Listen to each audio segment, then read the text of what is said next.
Hey there, welcome to my channel. I just started this channel, and your support means the world to me. It helps me keep sharing the stories I love. This video is completely ad-free and designed to help you fall asleep fast and comfortably. Like and subscribe, but only if you genuinely enjoy the kind of stories I share here. Drop a comment with where you're listening from and what time it is for you. It's amazing to feel connected with all of you. Now, dim the lights, turn on a soft fan if you like, and let's drift into tonight's stories together. Story 1. I answered a phone call from my own number. The first time it happened, I dismissed it as a glitch, a harmless bit of digital flotsam in the ever-congested currents of modern communication. I was an architect, a man who believed in blueprints and solid foundations, a man whose life was built on the comforting certainty of physics and logic. Ghosts, hauntings, and paradoxes were the stuff of fiction, not the carefully ordered reality of my life with my fiancée Chloe. It was a Tuesday in October. Rain, gray and relentless, slicked the streets of the city, and I was running late. I was juggling a lukewarm coffee, a portfolio case that weighed a ton, and an umbrella that seemed to have a personal vendetta against my right eye. My phone buzzed in my coat pocket. Fumbling, I managed to fish it out, expecting a call from my boss, a man whose patience was as thin as tracing paper. But the name on the screen wasn't his. It was my own. Daniel Reed. Beneath it was my number, the 10 digits I'd had since I was a teenager, as familiar to me as my own reflection. A spoofed number, I thought, some telemarketer in a distant country using a clever algorithm to get me to pick up. Annoyed, I swiped to answer, a sharp, "Who is this?" already on my lips. The voice that answered was my own.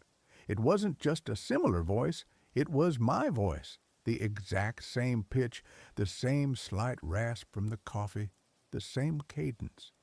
It was like listening to a recording of myself, but a recording that was happening in real time.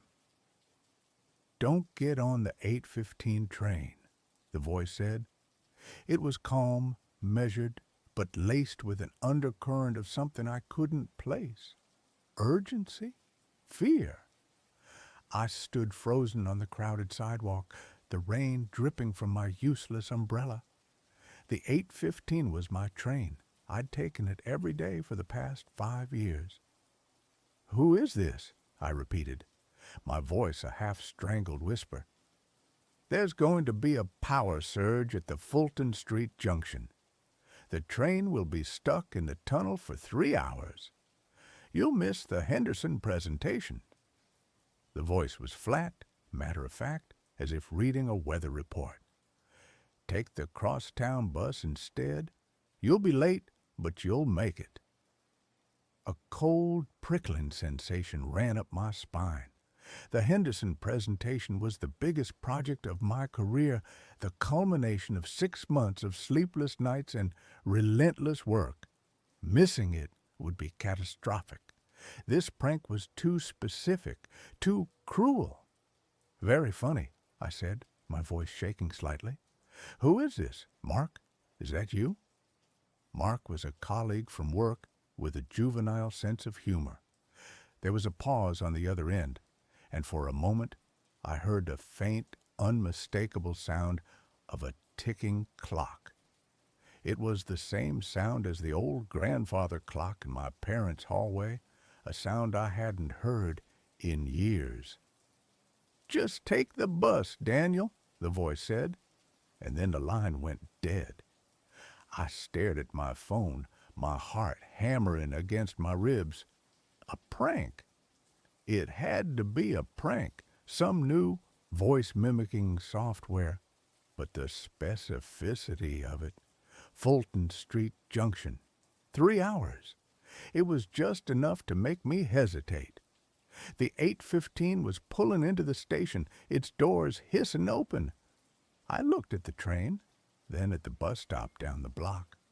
Logic warred with a primal, inexplicable fear. In the end, logic lost. I turned away from the station and walked towards the bus stop, feeling like a fool.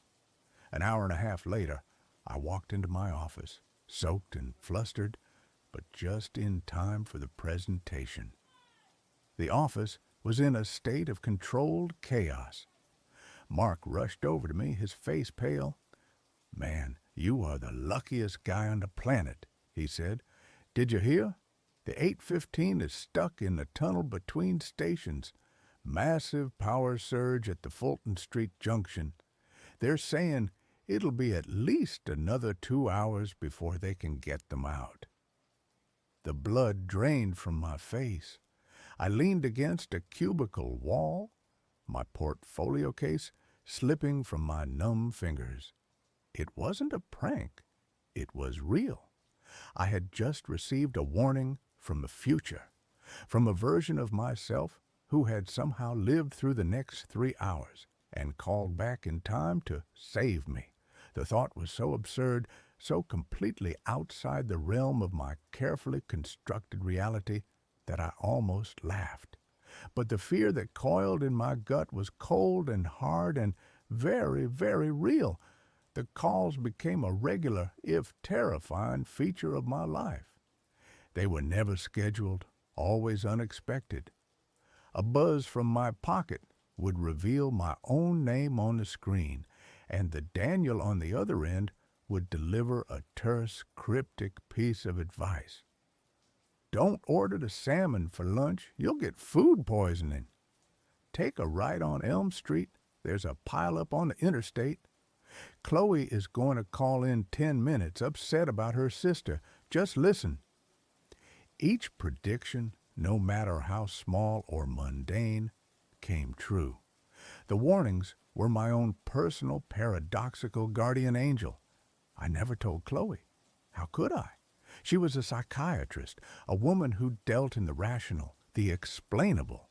She would have had me committed, or at the very least, started looking at me with that gentle, clinical pity I couldn't bear. So I kept a secret, a strange, buzzing anxiety that lived just beneath the surface of my skin. I began to rely on the calls, to wait for them. My life, once a predictable series of my own choices, was now a reactive dance with a mysterious, omniscient partner. The tone of the calls began to change. The voice on the other end, my voice, started to sound different, more confident, colder. The helpful warnings began to be interspersed with more personal, more manipulative instructions. "Don't go to your parents' anniversary dinner on Saturday," the voice said one afternoon. "Why not?" I asked. The question was a reflex. I had learned not to question, but this felt different. "You'll have a fight with your father, a bad one. It will ruin the night. Just tell them you're sick." I followed the stale advice, calling my mother with a fake, rasping cough. She was disappointed, and I felt a pang of guilt. But the thought of avoiding the inevitable circular argument with my father about my career choices was a powerful sedative. Later that week, the voice told me not to go out for drinks with Mark and the guys from work. "Mark is going to get too drunk and say something about Chloe's past that will upset you," it warned. I bailed, feigning a migraine. The voice was no longer just helping me avoid traffic jams and bad seafood. It was pruning my life. It was isolating me, cutting the threads that connected me to the people I cared about one by one. And the most terrifying part was that I was letting it. I was a willing participant in the dismantling of my own social life, all for the promise of a smoother, conflict-free existence. The first time I saw him, the other Daniel, was a hallucination, or so I told myself. I was at home, working late. Chloe was out with friends. My phone buzzed. It was my own number. "She's not with her friends," the voice said, cold and sharp. "She's meeting with her ex-boyfriend, Michael. She's been lying to you." A hot, ugly spike of jealousy and fear shot through me. It was a lie. Chloe wouldn't do that. But the voice had never been wrong. I hung up, my mind racing. I went to the window of my study, which overlooked the street, and peered out into the rainy darkness. Across the street, under the fuzzy orange glow of a street light, a man was standing. He was holding an umbrella, his face obscured by shadow, but he was wearing my coat. The dark gray trench coat I had left at the office, and he was looking right at my window. As I watched, he lifted a hand and waved, a slow, deliberate gesture. Then he turned and walked away, disappearing into the rain. I stumbled back from the window, my heart pounding. It was a stranger, a coincidence. My mind, frayed and paranoid from the stress of the calls, was playing tricks on me. But I couldn't shake the feeling that I had just seen a ghost. My ghost. The next day, the true horror began. I got to work, and my key card wouldn't open the door. After a call to security, I finally got to my desk to find an email from HR, informing me that my employment had been terminated due to gross misconduct and the unauthorized sharing of proprietary project data. I stared at the screen, my blood turning to ice. I hadn't shared anything. I would never. My boss called me into his office. He wouldn't look me in the eye. On his desk was a printout of an email chain between my work account and our biggest competitor. It contained blueprints, cost analyses, the entire Henderson project.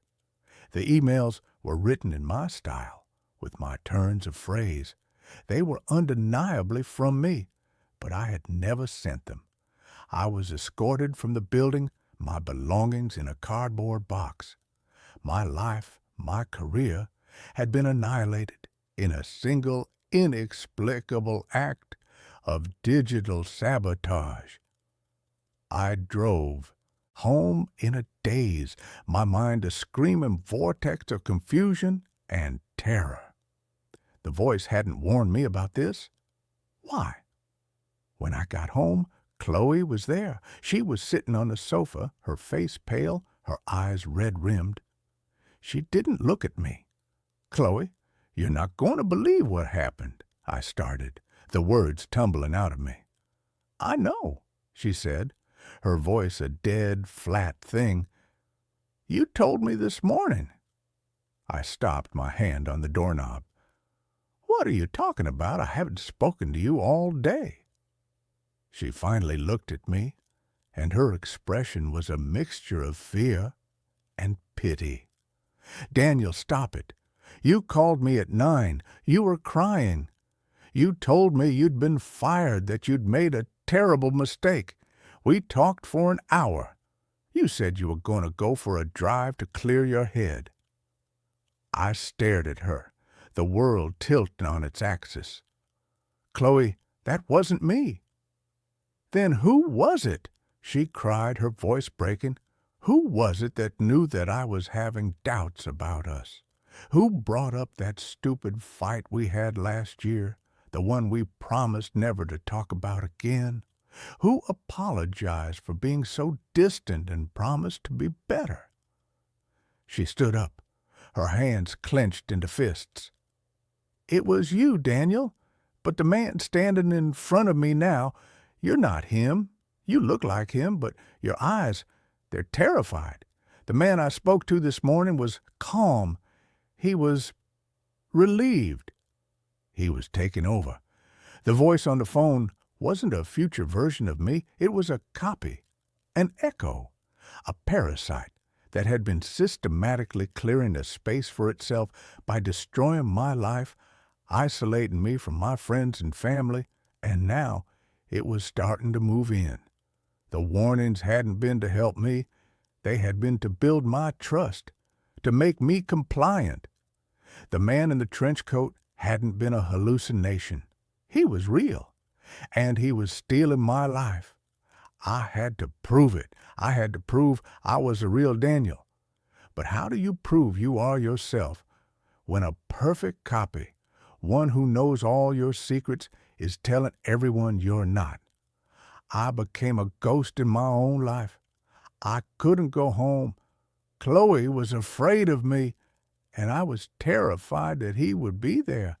I checked into a cheap motel on the outskirts of the city, the kind that smells of stale cigarette smoke and desperation. I was running out of money, my bank account mysteriously frozen. He was thorough. My phone was my only link, my only weapon. The calls continued, but now they were taunts. "She misses you," the voice would say, and I could hear the smirk in it. "The old you, I mean, not the paranoid, erratic mess you've become. I'm taking her to that little Italian place you both love tonight. I'm going to be the man you were never good enough to be." I started my own investigation, fueled by caffeine and terror. I became a digital archaeologist, digging through the ruins of my own life. I searched for theories, for other cases, for anything that could explain what was happening. I found fragments, whispers in forgotten internet forums, and crackpot conspiracy sites. Stories of digital doppelgangers, of quantum echoes, of people whose lives had been hijacked by perfect, malevolent copies.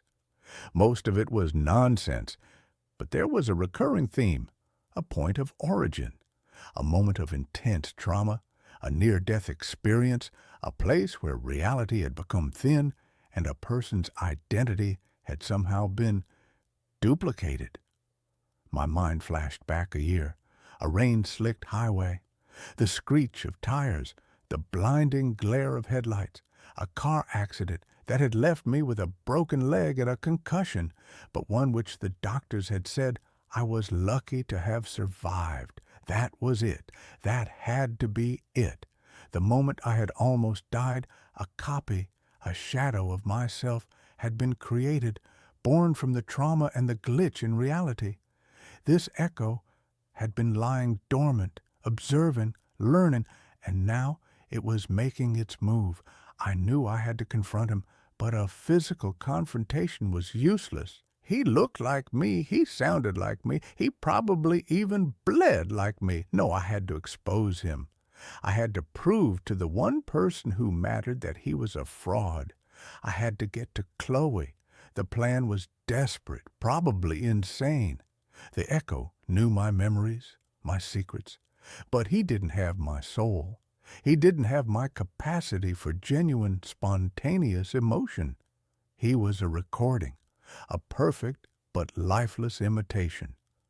I had to create a situation where that difference would become glaringly obvious. I called Chloe from a payphone. She answered, her voice wary. "Chloe, it's me," I said, my voice raw. "I don't know who this is anymore," she whispered.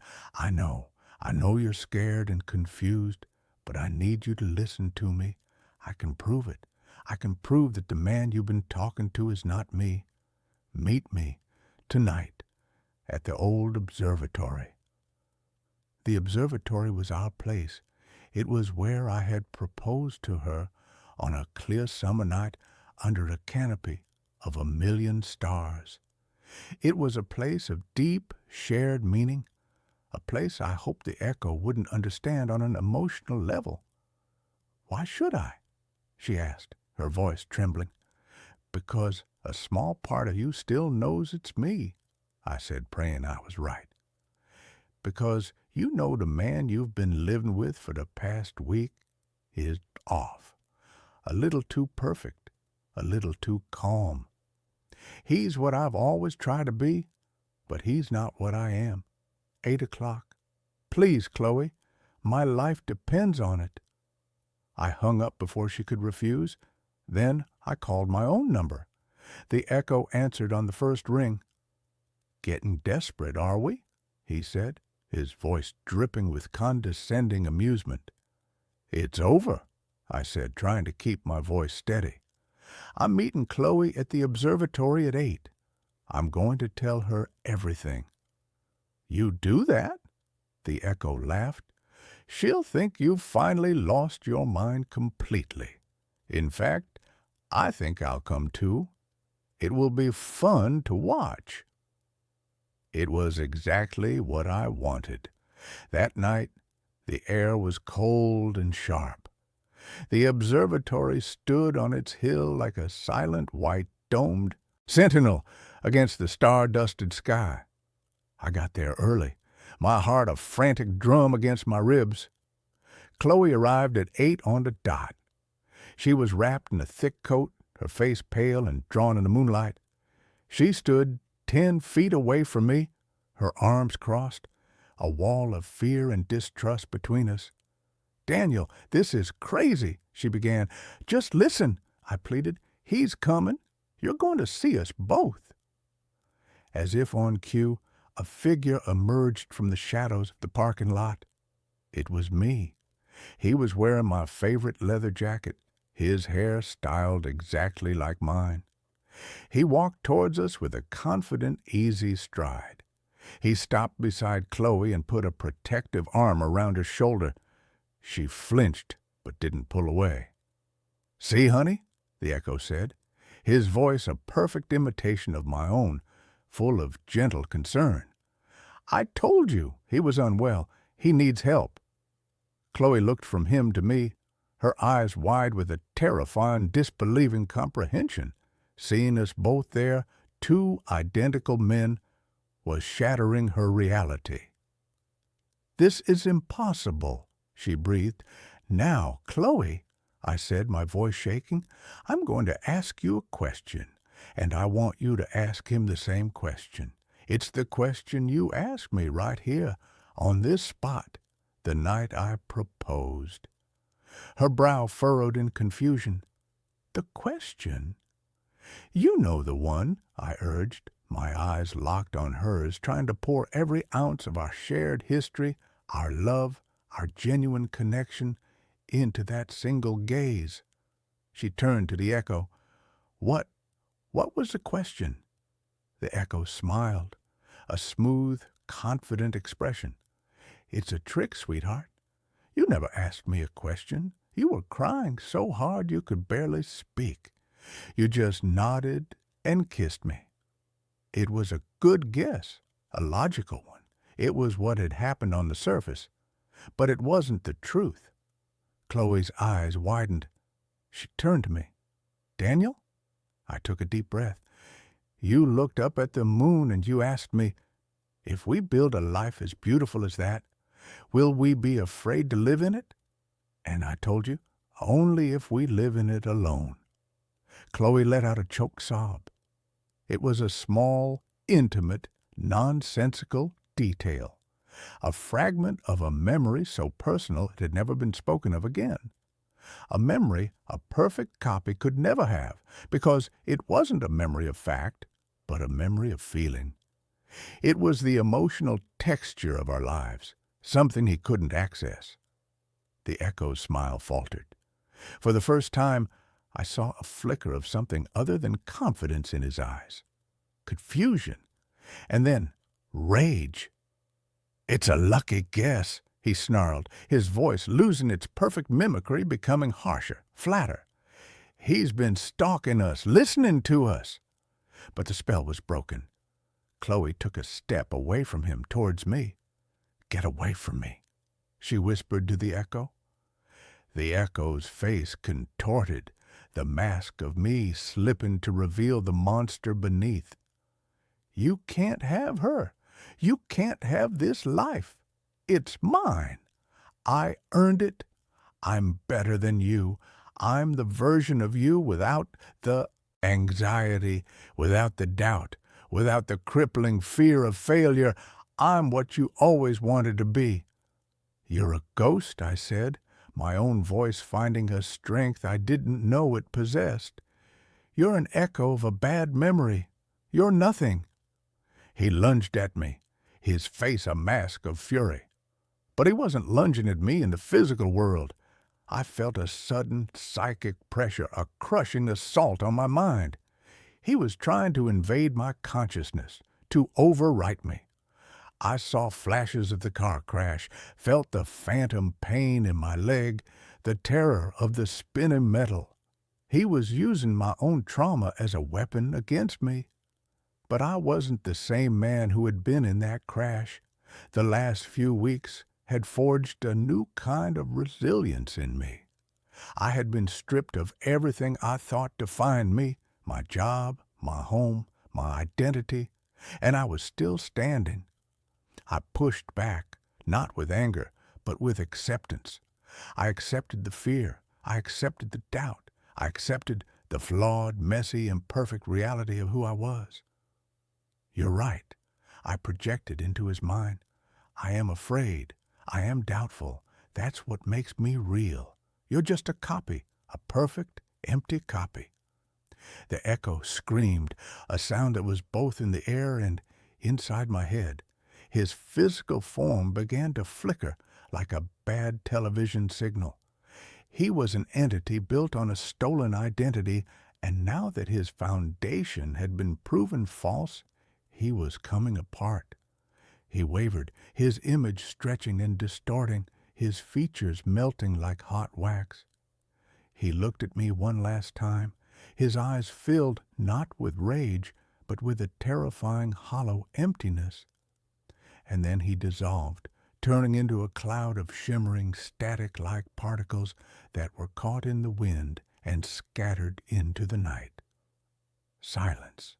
The only sound was Chloe's ragged breathing and the distant hum of the city. I stumbled forward, and she met me halfway, her arms wrapping around me in a desperate, clinging embrace.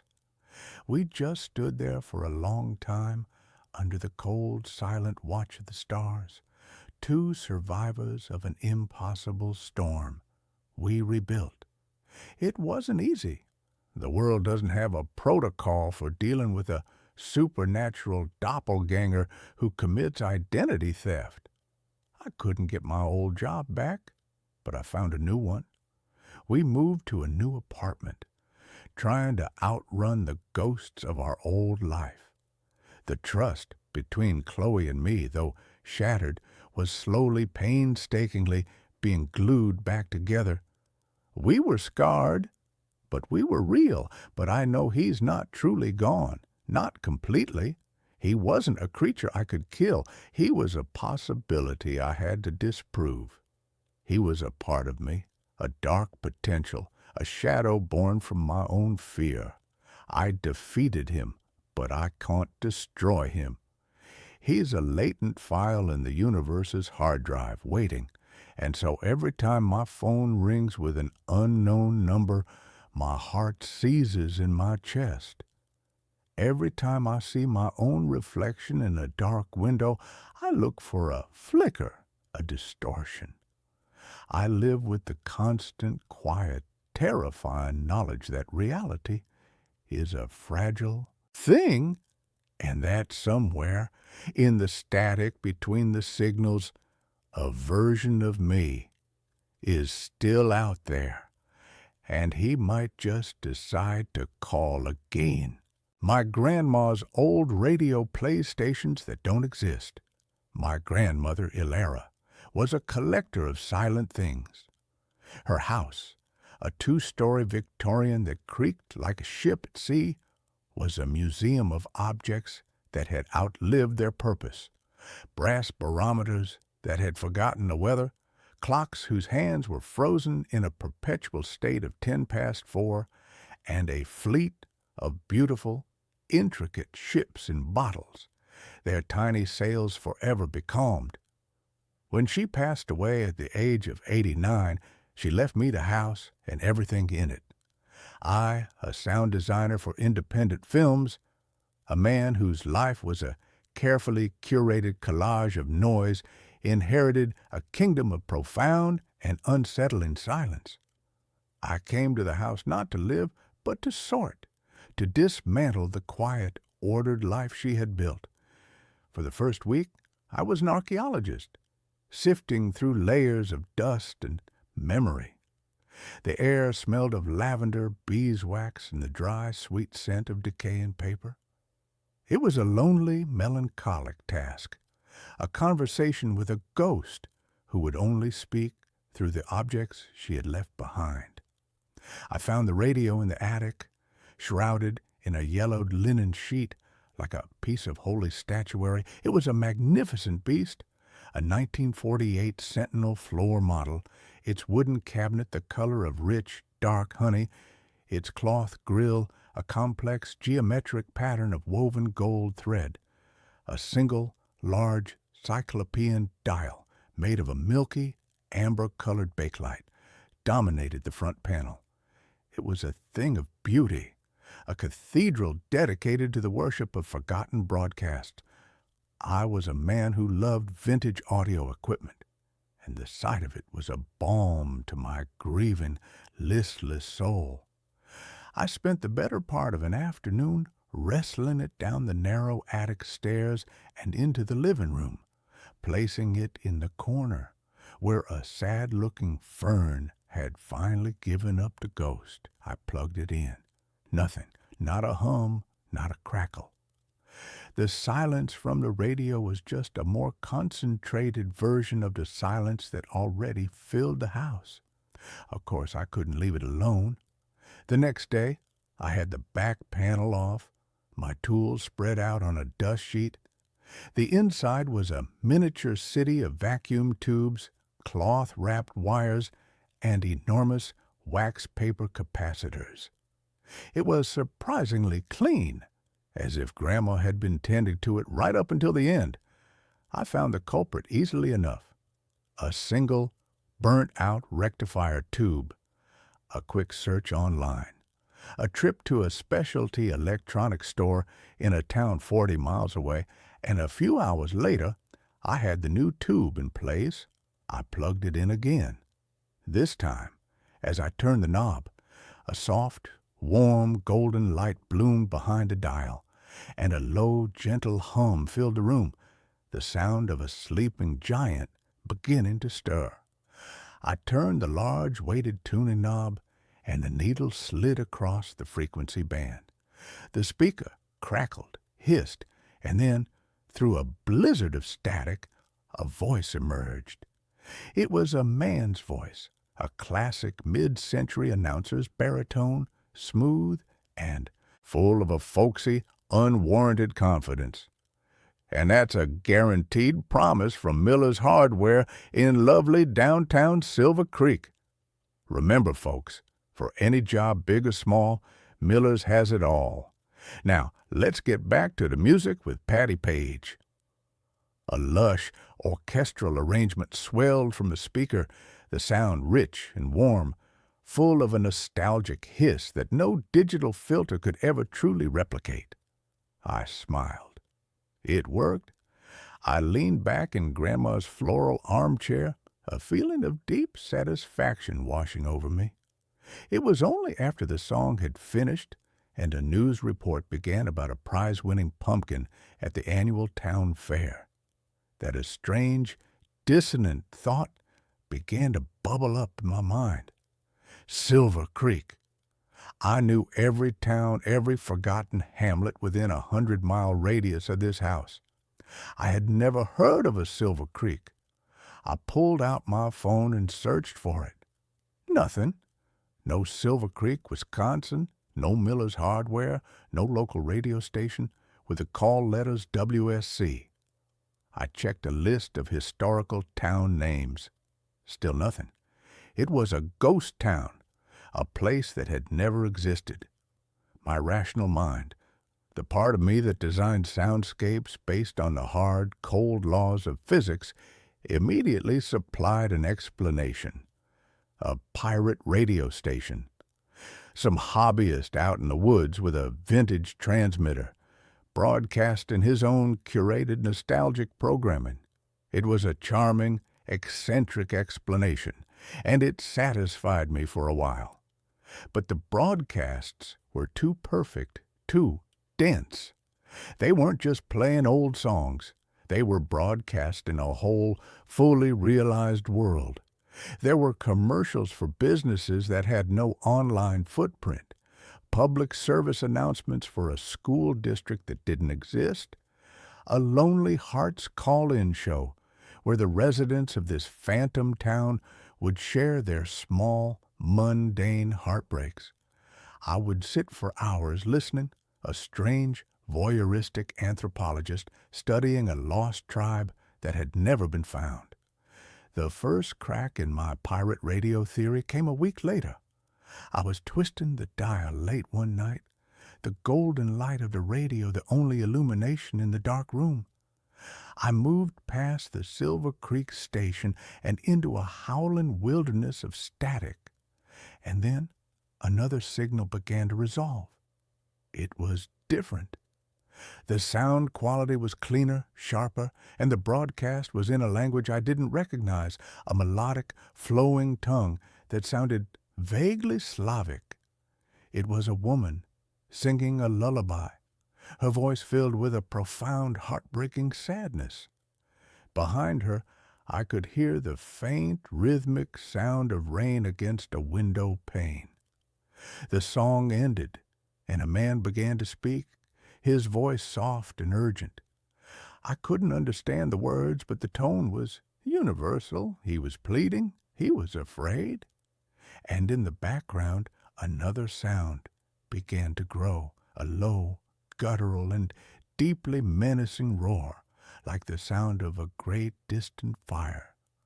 The broadcast was abruptly cut off by a shriek of pure, undiluted static.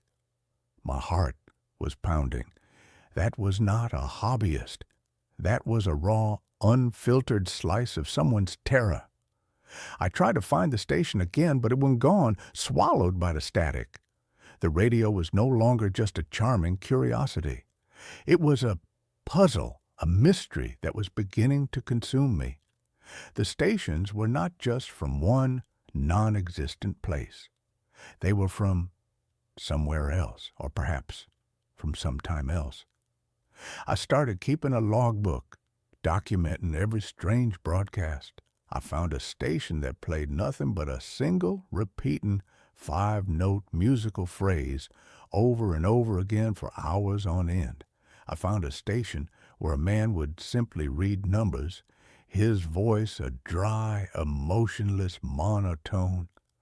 I found a station that was just the sound of a ticking clock and a woman weeping softly. The breakthrough, the moment that transformed my obsession into a full-blown, terrifying reality, was a broadcast that sounded, at first, completely normal.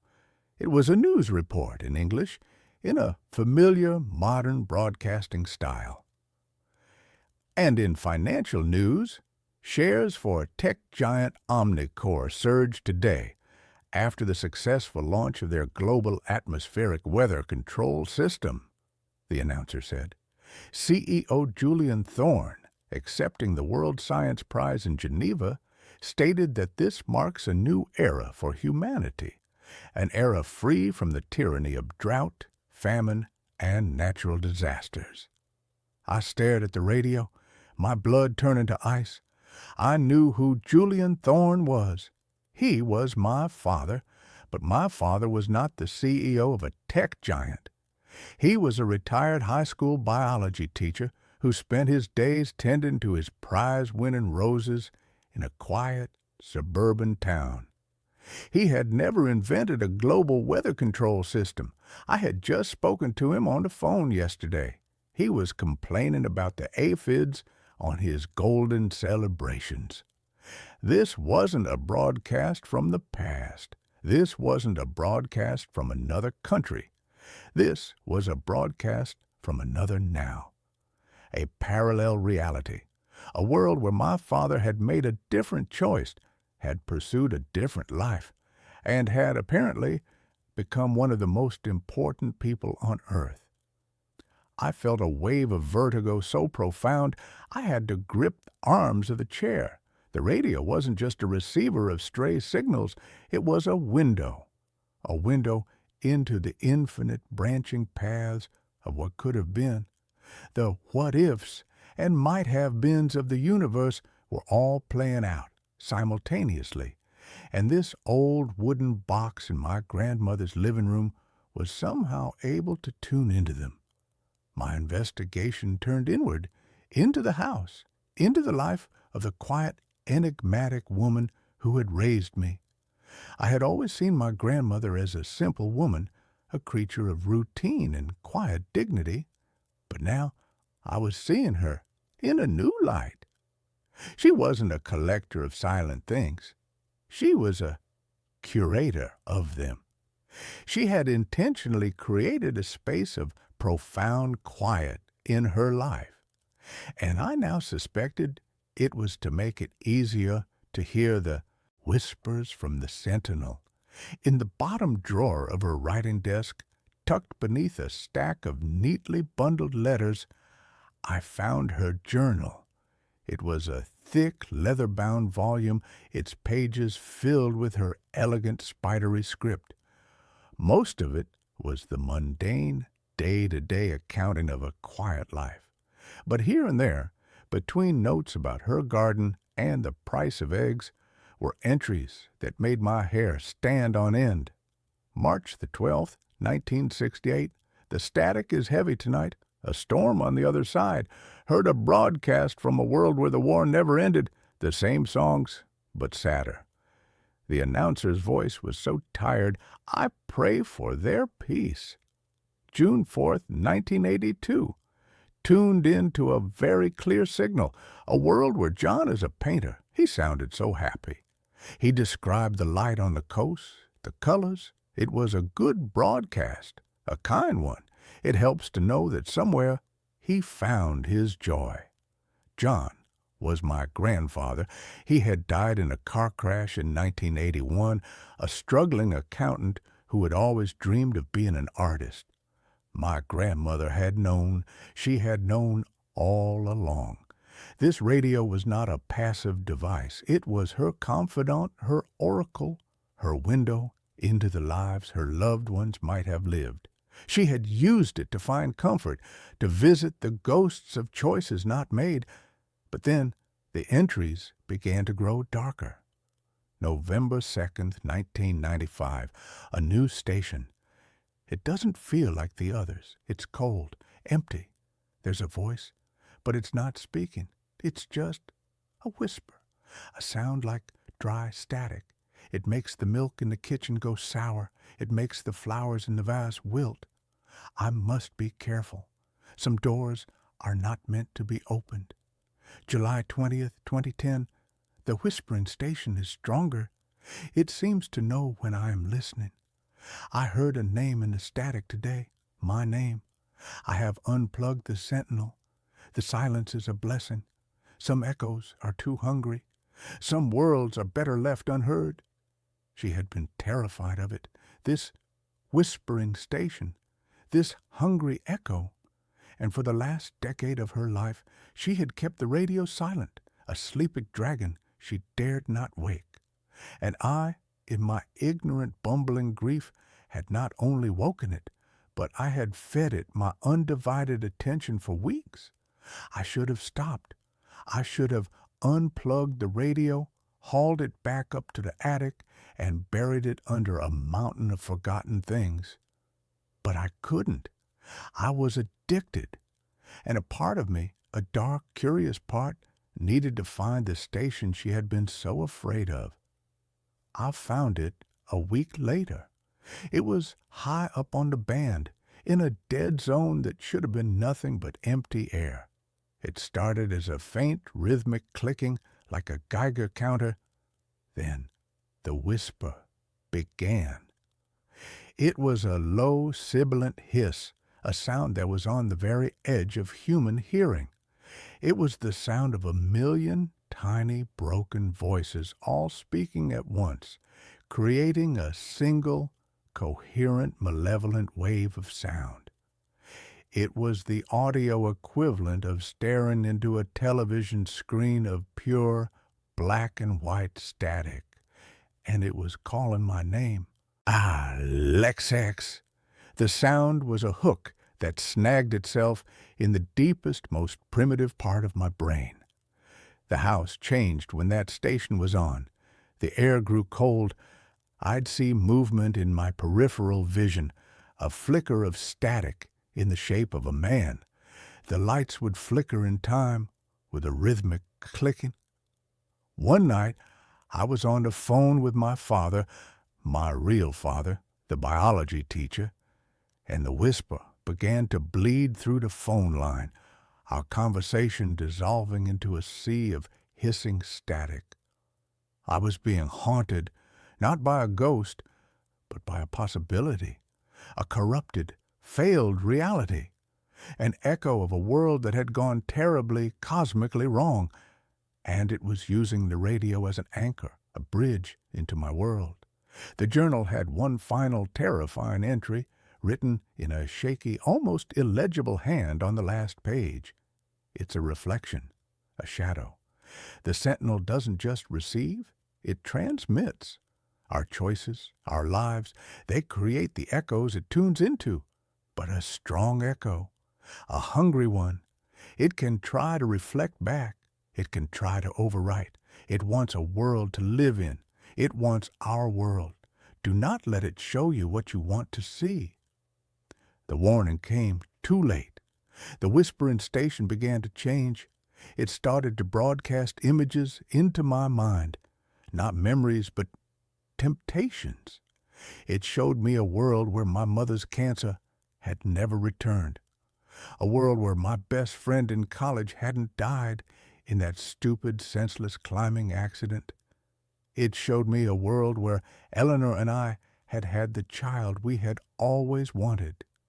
It was showing me my own personal, curated heaven. All I had to do, the whisper seemed to promise, was keep listening, keep the channel open, let it in. The entity, which I had come to think of as the static, began to manifest more physically. I woke up one morning to find a thin layer of fine black dust, like iron filings, covering every surface in the living room. The mirrors in the house would no longer show my reflection clearly, but a distorted, wavering version of me, as if I were made of television snow. I was being erased, my reality slowly being overwritten by the static of that dead, hungry world. The climax arrived on a stormy Tuesday night. The wind howled outside, and the rain lashed against the windows. The power flickered and then went out completely. I was plunged into darkness, save for the single golden glowing eye of the sentinel's dial. The whispering station was on, and it was louder than I had ever heard it before. And then it broadcast the one thing I could not resist. It was Eleanor's voice, not a memory, not an echo. It was her, clear as day, as if she were in the room with me. "Tom," she said, her voice full of a desperate, pleading love. "Tom, I'm here. I'm so lost. It's so cold. But I can see a light. Your light. Just turn the dial a little more. Just bring me into focus. You can bring me home." I knew it was a trick. I knew it was the static, wearing the voice of my dead wife like a mask. But my heart didn't care. The grief, the raw, gaping wound of her absence was a vulnerability it had found and exploited with surgical precision. I reached for the dial, my hand trembling. The whisper in my head was a triumphant, sibilant roar. Yes, let her in, let us in. And then another voice came from the radio, a different one. It was my grandmother, a faint, crackling, distant echo, but it was her. "Don't, my boy," she whispered, her voice a fragile thread in the storm of static. "That's not her. That's the lie the silence tells. You have to choose the real noise. your noise. I was caught between them, the perfect, beautiful lie of my wife's voice and the faint, fragile truth of my grandmother's warning. I looked around the dark room, at the house that had been my sanctuary and had become my prison. I thought of my own life, the messy, imperfect, painful, and real life I had been so desperate to escape. My grandmother hadn't collected silent things because she was afraid of the world. She had collected them so she could listen, so she could understand the infinite, beautiful, and terrible possibilities of a single human life. She had chosen her reality with all its heartbreak, and now I had to choose mine. I took my hand off the tuning knob. "No," I said, my voice a ragged shout. "You are not her, and this is not my world to give." I turned the dial away from the whispering station, away from the siren song of Eleanor's voice. The static shrieked, a sound of pure, frustrated rage that seemed to shake the very foundations of the house. The windows rattled, the floorboards groaned, the light from the radio's dial flared blindingly bright, and then, with a pop and a fizz, it went out. One of the main amplifier tubes had blown. The radio fell silent. The whispering in my head stopped. The feeling of cold, malevolent pressure in the room vanished. I was alone again, in the dark, in the quiet. But it was a different kind of quiet, a clean quiet, a real quiet. The next day, I didn't take the radio to the attic. I left it in its place of honor in the living room. I didn't fix it. I understood now. It was not a toy. It was not an oracle. It was a responsibility. It was a listening post on the shores of infinity. And it required a vigilant and very quiet guardian. I live in my grandmother's house now. The silence no longer feels like an absence. It feels like a presence, the presence of all the other worlds, all the other lives, all the other choices, held at bay by a single, silent, magnificent old radio.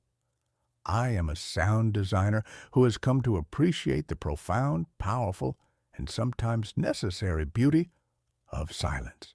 And sometimes, late at night, when the wind is just right, I think I can hear a faint orchestral swell or the distant folksy voice of an announcer talking about the weather in a town that never was.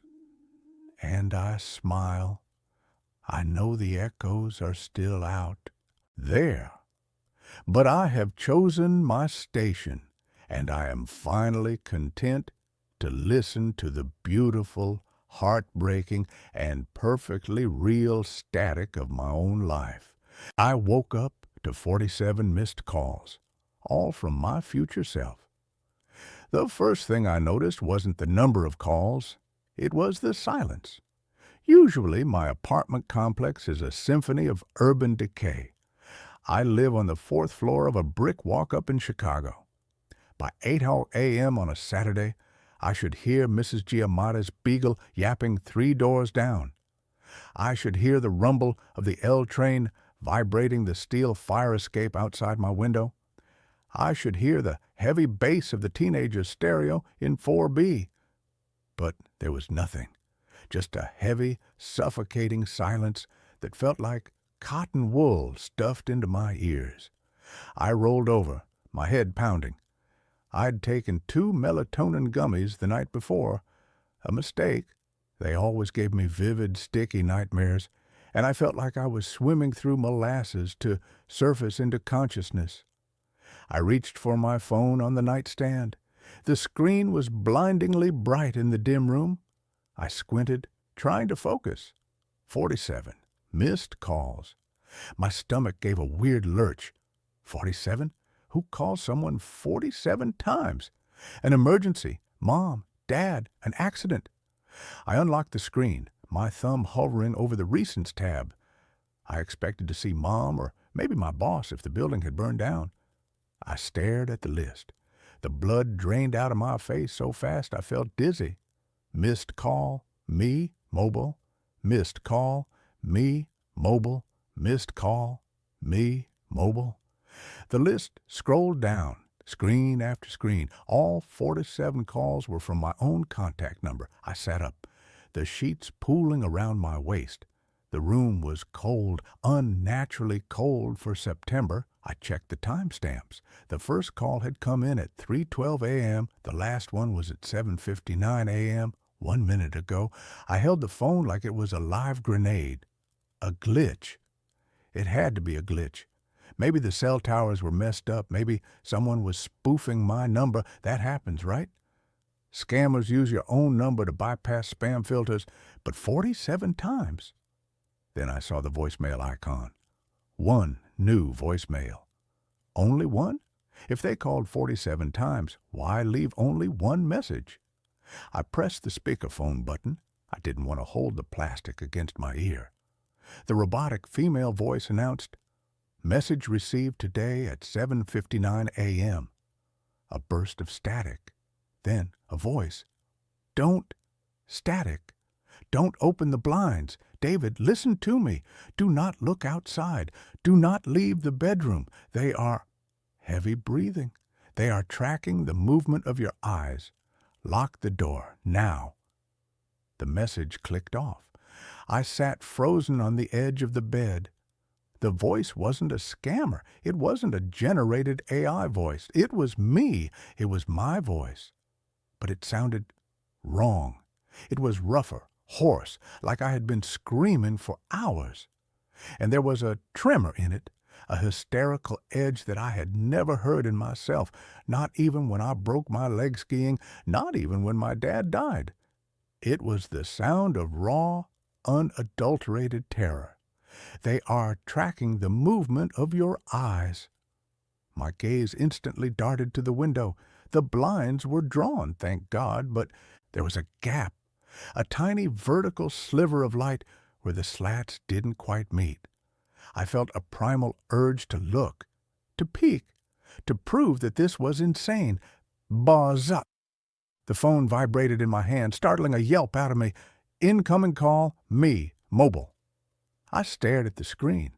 My own face, a goofus selfie I used for my contact card, grinned back at me.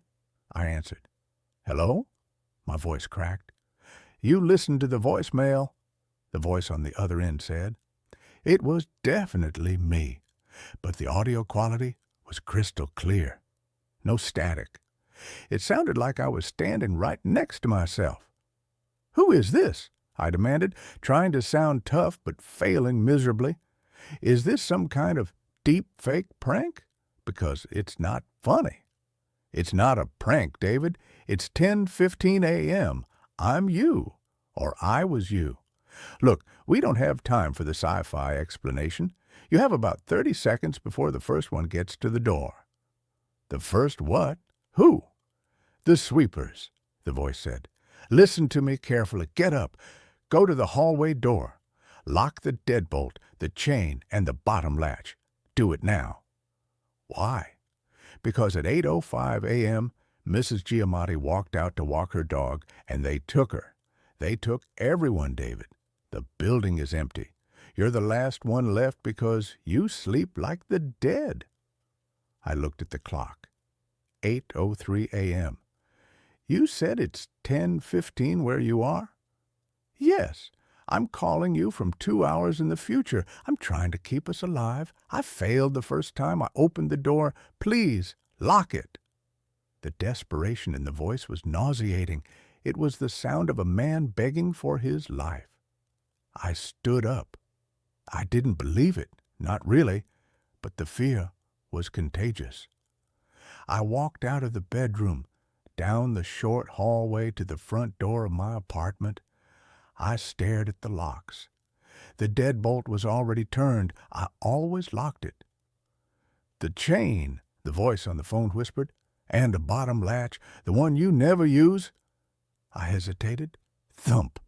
A sound from the hallway outside. It wasn't a knock. It sounded like a wet sandbag being thrown against the wood. My heart hammered against my ribs. "Lock it!" I screamed at myself through the phone. I fumbled with the chain, sliding it into the groove. I kicked the bottom latch into place. The doorknob turned. It turned slowly, grinding the mechanism. Then a force slammed against the door. The wood groaned. The frame shuddered. If I hadn't done the chain and the latch, the deadbolt might have held, but the door would have bowed enough for what? "Open up, David." The voice from the other side of the door wasn't mine. It was Mrs. Giamatti's, but it was flat, monotone. "David, it is time for the walk. The dog needs to walk. Open the door." I backed away, clutching the phone. "Mrs. Giamatti?" "Don't answer her." My future self hissed in my ear. "That's not her. Not anymore. Go back to the bedroom. Quietly." I retreated, stepping softly on the hardwood. I went back into the bedroom and shut the door. "What is happening?" I whispered into the phone. "Is this an invasion? Zombies?" "Not zombies," future me said. "They're listeners.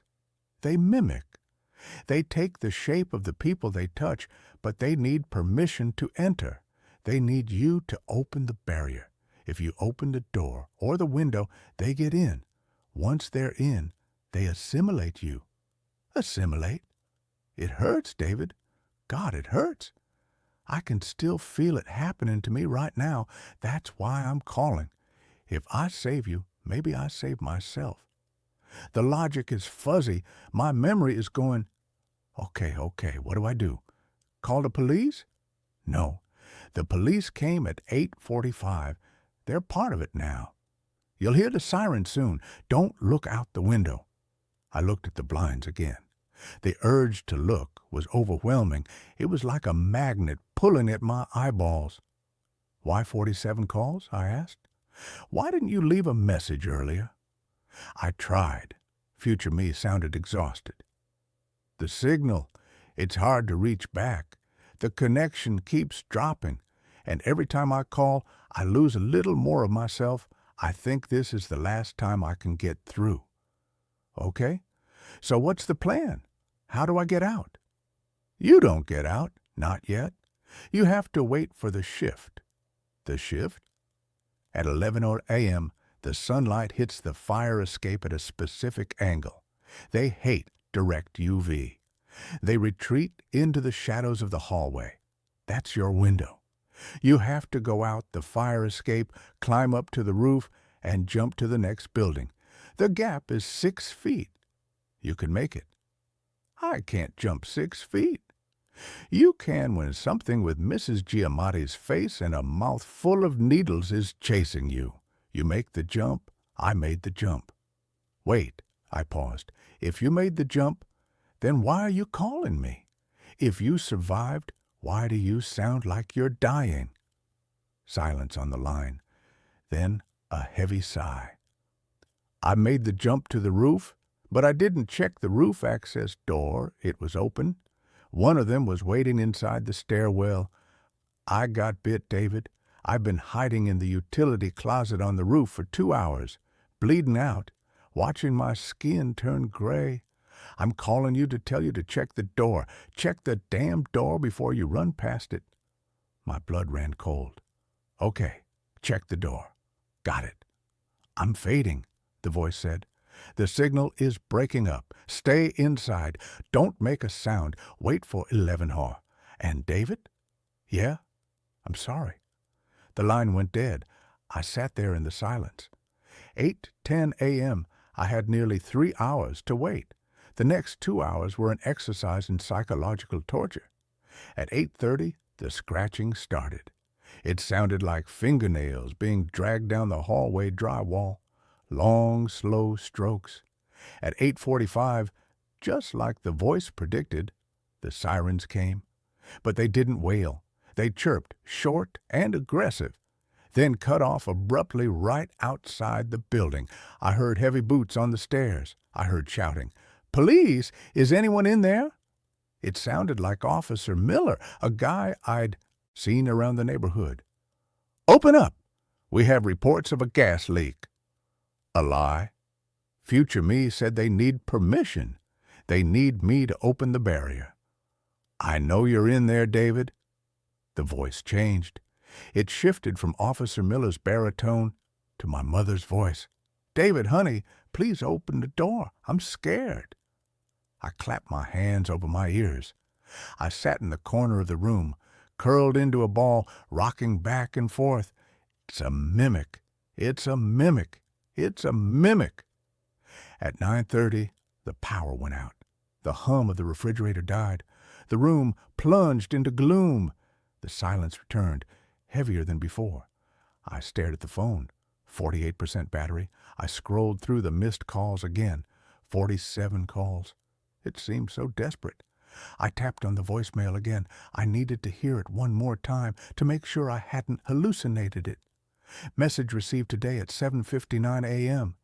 Don't open the blinds. I listened to the cadence of the voice, the terror. It was real. 10:55 a.m. I stood up. My legs were stiff. I went to the window. I peeked through the tiniest crack in the blinds. The sun was shining. It was a bright, beautiful day. The fire escape steel was gleaming. I grabbed my sneakers and tied them tight. I grabbed a kitchen knife. Useless, probably, but it made me feel better. 10:58 a.m. I moved to the window. I unlocked the sash. 11 a.m. I took a deep breath. Check the roof access door, I whispered to myself. I threw the window up. The noise of the city rushed in, but it was wrong. No cars, no people, just wind. I scrambled out onto the fire escape. The metal was hot under my hands. I looked down into the alley. It was filled with them. They were standing in the shadows of the dumpsters, looking up. They looked like people, neighbors, the mailman, the barista from the corner shop, but their limbs were elongated, their jaws hanging slackly open. They saw me. A collective hiss rose up from the alley like steam escaping a vent. I didn't look back. I climbed. I scrambled up the rusting ladder, my breath tearing at my throat. 4th floor, 5th floor, roof. I pulled myself over the parapet and rolled onto the gravel surface of the roof. The sun was beating down. It was clear. I stood up and scanned the roof. There was the utility closet my future self had mentioned, and there was the roof access door for the next building over. I ran toward the edge. The gap between the buildings was about 6 feet, a terrifying distance, but doable. I backed up to get a running start. Then I saw it, the utility closet door. It was slightly ajar. I stopped. Future me said he was hiding in there. He said he was bleeding out. If he was in there, could I help him? Could I help me? I took a step toward the closet. David. The voice came from inside the dark gap of the closet door. It was weak, wet. I'm here, I whispered. I'm here. Don't come closer, the voice rasped. I'm changing. I can feel my teeth moving. I can get you help. We can jump together. No, I can't move. Listen, did you check the door? What door? The roof access door on the other building. I looked across the gap. The door on the other roof was closed.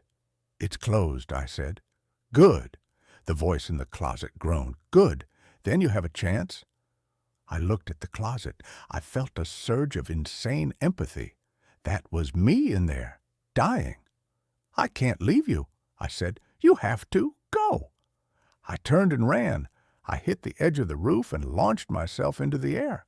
For a second, I was flying. Then gravity grabbed me. My feet hit the gravel on the other side. I tumbled, scraping my elbows, but I was alive. I was on the other building. I scrambled up and looked back. The door to the utility closet on my building swung open. A figure stepped out. It was me.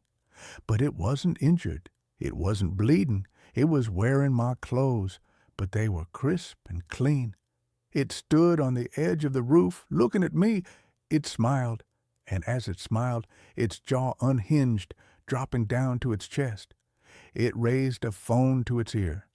My phone rang in my pocket. I stared at the figure across the gap. I pulled my phone out. Incoming call. Me. Mobile. I answered it, staring directly at the monster that wore my face. "Hello," I whispered. The monster on the roof didn't move its mouth, but the voice came through the phone, perfectly clear. "You made the jump," it said. The voice wasn't raspy anymore. It was smooth, predatory. "You lied," I said. "You weren't dying." "I lied about a lot of things," the voice purred. "I told you to wait for 11 a.m. Do you know why?" I looked around. The sun was high. Because at 11 a.m., the shadows on the west side of the building stretched just enough to cover the roof access door you're standing next to. I froze. I spun around. The door to the stairwell of the building I was currently standing on, the one I had just jumped to, was in the shadow of a water tower. And it was open. Standing in the doorway, shrouded in darkness, were 3 of them. They were all wearing police uniforms. "I didn't want you to jump to save you, David," my voice on the phone said. "I wanted you to jump because my building was fully harvested. We needed fresh meat, and you just delivered yourself to the colony next door." I dropped the phone. The figures in the doorway stepped out. I backed up, but there was nowhere to go. Just the 6-foot gap and the monster waiting on the other side. The last thing I heard before they grabbed me was the sound of my own voice, echoing from the phone lying on the gravel. 48 missed calls, it laughed. "Maybe next time, pick up sooner." There's a new room in my apartment every time I wake up. The apartment was my anchor. In the swirling, chaotic sea of a life that had recently been capsized, apartment 7A was my one small immutable island of reality. It was a simple space, a pre-war one-bedroom with a kind of solid, dependable architecture that no longer exists. You entered into the living room, a decent-sized rectangle with a large window that looked out onto the intricate iron lacework of a fire escape and the stoic, unimpressed brick wall of the building opposite. To the right, a small galley kitchen that always smelled faintly of gas and old coffee. Straight ahead, a short hallway with the bathroom on the left and the bedroom at the end. 750 square feet of predictable, logical, blessedly boring space. I knew its every scar and imperfection. The weight of floorboards in the hallway groaned a 3-note complaint when you walked on them. The water stain on the bedroom ceiling that looked like a profile of Abraham Lincoln. The persistent draft that whispered from the bottom of the living room window. I had measured its walls. I had memorized its layout. I had made it my sanctuary. My name is Alex, and for the past 6 months, since my brother Ben's accident, this apartment was the only thing in the universe that still made sense. Ben was the one who didn't make sense, the one who defied logic and gravity. He was a climber, a man who found his church on the sheer, unforgiving faces of granite cliffs. I was the urban planner, a man who designed grids, who believed in right angles and zoning laws, who found comfort in the predictable, horizontal flow of life. He chased the vertical, and 6 months ago, the vertical had won. A freak storm, a loose hold, a moment of gravitational certainty. He was gone, and my world, once a neat and ordered blueprint, had become a crumpled, tear-stained mess. Apartment 7A was the drafting table where I was trying and failing to smooth it out again. The first new room appeared on a Tuesday. I woke up with the familiar dull ache of a grief hangover, my dreams having been a long, exhausting replay of things I couldn't change. I shuffled out of the bedroom, down the short hallway, heading for the promise of coffee, and I stopped. On the right side of the hallway, opposite the bathroom, where there had only ever been a blank plaster wall decorated with a framed print of a Rothko painting, there was now a door. It wasn't a strange door. It was a door that looked like it had always been there. It was the same solid dark wood as the bathroom and bedroom doors, with the same simple, tarnished brass knob. My mind, sluggish and still half asleep, refused to process it. For a long, stupid moment, I just stared, trying to reconcile this new, impossible fact with the unshakable, dogmatic certainty of the apartment's layout that I held in my head. My first thought, the one produced by the logical grid-making part of my brain, was that I was losing my mind. That grief had finally cracked the foundations of my sanity and was now busily renovating the interior. My second thought, marginally less terrifying, was that I was still dreaming. I reached out and touched the wall beside the doorframe. The plaster was cool and solid. I pinched the soft skin on the back of my hand. The sting was sharp and real. With a trembling hand, I gripped the brass knob. It was cool and heavy. I turned it. The latch clicked with a soft, well-oiled sound. I pulled the door open. Inside was a small, narrow room, no more than 6 feet deep and 4 feet wide. It was a study or a library, furnished with a single, elegant dark wood desk and a leather-backed chair. The walls were lined with built-in bookshelves, and they were filled from floor to ceiling with books. I could smell the familiar, comforting scent of old paper and leather binding. A small green-shaded banker's lamp sat on the desk, unlit.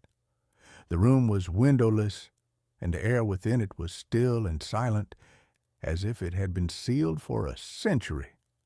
I stood in the doorway, my mind a screaming chaos of disbelief. I had lived here for 3 years. I had painted this hallway. I had hung that Rothko print. There had never been a door. There had never been a study. I closed the door, my heart hammering against my ribs. I leaned my forehead against the cool wood, my breath coming in short, sharp gasps. I opened my eyes and looked at the Rothko, which now hung on the shorter stretch of wall between the new door and the living room. It looked perfectly natural there, as if it had always been its home. My brain was desperately trying to re-narrate my own reality. Maybe it was always here. A panicked internal voice whispered, maybe you just forgot. The grief, the stress, it's made you unobservant. But I wasn't an unobservant person. I was the person who noticed that the city had planted a new ginkgo tree on the corner of 5th and Elm.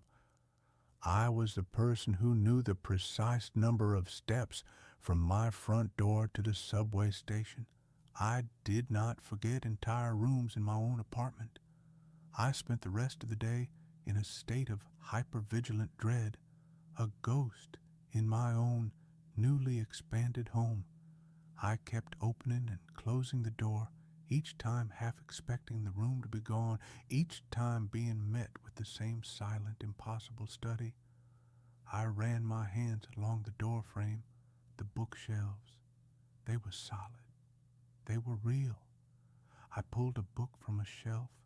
It was a leather-bound copy of Moby Dick. The pages were real. The ink was real. On the desk, there was a single framed photograph. I picked it up. It was a picture of me and Ben, aged about 8 and 10, grinning our gapped-toothed smiles on a beach, a plastic shovel and pail between us. My mother had that same picture on her mantelpiece, 1,000 miles away. The sight of my brother's smiling, carefree face sitting here in this room that shouldn't exist was the thing that finally broke me. I stumbled back out of the room and slammed the door, a choked, guttural sob escaping my lips. This was not a hallucination. This was something else, something far, far worse. That night, sleep was a battlefield. I barricaded my bedroom door with a chair, a pathetically medieval defense against a threat that was already inside, a threat that operated on the laws of architecture and not of force. I left every light in the apartment on, a blazing, defiant stand against the darkness where these impossible changes seemed to be born.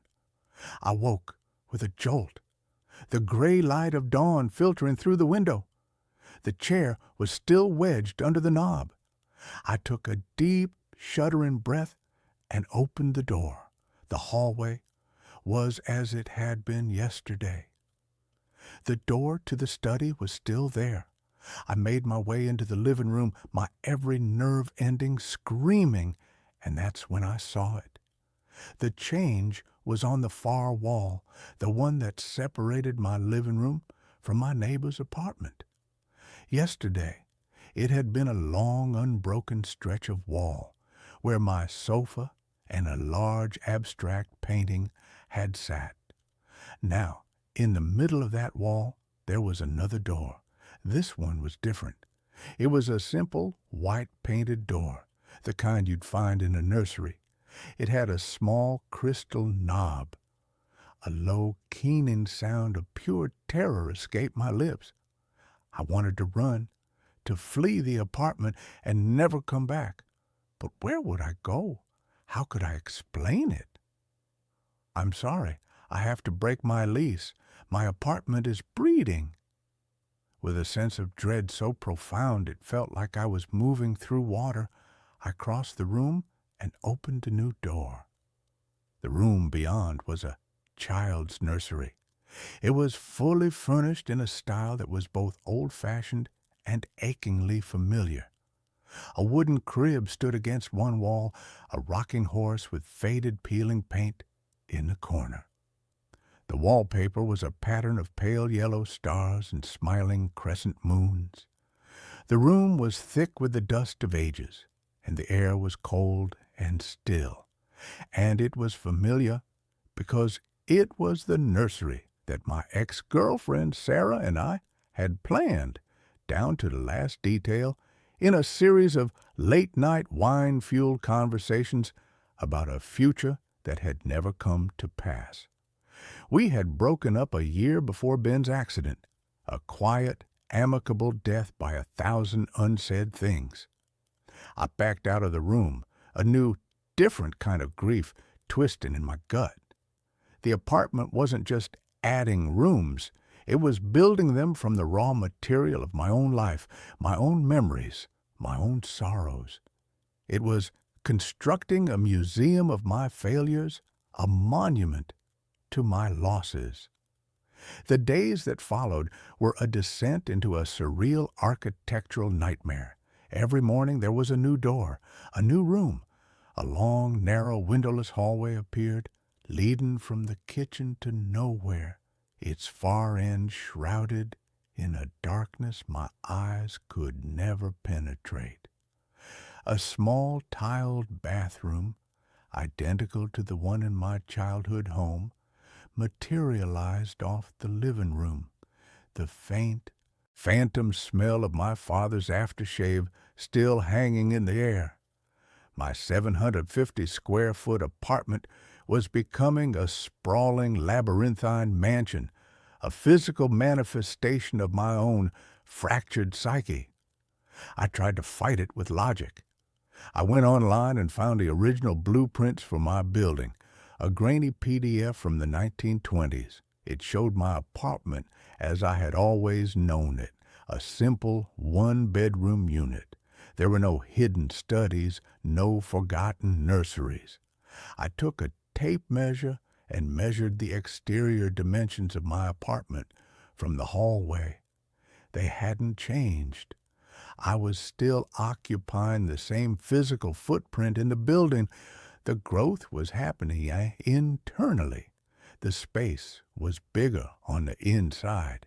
The thought was so fundamentally, cosmically impossible that my mind, the mind of a man who designed logical spaces for a living, threatened to collapse under the strain.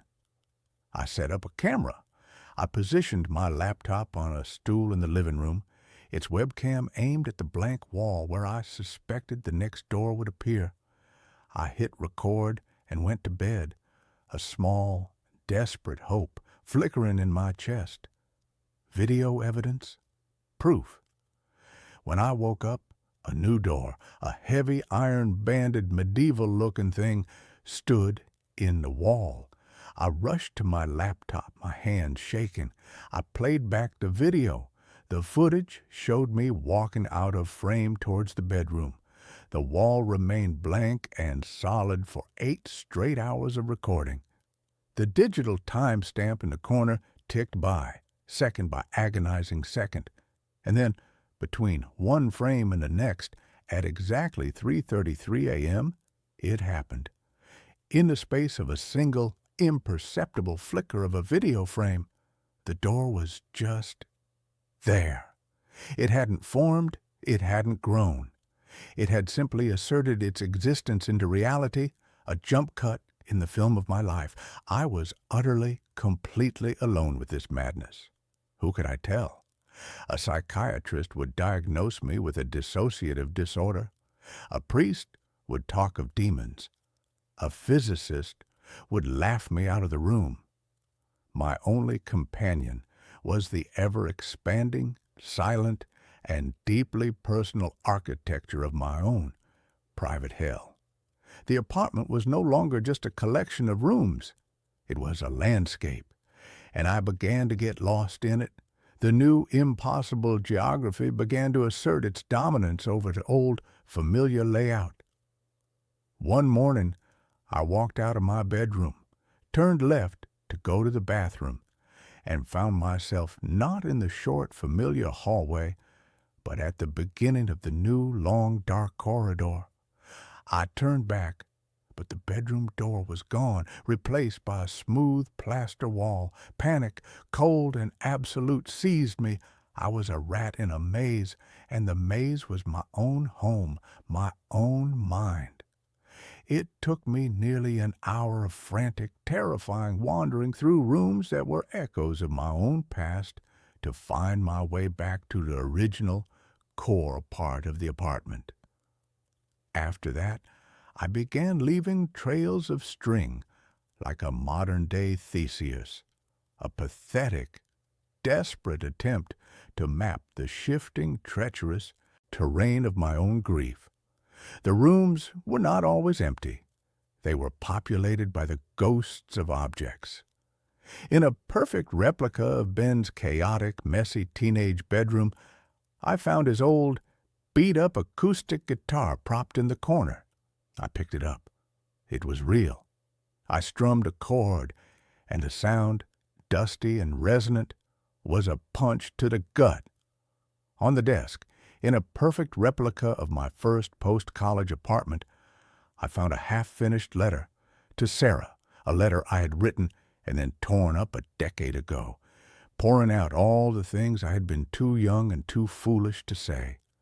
The apartment was not just building rooms, it was resurrecting my past. It was curating my regrets.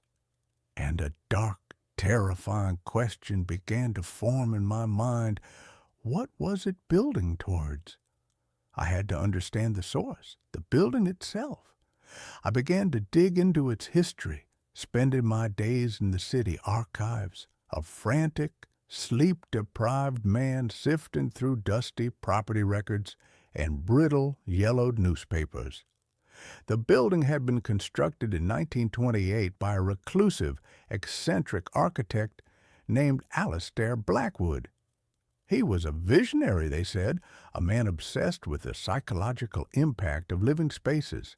He had designed and built the entire building himself and had lived until his death in the penthouse. There were rumors, of course, whispers of strange geometries in his designs, of an obsession with the occult, of the idea that a building could be more than just wood and brick, that it could be a vessel, a consciousness. I found a single self-published book he had written, a slim leather-bound volume titled Mnemonic Architecture. It was not a book about design. It was a manifesto.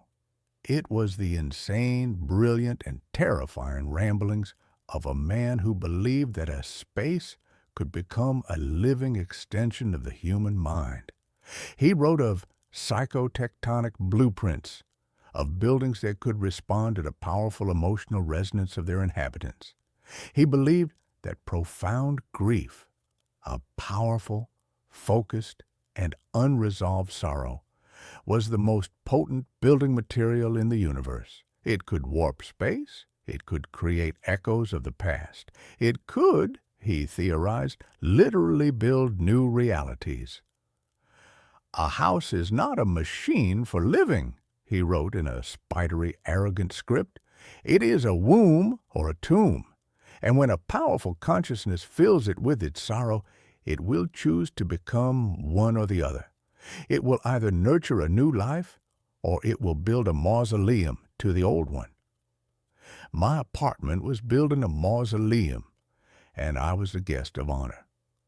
The final piece of the puzzle, the one that confirmed the true monstrous nature of my situation, came from a small overlooked article in a 1945 newspaper.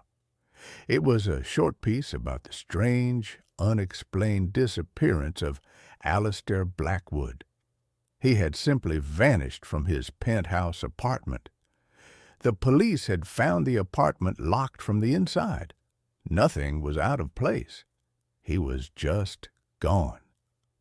The last line of the article was a quote from the investigating officer. "It's the strangest thing I've ever seen.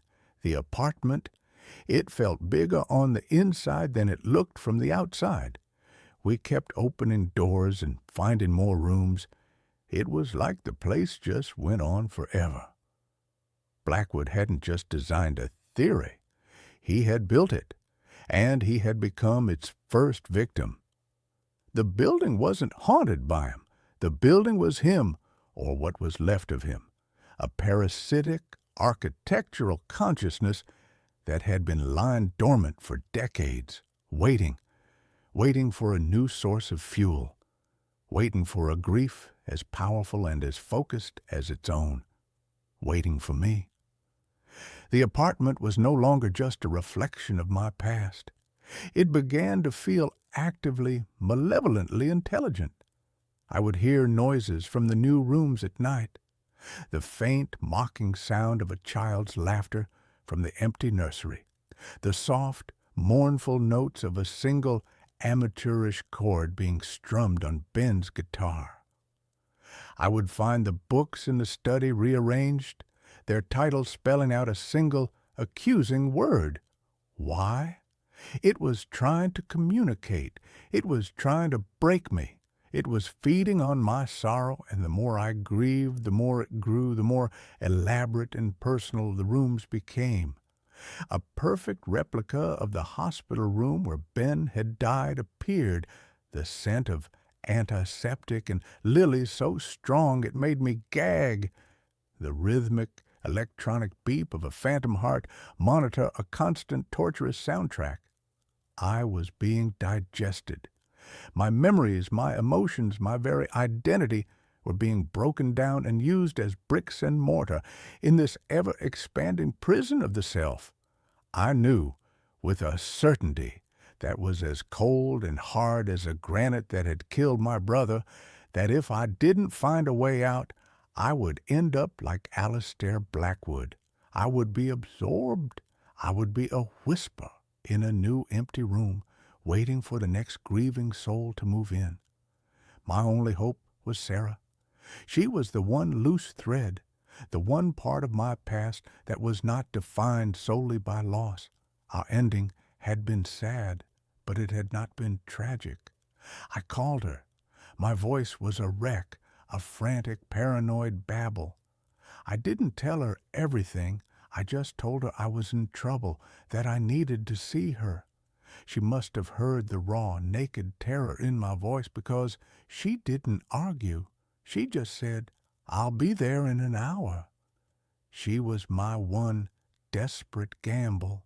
I needed a witness. I needed another consciousness in the apartment, someone who could prove that this was real, that I wasn't just a man who had been driven mad by grief. When she arrived, my heart was a frantic, terrified drum. I let her in, and she just stood in the doorway, her face a mask of shock and concern. "Alex," she breathed, "what's happened to you?" I probably looked like a ghost. I hadn't slept properly in weeks, but I didn't care about that. "You see it, don't you?" I asked, my voice trembling, pointing a shaky finger at the nursery doctor in the living room wall. She frowned. "See what? The door." "It wasn't here before, Sarah," I said, my voice cracking. "None of them were." I took her on a tour of my own personal madness. I showed her the study, the dark hallway, the replica of Ben's bedroom. She followed me, her expression shifting from concern to a deep, profound, and terrifying pity. She couldn't see them. Where I saw a door, she saw a blank wall. I would open the door, walk into the study, and to her, it looked like I was just standing in the hallway staring at the plaster. I would describe the books, the desk, the photograph of me and Ben, and she would just look at me with those kind, gentle, psychiatrist-in-training eyes, her heart breaking for the man she had once loved, the man who was now so clearly, so tragically, lost in his own mind. The apartment was showing itself only to me. It was a private, bespoke hell, perfectly tailored to my own consciousness. Her inability to see it was the cruelest, most perfect torture of all. It was the final, definitive proof that I was alone. "Alex," she said, her voice soft, taking my hands in hers, "you've been through a trauma, a terrible one. Sometimes, when we're in that much pain, our minds, they build things to protect us or to punish us. You need help, real help. Let me call someone." I pulled my hands away. "You think I'm crazy." "I think you're in pain," she said, her eyes welling with tears. And then the apartment, the monstrous, sentient thing that had been listening to our every word, played its master stroke. A new sound began to emanate from the living room wall, a soft, rhythmic, electronic beeping, the sound of a heart monitor, the sound from the hospital room, but this time it was different. It was slowing down.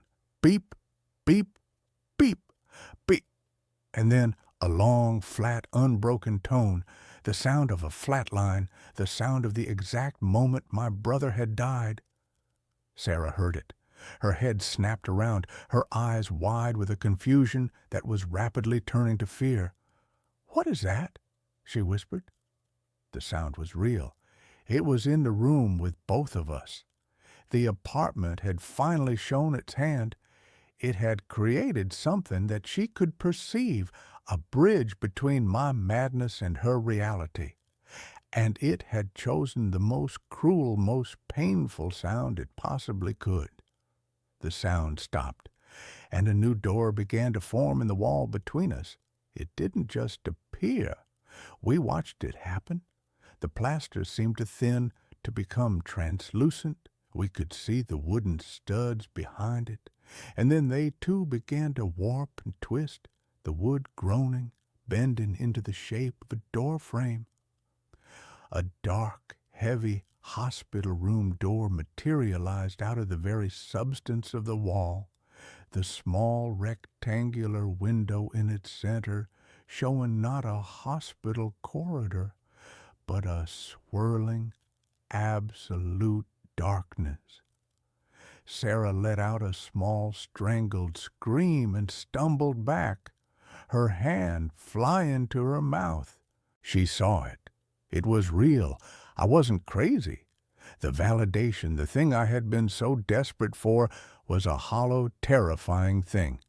Because now she was a part of it. Now she was trapped in here with me. The door swung open, and the thing that stood in the doorway was not a memory. It was not an object. It was a man. He was tall and gaunt, dressed in an old-fashioned threadbare suit from the 1920s. His face was a pale, emotionless mask. His eyes, two burning, intelligent points of light. It was Alistair Blackwood, or the echo of him, the central, foundational consciousness of this architectural monster. Grief is such a powerful material, he said, his voice a dry, dusty whisper that seemed to come from the walls themselves. But it requires a catalyst, an architect. Your sorrow has given me so much to build with, but the structure is unstable. It needs a cornerstone, a permanent resident. He looked from me to Sarah, and in his cold, dead eyes I saw the final, terrible blueprint of his design. He didn't want me. He wanted her. He wanted to trap her here, a new, fresh source of sorrow for me, a grief so profound it would give him enough power to build his mausoleum into a cathedral. He was going to take her, and I was going to be the eternal grieving warden of her prison, my pain the fuel that would keep the walls standing forever. In that moment, something inside me shifted. The grief, the fear, the helpless passive sorrow that had defined my life for the past year was burned away by a sudden, white-hot surge of pure, protective rage. This thing, this ghost of brick and mortar, was not going to have her. I thought of Ben, of his fearlessness, of his constant, relentless forward momentum. I had spent my life building walls, living within the safe, predictable grids. Ben had spent his life climbing over them. I finally understood. The apartment was a wall, and I had to climb it. I didn't run from Blackwood. I ran through him. His form dissolved into a cloud of cold, whispering dust as I passed, and I plunged into the dark doorway behind him. I was back in the labyrinth, the shifting, impossible corridors of my own past. But this time, I wasn't lost. I was navigating. I was looking for the heart of the maze. Blackwood's theory was right. Grief was the building material, and my grief for Ben was the foundation of this entire monstrous structure. To tear it down, I had to find the source, not just the memory of his death, but the core of the guilt that had turned my grief into a poison. I ran through the rooms, the echoes of my life swirling around me. I ignored the whispers, the phantoms. I was looking for the first room, the one that had started it all, the study. I found it, deep in the impossible heart of the apartment. I burst through the door. The room was the same, but the air was humming with a powerful, concentrated energy. And in the center of the room, on the desk, the photograph of me and Ben on the beach was glowing with a soft, internal light. This was it, the cornerstone, the foundational memory, not of his death, but of our lives together. The thing the house was twisting, perverting. I heard Sarah scream my name from somewhere far away in the maze. Blackwood was after her. I had to end this, now. I picked up the photograph, and I finally allowed myself to feel the one true ugly thing I had been hiding from myself for 6 months. I wasn't just grieving for Ben. I was angry at him.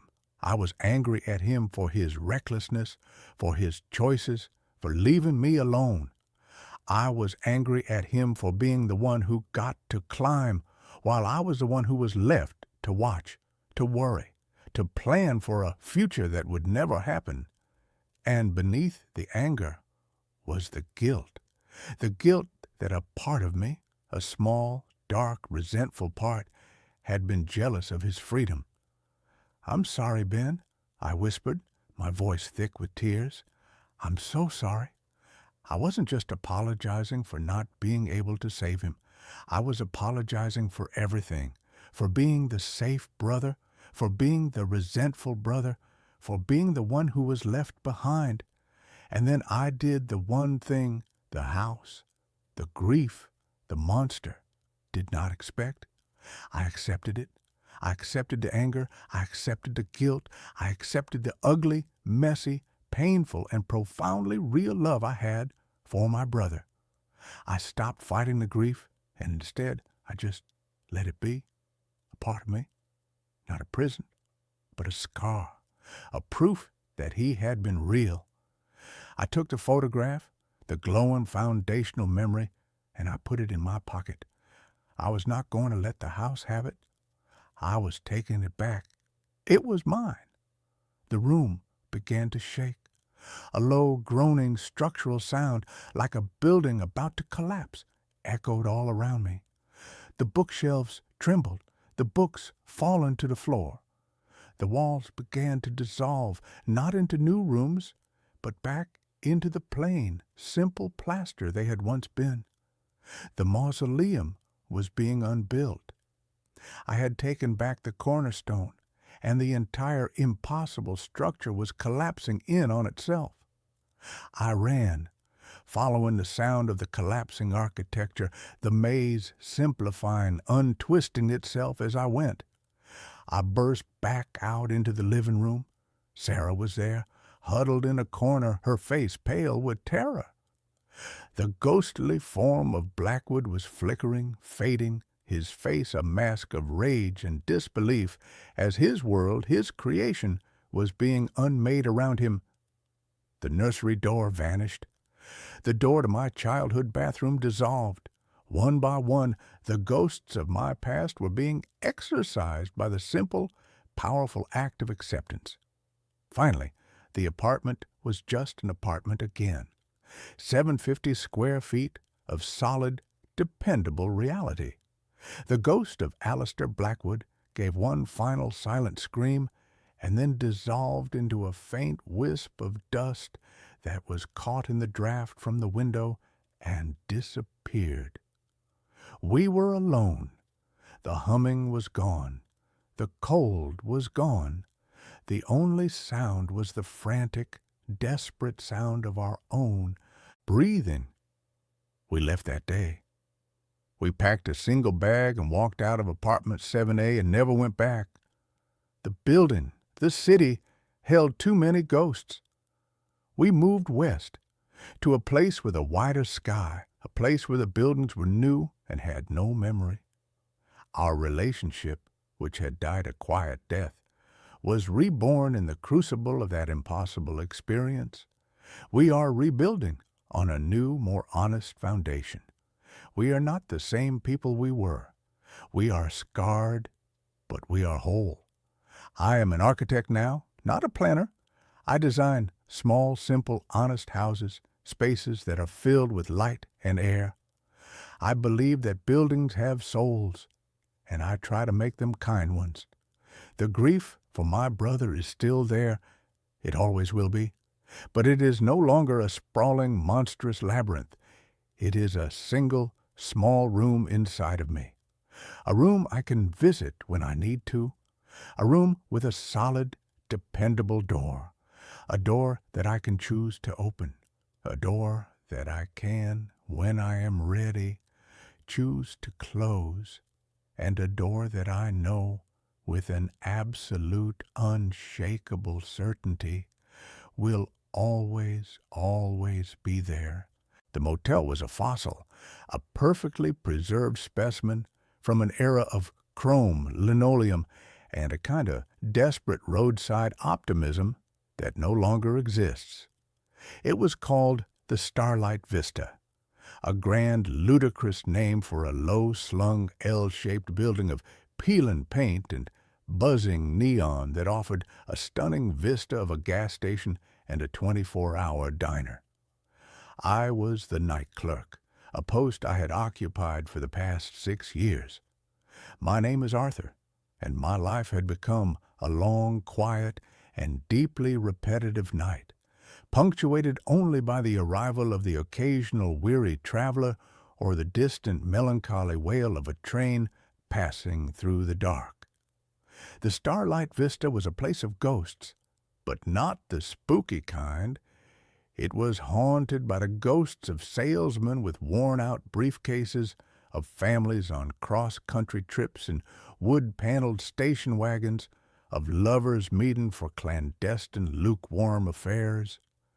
Every scuff on the floor, every cigarette burn on the Formica countertops was a small, silent testament to a life that had passed through and moved on. I was the curator of this museum of transient lives. My nightly ritual was as fixed and unchanging as the constellations. I'd make a pot of coffee that was strong enough to dissolve a spoon.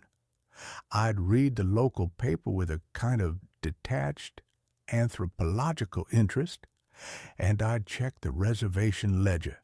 The ledger was the one anomaly in my otherwise predictable world.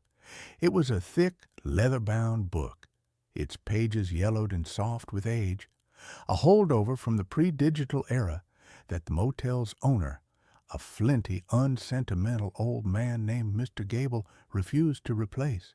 And in that ledger there was the mystery of Room 9. Every single night, for as long as I had worked there, the entry for Room 9 was the same. A single, neat, and unchanging line, written in a precise, slightly old-fashioned cursive, J. Corbin. No first name, no payment information, no check-in time. Just the name. The reservation was a permanent, unmovable fixture in the book. The first time I asked Mr. Gable about it, he had given me a look that was as cold and sharp as a shard of broken glass. "Room 9 is not your concern, Arthur," he'd said, his voice a low, gravelly rumble. "It's occupied, permanently. You do not knock on the door. You do not slide a bill under it. You simply leave it be. Is that understood?" It was not an invitation for a conversation. It was an order, and for 6 years I had obeyed it. I had treated Room 9 as if it did not exist. It was a blank spot on the map of my small nocturnal kingdom, but my curiosity, a slow, patient, and persistent creature, had been gnawing at the edges of my obedience for years. I had done the math. I had gone back, page by yellowed page, through the old ledgers that were stored in the back office. The reservation for J. Corbin had started on a Tuesday, October 14th, 1986, and it had never stopped. 39 years, 14,235 nights, a single, unbroken reservation. Who was J. Corbin? Was he a recluse, a modern-day Howard Hughes, living out his days in a cheap roadside motel? But I had never seen anyone go in or out of that room. The housekeeping staff, 2 quiet middle-aged sisters named Maria and Sophia, never cleaned it. When I had asked them, they had just crossed themselves and shaken their heads, muttering something in Spanish about bad air. The room itself was a paradox. It was at the far end of the west wing, the last door on the left. The paint on the door was not peeling. The brass number 9 was not tarnished. The "Do Not Disturb" sign, a small plastic rectangle, hung permanently from the knob. Its red letters faded to a pale anemic pink. The window that faced the parking lot was always dark, its thick mustard-yellow curtains always drawn, but the room was not dead. It consumed electricity. I had checked the meters in the maintenance closet. Room 9 drew a steady, consistent, and low-level amount of power day and night, the kind of power draw you'd see from a single, low-wattage light bulb, and maybe an old, inefficient clock radio. My quiet, ordered life was built around this one, singular and deeply unsettling mystery, and for 6 years I had been content to let it remain one. But then Mr. Gable died. A heart attack, swift and efficient in his sleep. His estranged daughter, a brisk, no-nonsense woman from the city, inherited the motel, and her first order of business was to modernize. A team of contractors descended upon the starlight vista, and the comfortable, dusty silence of my life was shattered by the sound of hammers and power saws. They were replacing the carpets, updating the wiring, and, to my horror, installing a new computerized reservation system. The leather-bound ledger, my strange anachronistic Bible, was to be retired. I knew my time was running out. The new system would not tolerate the gentle, unspoken mystery of J. Corbin. It would demand a credit card number, a check-in date, a digital footprint. The ghost in my machine was about to be exorcised by an IT professional. I had to know. I had to understand. Before the bulldozers of the 21st century paved over the one true and profound mystery of my life. The night before the new system was scheduled to go online, I made my decision. The contractors were gone. The motel was quiet, save for the hum of the ice machine and the snores of a traveling salesman in room 3. I took the master key, a heavy, old-fashioned brass key that I had never in 6 years had a reason to use for room 9. My footsteps echoed in the empty parking lot as I walked towards the west wing. The air was cold and still.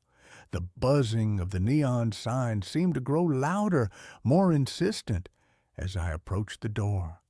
I stood before it for a long moment, my heart a frantic, trapped bird in my chest. The faded "Do Not Disturb" sign seemed to mock me. My hand trembled as I slid the key into the lock. It turned with a smooth, silent, and well-oiled click that was deeply, profoundly unnerving. I took a deep breath, the air tasting of asphalt and impending revelation, and I pushed the door open. The room was not what I expected. It was not a dusty, forgotten time capsule. It was not the squalid den of a recluse. It was a waiting room. The room was immaculate. The bed, a standard motel-issue double, was made with military precision. The cheap polyester bedspread pulled taut, not a single wrinkle on its surface. The carpet, a swirling psychedelic pattern of orange and brown, was perfectly vacuumed. There was not a speck of dust on the faux wood headboard or the formica top of the small round table. But the room was not empty. On the table, next to a small bakelite lamp that was emitting a soft, warm, golden glow, was a single open book. And sitting in the room's only armchair, a worn vinyl monstrosity the color of a bruised avocado, was a man. He was old, but it was an age that was impossible to quantify. He was dressed in a simple, gray, and slightly old-fashioned suit. His face was a road map of wrinkles, but his eyes, a pale, washed-out blue, were clear, sharp, and utterly, completely ancient. He was not a ghost. He was solid. He was real. And he was looking directly at me. He did not seem surprised. He seemed patient, as if he had been waiting for me to open that door for a very, very long time. "Arthur," he said, his voice a low, soft, and impossibly tired sound. "You're early. I wasn't expecting you for another 17 years." I stared at him, my mind a screaming white noise chaos of disbelief. Who are you?" I stammered. "Are you Jay Corbin?" He smiled a faint, sad, and deeply weary smile. "In a manner of speaking, it's a professional name, a designation. You can call me Jonas." "What is this place?" I whispered, my eyes darting around the clean, sterile, and utterly soulless room. "What have you been doing in here for 39 years?" "Waiting," he said simply, "and working." He gestured to the open book on the table. I took a hesitant step into the room. The air was still and cool, and it had a strange, neutral, almost non-existent smell. It was like the air in a clean room, a place where the outside world was not allowed to enter. I looked at the book. It was a ledger, identical to the one I used at the front desk, and it was open to today's date. All the rooms were marked as vacant, except for one, Room 9, J. Corbin, and beneath it a new line had been added in the same neat and precise cursive. Arthur Penhaligon, 11:17 p.m., my name. I looked up at him, a cold, creeping dread, far worse than any simple, superstitious fear, beginning to seep into my bones. "What is this?" "I'm a clerk, Arthur," Jonas said, his ancient blue eyes holding mine. "Just like you. A manager of a very specific and very necessary kind of roadside motel." He gestured around the room. "This isn't just a room, it's a layover, a transfer station, a place between the road you were on and the one you're about to be on." I don't understand," I said, my voice trembling. "You're not supposed to," he said, his voice gentle. "Not yet. Your reservation isn't for another 17 years, but you've opened the door. You've checked in early. And the rules are very strict about early check-ins." My mind was reeling, trying to process the sheer cosmic impossibility of his words. This was not a man. This was something else. And this motel, my quiet, predictable, and boring little motel, was a part of it. "What are you?" I whispered. "I am the one who helps the lost find their way," he said. "The ones who die on the road. The ones who are untethered.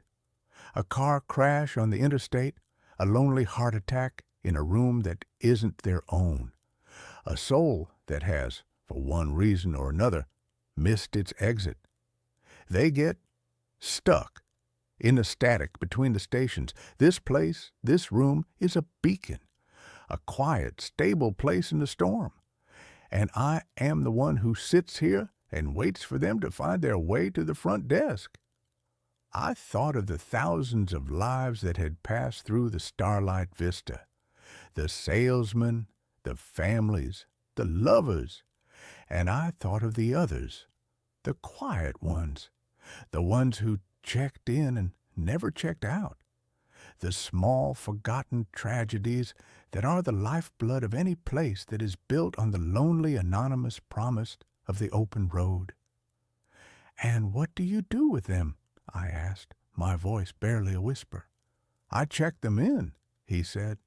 "I give them a key, and I help them to understand that the trip they were on is over, and that a new one is about to begin." He looked at me, and his eyes were filled with a sadness that was as old and as deep as the universe itself. "My work is very important, Arthur. It requires quiet. It requires discretion. It requires a place that is constant." I understood then. The reservation, the untouched room, the low, steady hum of the electricity. It was all a part of it, an anchor, a lighthouse for the lost souls of the highway. And my mundane, boring, and quiet little life had been lived unknowingly in the shadow of this profound and terrifying cosmic machinery. "But why me?" I asked. "Why are you telling me this?"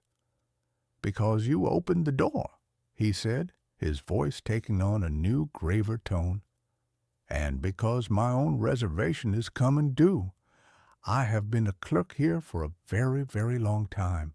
My own journey is about to continue, and a place like this can never be left unattended." The implication of his words hit me with the force of a physical blow. The room seemed to tilt, the walls closing in. "No," I said, shaking my head. "No, I have a life. I am a clerk at a motel." "You were a clerk at a motel," he corrected gently. "But you chose to open a door that was not meant for you. You have seen behind the curtain, Arthur, and once you have seen, you cannot unsee. You are a part of the mechanism now." He stood up, his movements slow and stiff, like a man who had been sitting in the same chair for 1,000 years. He walked over to me, and he placed a heavy, cold brass key in my hand. It was the master key for room 9. "Your training was supposed to be gradual," he said, his voice a soft, tired whisper in my ear. "Over the next 17 years, you would have begun to see, to understand. But now you will have to learn on the job." He walked past me, towards the open door of the room. He did not look back.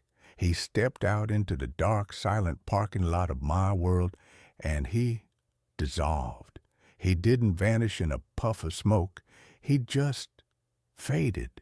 He became a part of the darkness, a part of the quiet, a part of the lonely, endless night of the open road. I was alone in the room, the clean, sterile waiting room. The book was still on the table, open to my name. The soft, golden light of the lamp was still glowing. I was the new clerk, the new manager, the new J. Corbin. I walked out of the room and pulled the door shut. It clicked with a soft, final sound.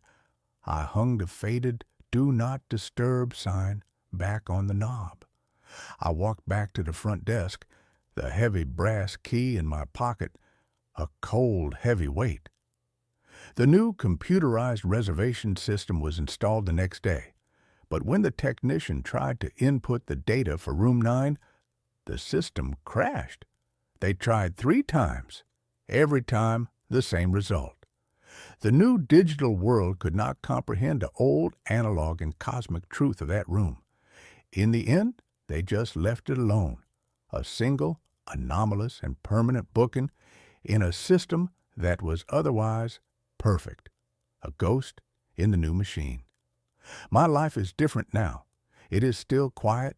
It is still nocturnal. I am still the clerk at a roadside motel.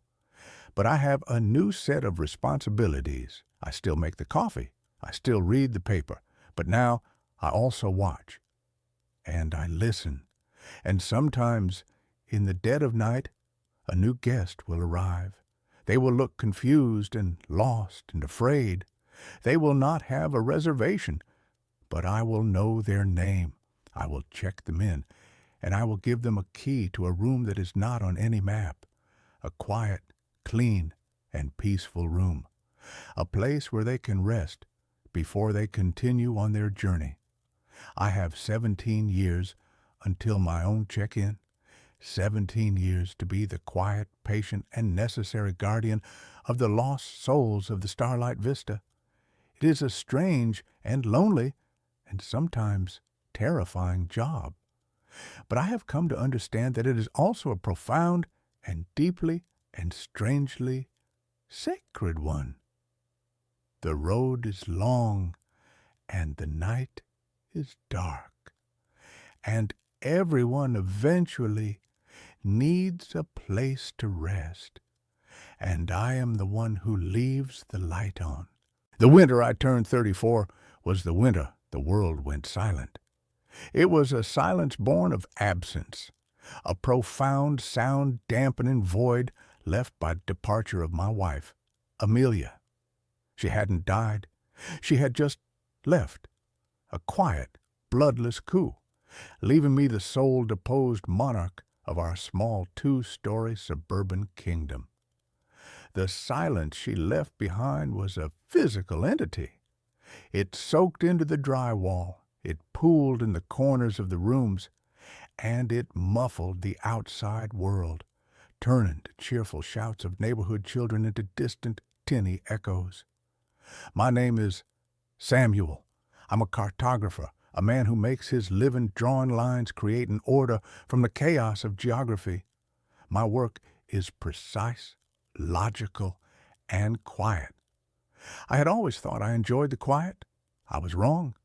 The quiet of our house, once a peaceful harbor, was now the vast, terrifying, and empty ocean. I was adrift. The neighborhood, Havenwood Hills, was a perfect self-contained diorama of suburban bliss. Mature oak trees, manicured lawns, and a prevailing sense of polite, unspoken conformity. It was a place where things were supposed to make sense, a place for summer barbecues, for autumn leaf raking, for the gentle, predictable rhythms of a life well lived. It was not a place for an ice cream truck in the dead of winter. The first time I saw it, it was a Tuesday in the bleak, iron-gray heart of January. A thick, wet snow was falling, the kind that clings to every branch and wire, swaddling the world in a thick white bandage. I was in my study, a room on the second floor that overlooked the gentle curve of our street, trying to lose myself in the intricate topography of a coastal estuary map. And then I heard it. It was a melody, a faint, tinny, music box jingle that was so profoundly out of place in the muffled, snowy silence that my mind initially refused to process it. It was "Pop Goes the Weasel." But it was wrong. It was slow, lugubrious, each note slightly off-key, as if the music box that was playing it was very old and very, very tired. The sound grew slowly, agonizingly, louder. I went to the window, my brow furrowed in confusion. And there it was, creeping down the center of the snow-covered street at a pace that was more funereal than festive, was an ice cream truck. It was a relic, a ghost from a bygone era, a vintage 1960s model with rounded, friendly-looking fenders and a high, curved roof. The paint was peeling in long pastel strips of what had once been cheerful pink and white, revealing a layer of rust that was the color of old, dried blood. On the side, in a faded, looping, and vaguely sinister script, were the words, "Jolly Jack's Joyful Gems." The cartoon caricature of Jolly Jack was the stuff of nightmares, a winking, ruddy-cheeked clown whose smile was too wide, whose eyes were just two black, empty circles. The truck moved with a strange, unnatural silence, the only sound the slow, melancholy dirge of its song. It left no tracks in the fresh snow. My first thought was that it was a prank, some art school prankster with a vintage truck and a twisted sense of humor. But as it drew nearer, I saw the other residents of Havenwood Hills begin to emerge from their warm, bright houses. They moved with a slow, shambling gait, their faces slack, their eyes empty and unfocused.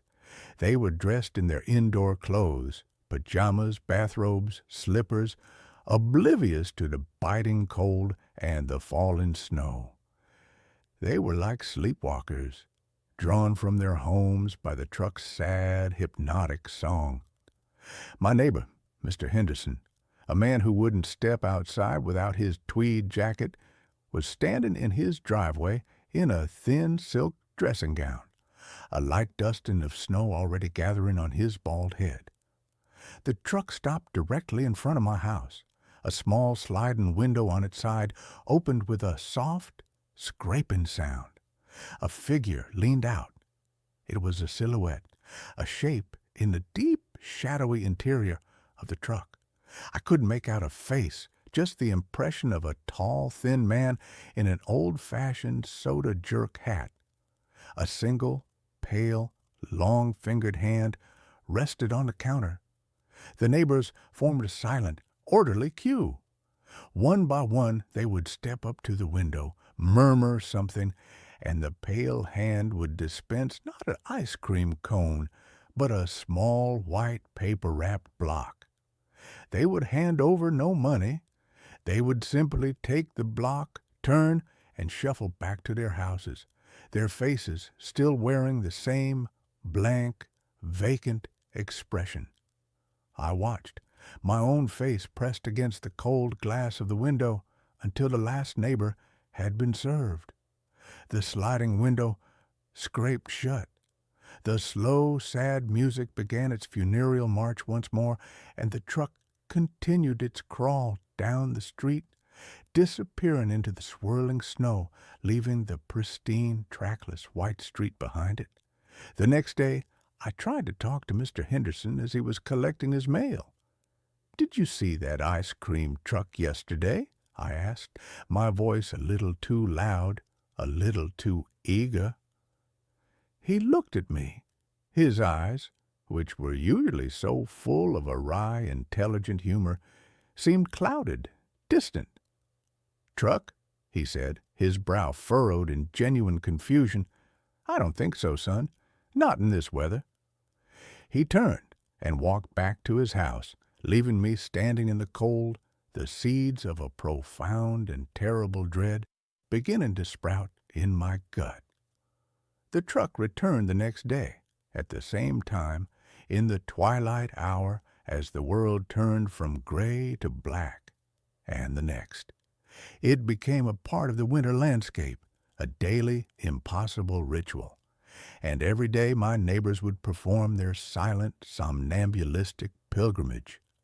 After a week of this, I began to notice a change in the neighborhood, a subtle, creeping decay.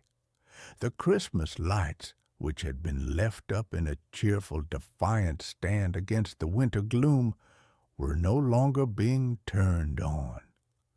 The lawns, once so meticulously kept, were becoming shaggy and unkempt beneath.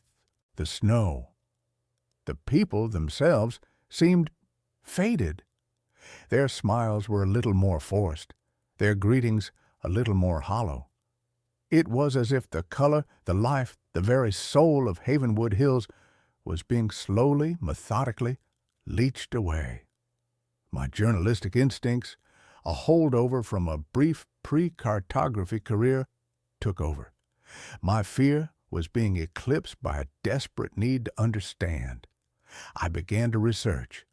I dug into the town's archives, sifting through microfiches of old newspapers, my eyes burning from the strain. I found him in an article from the summer of 1974. His name was Jack. Not Jolly Jack. Just Jack.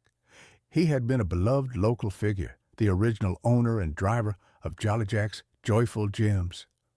There was a picture of him, a kind-faced man with a sad smile, leaning out of the window of his brand-new ice cream truck.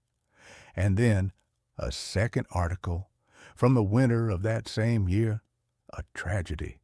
Jack's 8-year-old son, Bobby, had wandered off during a snowstorm and had never been found. He had been playing in the woods at the edge of the neighborhood and had simply vanished.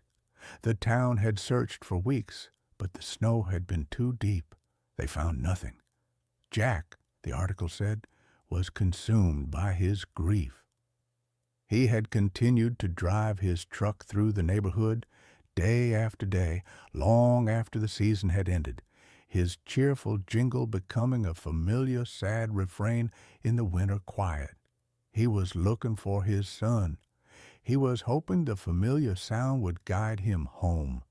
He had driven that route every day until his own death, of what the paper called a broken heart a decade later. The truck, his rolling musical tombstone, had been sold for scrap, or so the article said. The knowledge was a cold, heavy stone in my stomach. The truck was not a prank. It was a ghost. It was the physical manifestation of a father's eternal, inconsolable grief, doomed to forever patrol the streets where his son was lost. And the driver was the ghost of a man who had never been able to say goodbye. But what was he selling? What were those little white blocks? I knew I had to get closer. The next evening, as the first sad notes of Pop Goes the Weasel drifted through the falling snow, I put on my coat and went outside. The cold was a physical shock, a sharp, clean slap in the face. I joined the silent, shuffling line of my neighbors. Standing among them was like standing in a graveyard. Their eyes were vacant, their breathing shallow. The air around them felt thin, depleted. When it was my turn, I stepped up to the window. The inside of the truck was a deep, impossible darkness, and the cold that emanated from it was not the cold of winter, but the deep, cellular, ancient cold of the grave. The pale, long-fingered hand of the driver rested on the counter. His face was a blur of shadow beneath his hat. "What would you like?" a voice whispered. It was not a real voice. It was a dry, rasping sound like dead leaves skittering across pavement. I looked at the menu, a small hand-painted board inside the truck. The flavors were not chocolate or vanilla or strawberry. They were written in the same looping, faded script as the side of the truck. And they were a carefree summer afternoon, the pride of a first success, Christmas morning, age 6, a mother's embrace. I stared at the words, my mind reeling. This was not ice cream. This was something else. "What are they?" I whispered, my voice trembling. "Memories," the driver rasped. "Just a little taste, to help you forget the cold." My eyes scanned the list again, and my heart stopped. At the bottom of the board, one flavor was written in a slightly different, more recent hand. Amelia's laugh, a sound, a memory, a feeling that I had been chasing in my dreams for 6 agonizing months. The sound that had been the anchor of my life. The thought of hearing it again, of feeling the warmth of it, was a siren song so powerful, so seductive, that it drowned out all the alarm bells that were screaming in my head. "I'll have that one," I said, my voice a choked, desperate thing. The pale hand disappeared into the darkness and reemerged with one of the small paper-wrapped blocks. As I reached for it, his cold, dry fingers brushed against my own. It felt like touching a statue. I took the block. It was cold, but it wasn't the cold of ice. It was the cold of absence. I turned and walked back to my house, the small white block clutched in my hand. I felt the empty eyes of my neighbors on my back. I knew I had just crossed a threshold, that I had become a part of their silent, waking nightmare. Inside my house, I unwrapped a block. It was not ice cream. It was a smooth, white, almost translucent substance, like solidified moonlight. It had no smell. I sat in my armchair, the one Amelia had always loved, and I took a small, hesitant bite. The world dissolved. It was not a taste. It was a total sensory immersion. I was no longer in my silent, winter-bound house. I was in our old, sun-drenched garden, in the heart of a perfect July afternoon. I could feel the warmth of the sun on my skin. I could smell the rich, loamy scent of the earth, the sweet perfume of the roses Amelia had planted, and I could hear her. She was laughing, a full-throated, joyous sound that was more beautiful than any music I'd ever heard. She was holding a watering can, a single perfect drop of water clinging to the tip of her nose. The memory was not a memory. It was real. It was perfect. I was there. The experience lasted for what felt like an eternity, and for what was probably only 30 seconds. When it faded, and I was back in my cold, silent living room, the afterglow was so powerful, so euphoric, that I was weeping with a joy so profound it was almost painful. The little white block in my hand was almost gone, melted away into nothing. It was the most beautiful thing I had ever experienced, and it was the beginning of my end. The next morning, I woke up feeling a strange, hollow sensation. The euphoria of the memory was gone, replaced by a gray, aching void. I went to make coffee, and I found myself staring at the coffee maker, a simple drip machine we had owned for years, and I couldn't remember how to use it. The knowledge was just gone. A small, simple, and utterly mundane memory erased. I stood there for a long time, a new, different kind of cold seeping into my bones. The price. The transaction had not been free. I had bought a taste of a perfect memory, and the price had been one of my own. I knew, with a sudden, sickening certainty, what was happening to my neighbors.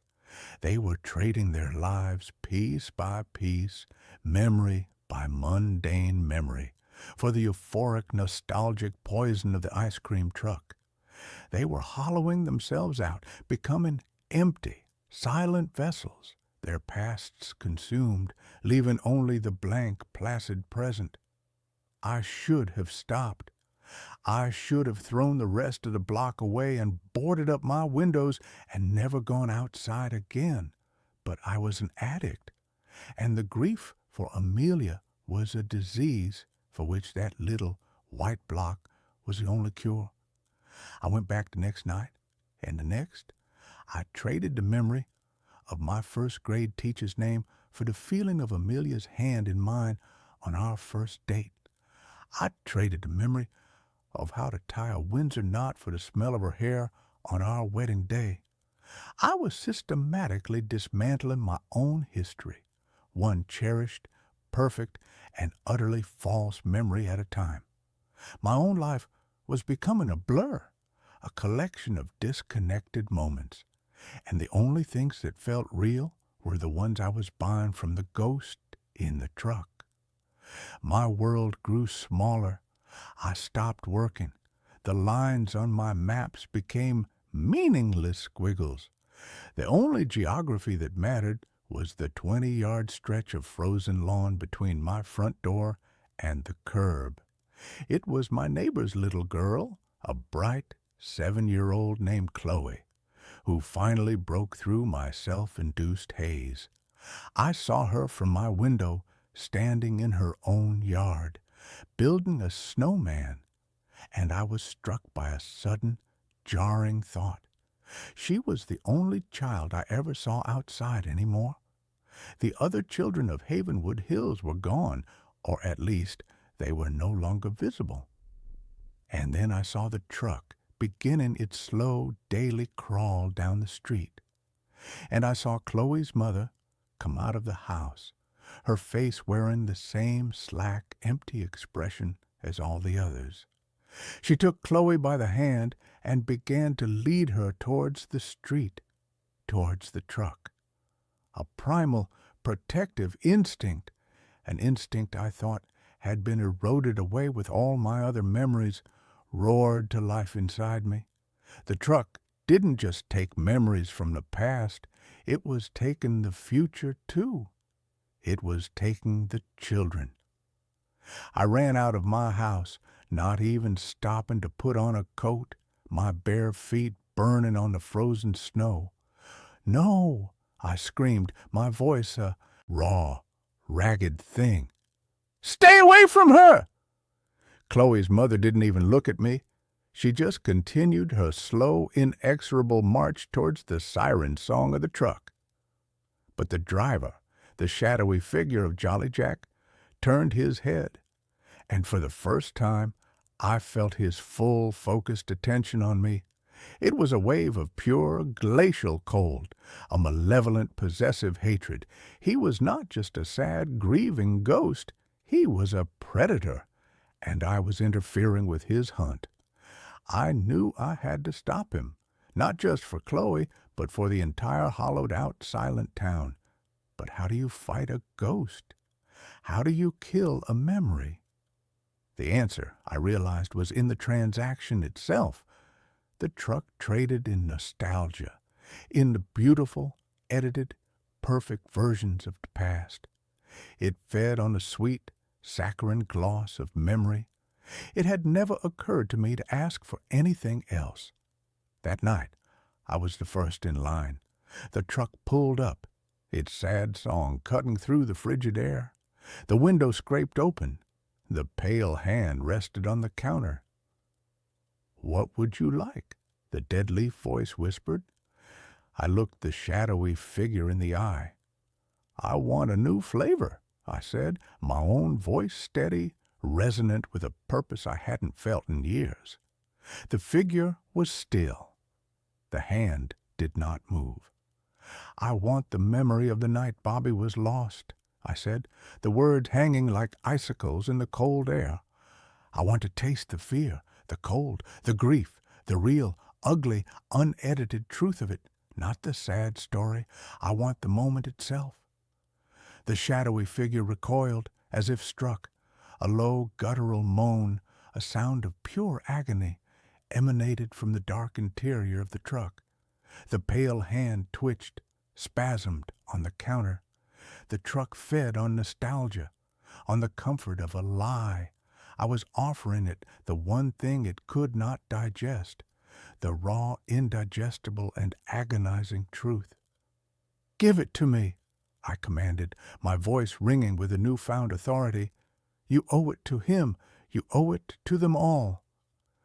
The figure let out a long, shuddering sigh, a sound that seemed to pull the very heat from the air. The pale hand disappeared and re-emerged with a block. But this one was not white. It was a dark, swirling, angry gray, and it seemed to throb with a cold, internal light. I took it. It was so cold it burned my hand. I unwrapped it, and I took a bite. The world did not dissolve. It shattered. I was not in a memory. I was in the event. I was a small 8-year-old boy lost in a blizzard, the wind a screaming predatory thing, the snow a blinding white abyss. I could feel the biting, numbing cold in my bones, the terror of being small and alone and lost in the dark.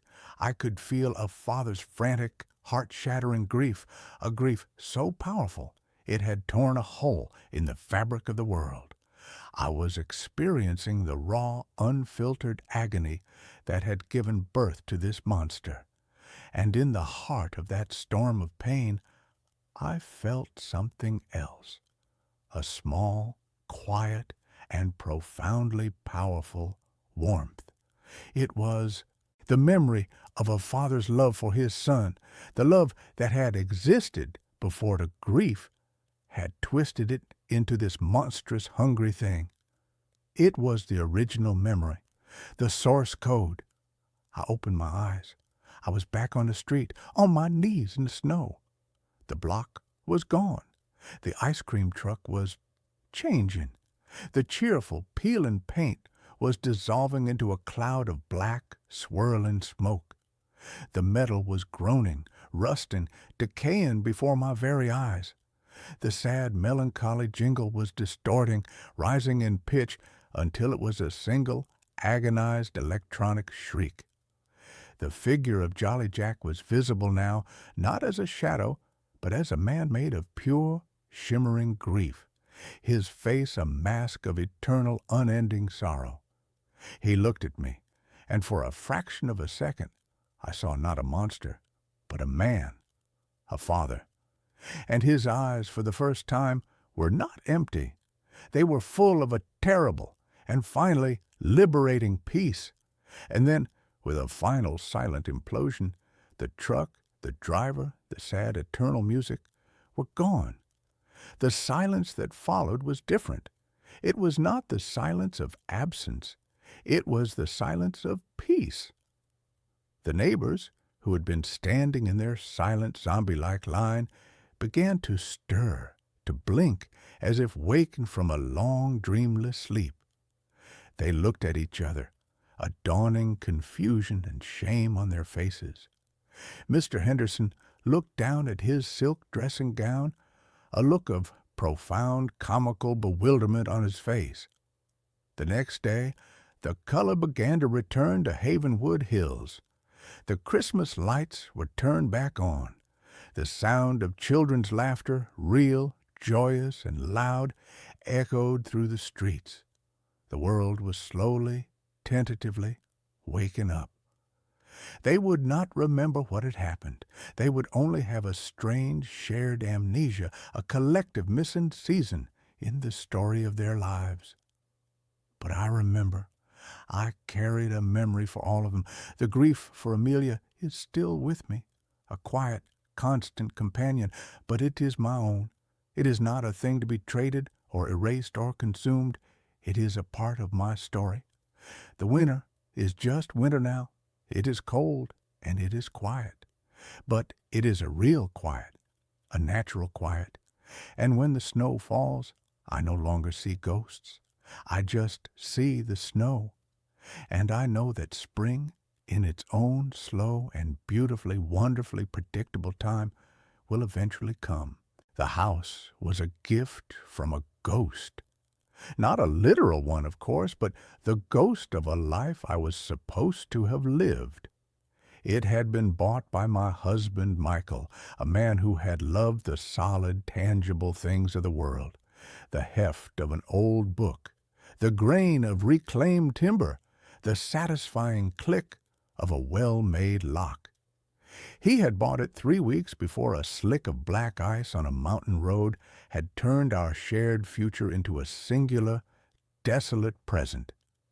He had seen the house, an old forgotten Victorian dowager on a cliff overlooking the sea, and had declared it the place where we would grow old, a beautiful, sprawling repository for our future memories. I, a forensic sketch artist, a man who made his living by giving faces to the faceless, was left to inherit a future I no longer had a partner for. My name is Elias Vance.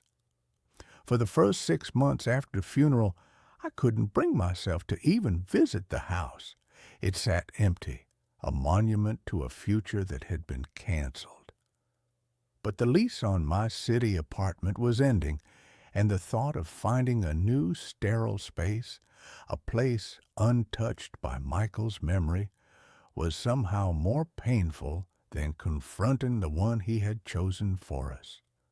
So I packed my life into a series of sad brown cardboard boxes and moved to the ghost house.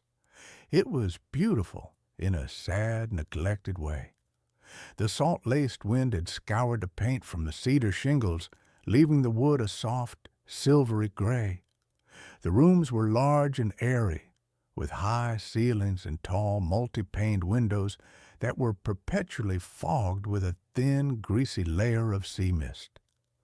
The house was a project, and I, a man with nothing but time and a grief so profound it felt like a full-time job, needed a project.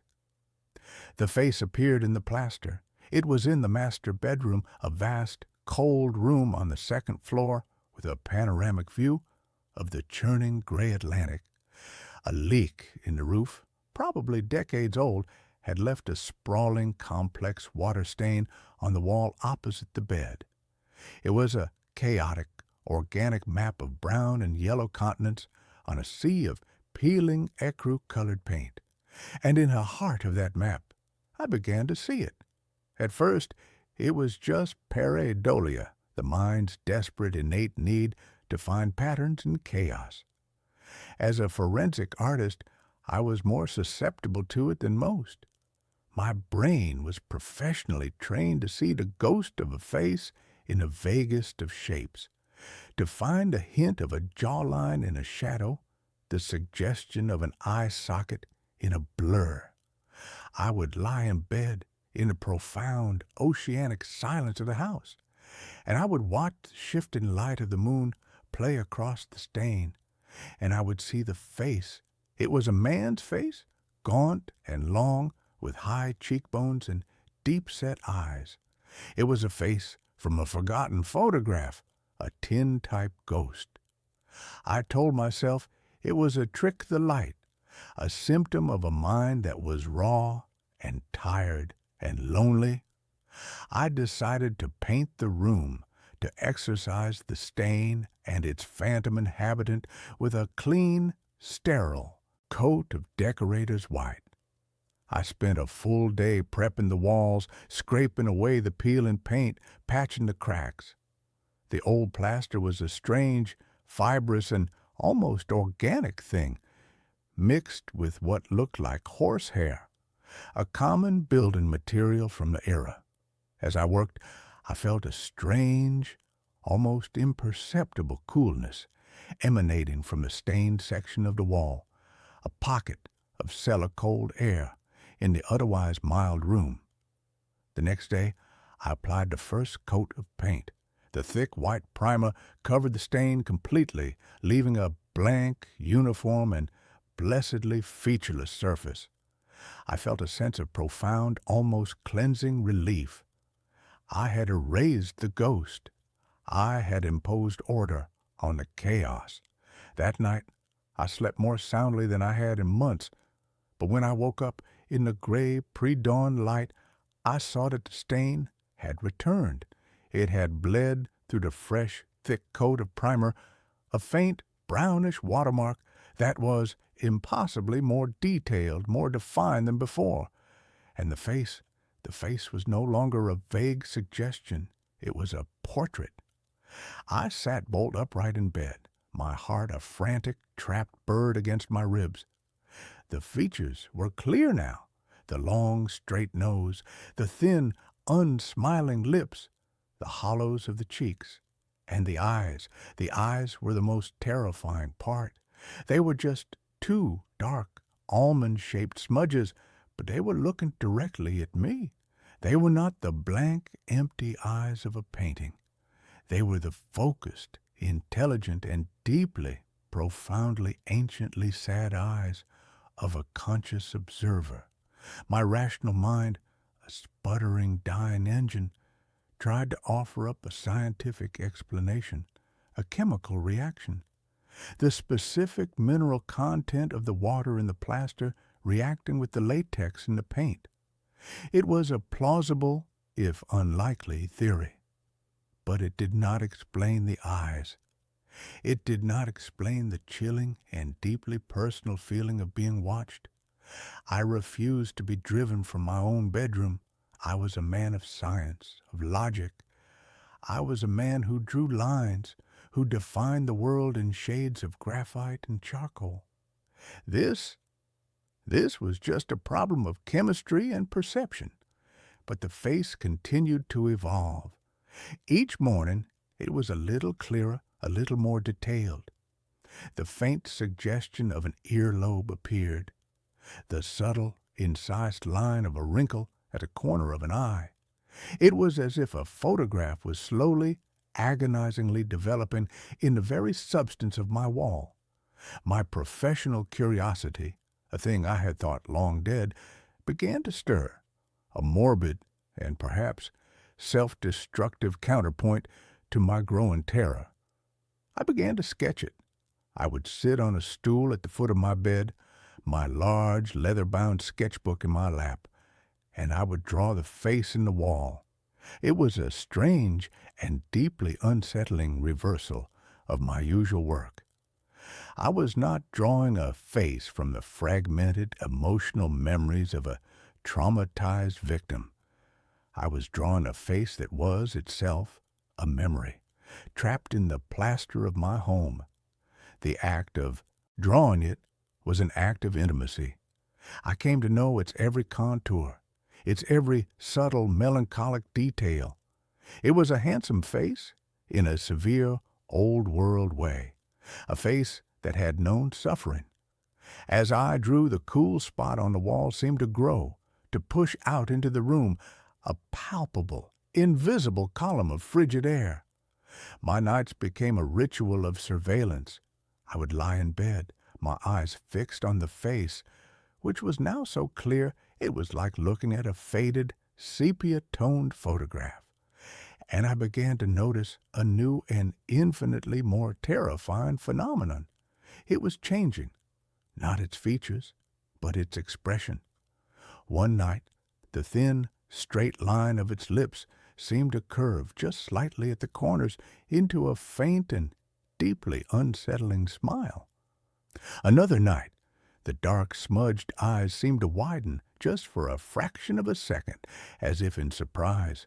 I was not just observing a static image. I was interacting with a responsive and sentient entity. I had to know who he was. My investigation became an obsession, a frantic, desperate dive into the history of the house, of the land it was built on.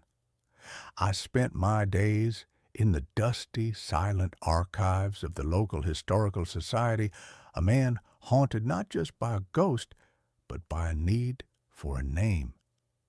The house had been built in 1888 by a man named Dr. Alastair Finch.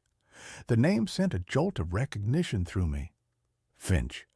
There was a wing at the city's main teaching hospital named after him. He was a pioneering anatomist, a brilliant and notoriously reclusive figure from the city's early history. He had built the house as a private retreat, a place to conduct his research far from the prying eyes of the academic world. The records were sparse. He had lived in a house alone, save for a single, taciturn housekeeper. He had no wife, no children. He was known for his obsessive, and some said morbid, dedication to his work. And then, in the winter of 1903, he had simply vanished. The housekeeper had arrived one morning to find the house empty. The doors were locked from the inside. Nothing was out of place. Dr. Finch's coat was on its hook, his half-finished breakfast on the table. He was just gone. The police had searched for months. They had dragged the sea. They had scoured the woods. They had found nothing. Alastair Finch had, for all intents and purposes, ceased to exist. I found a single, grainy photograph of him in an old medical journal. I held the journal in my trembling hands, my breath catching in my throat. It was him. The same long, gaunt face, the same high cheekbones, the same deep-set, sad, and intelligent eyes. The face in my wall was the face of Dr. Alastair Finch, a man who had disappeared from this very house over a century ago. The rational scientific explanations were now a distant, laughable memory. I was living in a haunted house, but it was not a ghost in the traditional sense. It was not the spirit of a dead man. It was the spirit of a man who had never been found, a man who was perhaps not dead at all, a man who was somewhere else, somewhere inside my walls. My great-uncle Henry's journals from the previous story about the mirror came to mind. Not ghosts, but echoes. My research into Dr. Finch led me down a darker, more esoteric path. He had not just been an anatomist. His later work, which had been dismissed by the medical community as the ravings of an eccentric, had been focused on what he called cellular memory. He believed that the human body was not just a machine of flesh and blood, but a vessel for a kind of energetic residue. He believed that a powerful, focused consciousness could, at the moment of extreme duress or concentration, leave an imprint of itself on its surrounding environment, an echo, a psychic photograph, and I found his formula. In a letter to a colleague, a letter in which he was clearly trying to secure funding for his increasingly strange research, he had described a new experimental plaster he had developed, a plaster that was not mixed with horsehair and sand, but with a fine, powdered, and deeply unsettling mixture of human bone ash and silver nitrate. He claimed it was the perfect medium, a kind of psychic film, capable of capturing the final, desperate, energetic imprint of a human soul. I felt a wave of nausea so profound I had to sit down. My walls were not just walls. They were a tomb, a recording medium. And the face of Dr. Finch was not a stain. It was a photograph, taken from the inside. He had not vanished. He had imprinted himself. He had become a part of the house. The phenomena began to escalate, to bleed out from the wall and into the room itself. I would hear a soft, dry, whispering sound at night, like the sound of a page being turned in an old, brittle book. I would wake up to find the objects on my bedside table rearranged, my sketchbook moved to the other side of the room. One morning, I found a single, perfect, and deeply disturbing handprint in the thick layer of dust on the floorboards in front of the wall. It was a long, slender hand, the hand of an academic, a surgeon, and it was as if someone had pressed their hand to the floor from the inside of the wall and the dust had settled around it. He was no longer just watching me, he was trying to reach me. And then the face began to change in a new and far more terrifying way. It began to look like me. It was a slow, subtle, and horrifying transformation. The line of the jaw would soften just slightly to match my own. The shape of the eyes would change, becoming a little wider, a little less deep-set. The thin, straight lips would become a little fuller. It was as if he was studying me, my own face, my own features, and he was incorporating them. He was using my own reflection, my own presence as a model, a template. He was overriding his own faded image with my fresh, living one. I was no longer just an observer of this phenomenon. I was a participant. I was the source material. He was not just a ghost in my house. He was a parasite, and he was feeding on my own identity. I had to get out. The thought was a primal, screaming imperative. I packed a bag, my hands shaking, my eyes darting nervously towards the wall, where the face, now a grotesque, androgynous fusion of my own features and his, watched me with a calm and deeply unsettling curiosity. I went to the front door, my hand on the knob, and the door would not open. The old, heavy, and well-made lock was frozen solid. I tried the back door. The same. The windows, the old sash-cord windows that had been painted shut for decades, were now as solid and immovable as the stone foundation of the house itself. I was trapped. The house, his body, would not let me leave. I was a prisoner in a house that was actively and intelligently trying to consume me. My last desperate hope was my sister, Sarah. She was a journalist, a hard-headed, cynical, and deeply practical woman who had always viewed my artistic temperament with a kind of affectionate pity. She was the only person I had told about the house, and she had, of course, assumed my strange behavior was just an eccentric and slightly morbid manifestation of my grief. She had promised to drive up from the city at the end of the week to check on me. I had my phone. I had a signal. I called her. My voice was a frantic, terrified mess. I told her I was trapped. I told her the house wouldn't let me out. She was silent on the other end of the line for a long moment. I could hear the deep, weary sigh of a woman who was convinced her brother had finally and completely lost his mind. "Okay, Elias," she said, her voice the calm, placating tone one uses with a frightened child or a lunatic. "Okay, I'm on my way. I'll leave right now. It will take me about 3 hours. Just try to stay calm. Can you do that for me?" 3 hours. It felt like a lifetime. I spent those 3 hours in a state of high alert, paranoid terror. I barricaded myself in the living room, as far away from the bedroom, from the wall, as I could get.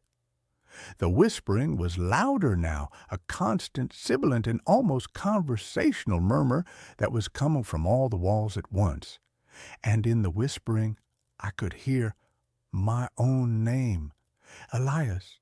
And then the wall in the living room, the one that faced the sea, the one where Michael and I had planned to hang his favorite oversized abstract painting, began to change. The plaster began to ripple, to soften, as if it were turning from a solid to a liquid. And a new face began to emerge, a face I knew as well as my own, the face of my dead husband, Michael. It was a perfect, heartbreakingly perfect rendition of him. But his eyes were wrong. They were the same, dark, sad, and intelligent eyes as the face in the bedroom wall. It was him. It was Finch, and he was wearing Michael's face like a mask. "Don't you miss him, Elias?" the wall seemed to whisper, the voice a grotesque and deeply insulting imitation of Michael's own deep and gentle baritone. "It's so lonely here. We could be together, all three of us." The monster was not just trying to steal my face, it was trying to steal my grief. It was using my own most profound and deeply personal pain as a weapon against me. It was the ultimate violation. I screamed, a raw, ragged, and utterly hopeless sound of pure animal rage and despair. I picked up a heavy iron fire poker and I swung it at the wall, at the perfect, beautiful, and monstrous face of my dead husband. The poker hit the wall with a dull, wet, and sickening thud, as if I had struck a side of beef. The plaster did not crack. It bruised. A dark, ugly, purplish mark appeared, and the face of Michael contorted, not in pain, but in a slow and deeply, deeply satisfied smile. It was feeding on it. My rage, my despair, my violent and desperate and futile and grief-stricken and love-filled action, they were its food. My emotional energy was the very thing that was allowing it to break through, to become more real, more solid. I dropped the poker, my body going limp with the sudden, horrifying realization I could not fight it. Fighting it only made it stronger. I was in a cage with a monster, and the monster was feeding on my own desperate attempts to escape. I heard the sound of a car on the gravel driveway. Sarah, she was here. I ran to the window. Her small, sensible sedan was parked outside. She was getting out, her face a mask of worried determination. I banged on the window, but the sound was a dull, muted thud. The house was soundproofed from the inside now, too. She couldn't hear me. She went to the front door and knocked. I heard the sound, faint and distant. She tried the knob. It was locked. She called my name. I screamed it back. But my voice was a dead, flat thing in the silent, waiting air of the house. And then I saw it. The plaster on the wall by the front door, the wall right next to where she was standing, began to ripple. A new face was beginning to form. A woman's face. Her face. It was going to take her, too. It was going to surround me with the faces of everyone I had ever loved. A living, breathing, and eternal mausoleum of my own personal history. I was not just going to be its prisoner. I was going to be the curator of my own private hell. In that moment of absolute and final despair, a strange, cold clarity washed over me. I thought of my work, of the faces I drew. I was a man who brought form to the formless, who created order from the chaos of memory. And this house, this entity, was doing the same thing. It was an artist, a monstrous and deeply and profoundly lonely artist. And its medium was me. I could not fight it. I could not run from it. So I had to do the one thing it would not expect. I had to create a piece of art that it could not comprehend. I had to create a new face. I ran back to my studio, the one room in a house that had, so far, remained untouched. I grabbed my sketchbook, my charcoal, my graphite. I sat on the floor, in the center of the living room, my back to the monstrous emerging face of my sister, and I began to draw. I did not draw a face of sadness or of fear or of rage. I did not draw a face from my past.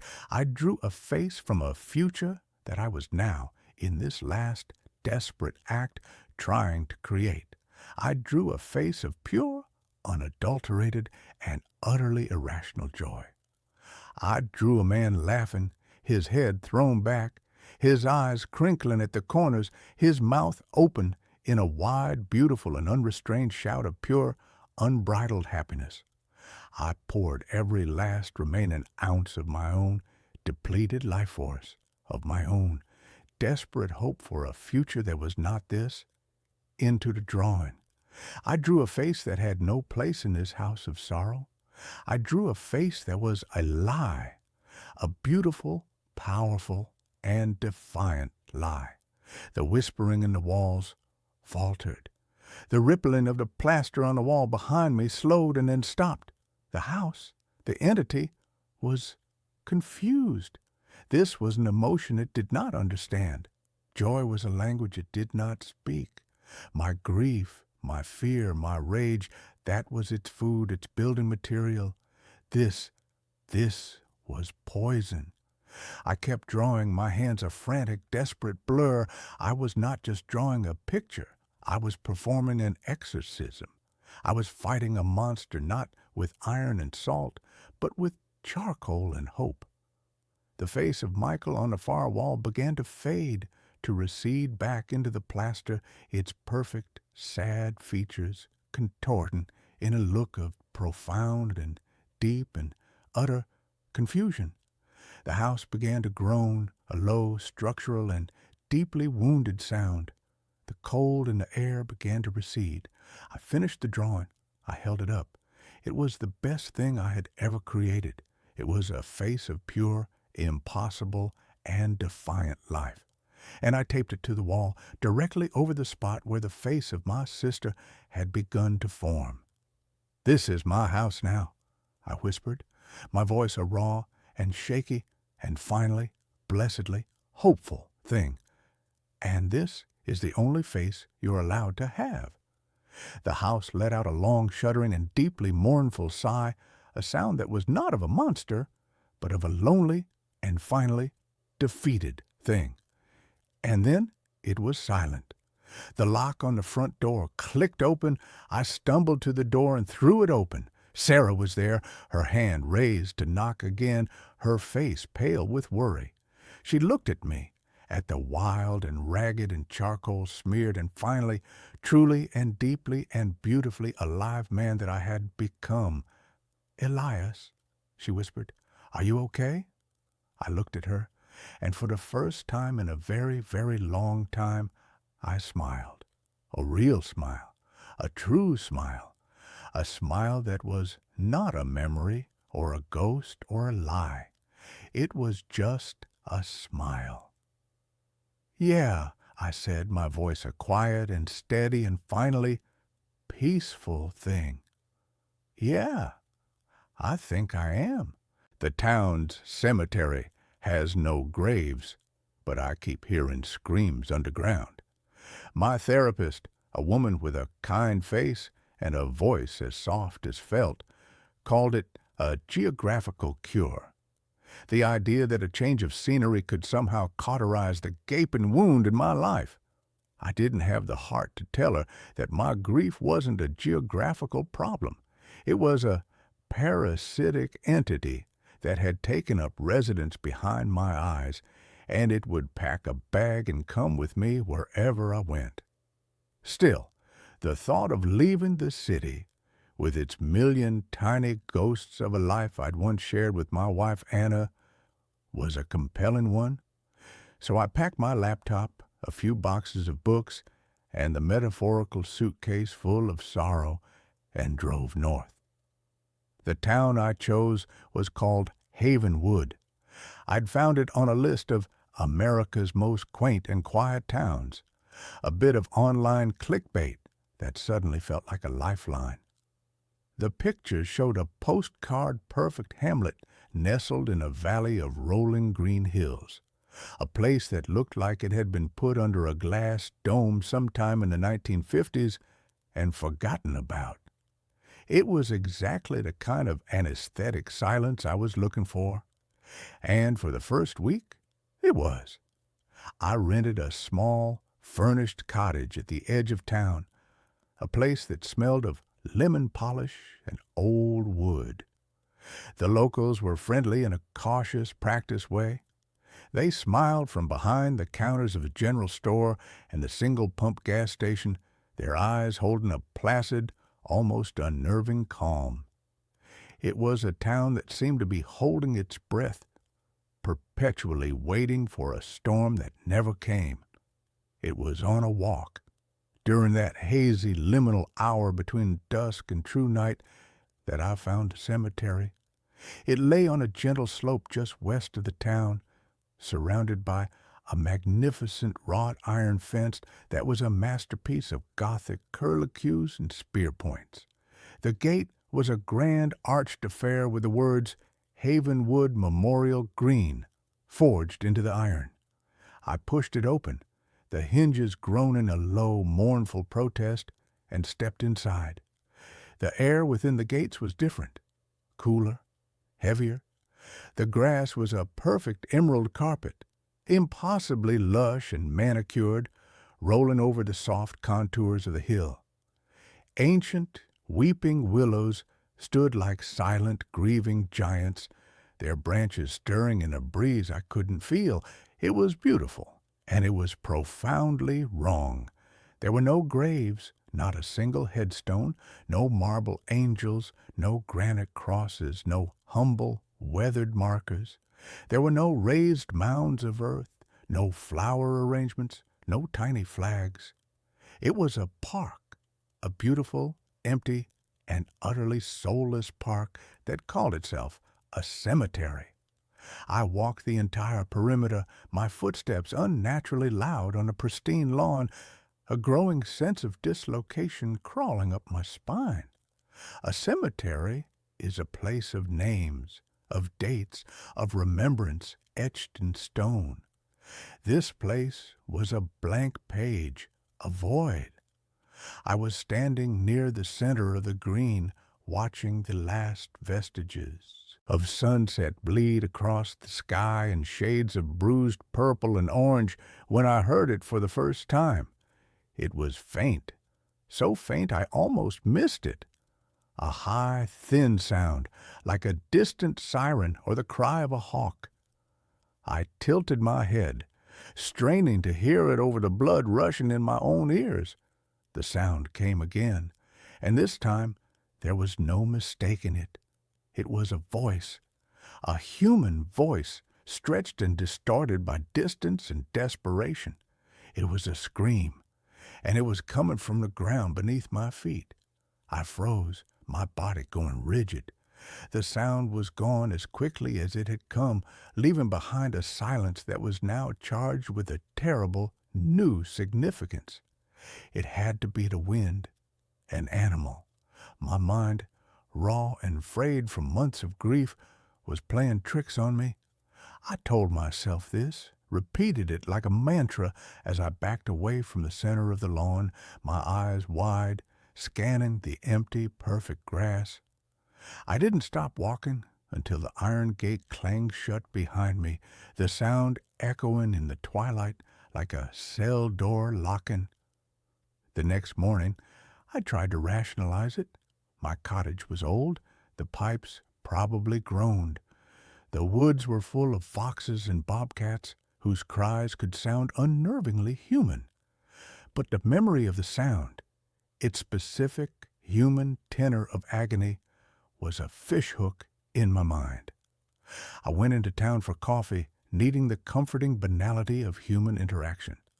The diner was a small, bright place called the Morning Glory, and the woman behind the counter, a middle-aged lady named Brenda with a beehive of impossibly blonde hair, slid a mug in front of me with a practiced, friendly smile. "You're the writer, aren't you?" she asked, her voice cheerful. "Renting the old Miller place." News traveled fast in Havenwood. "That's me," I said, forcing a smile in return.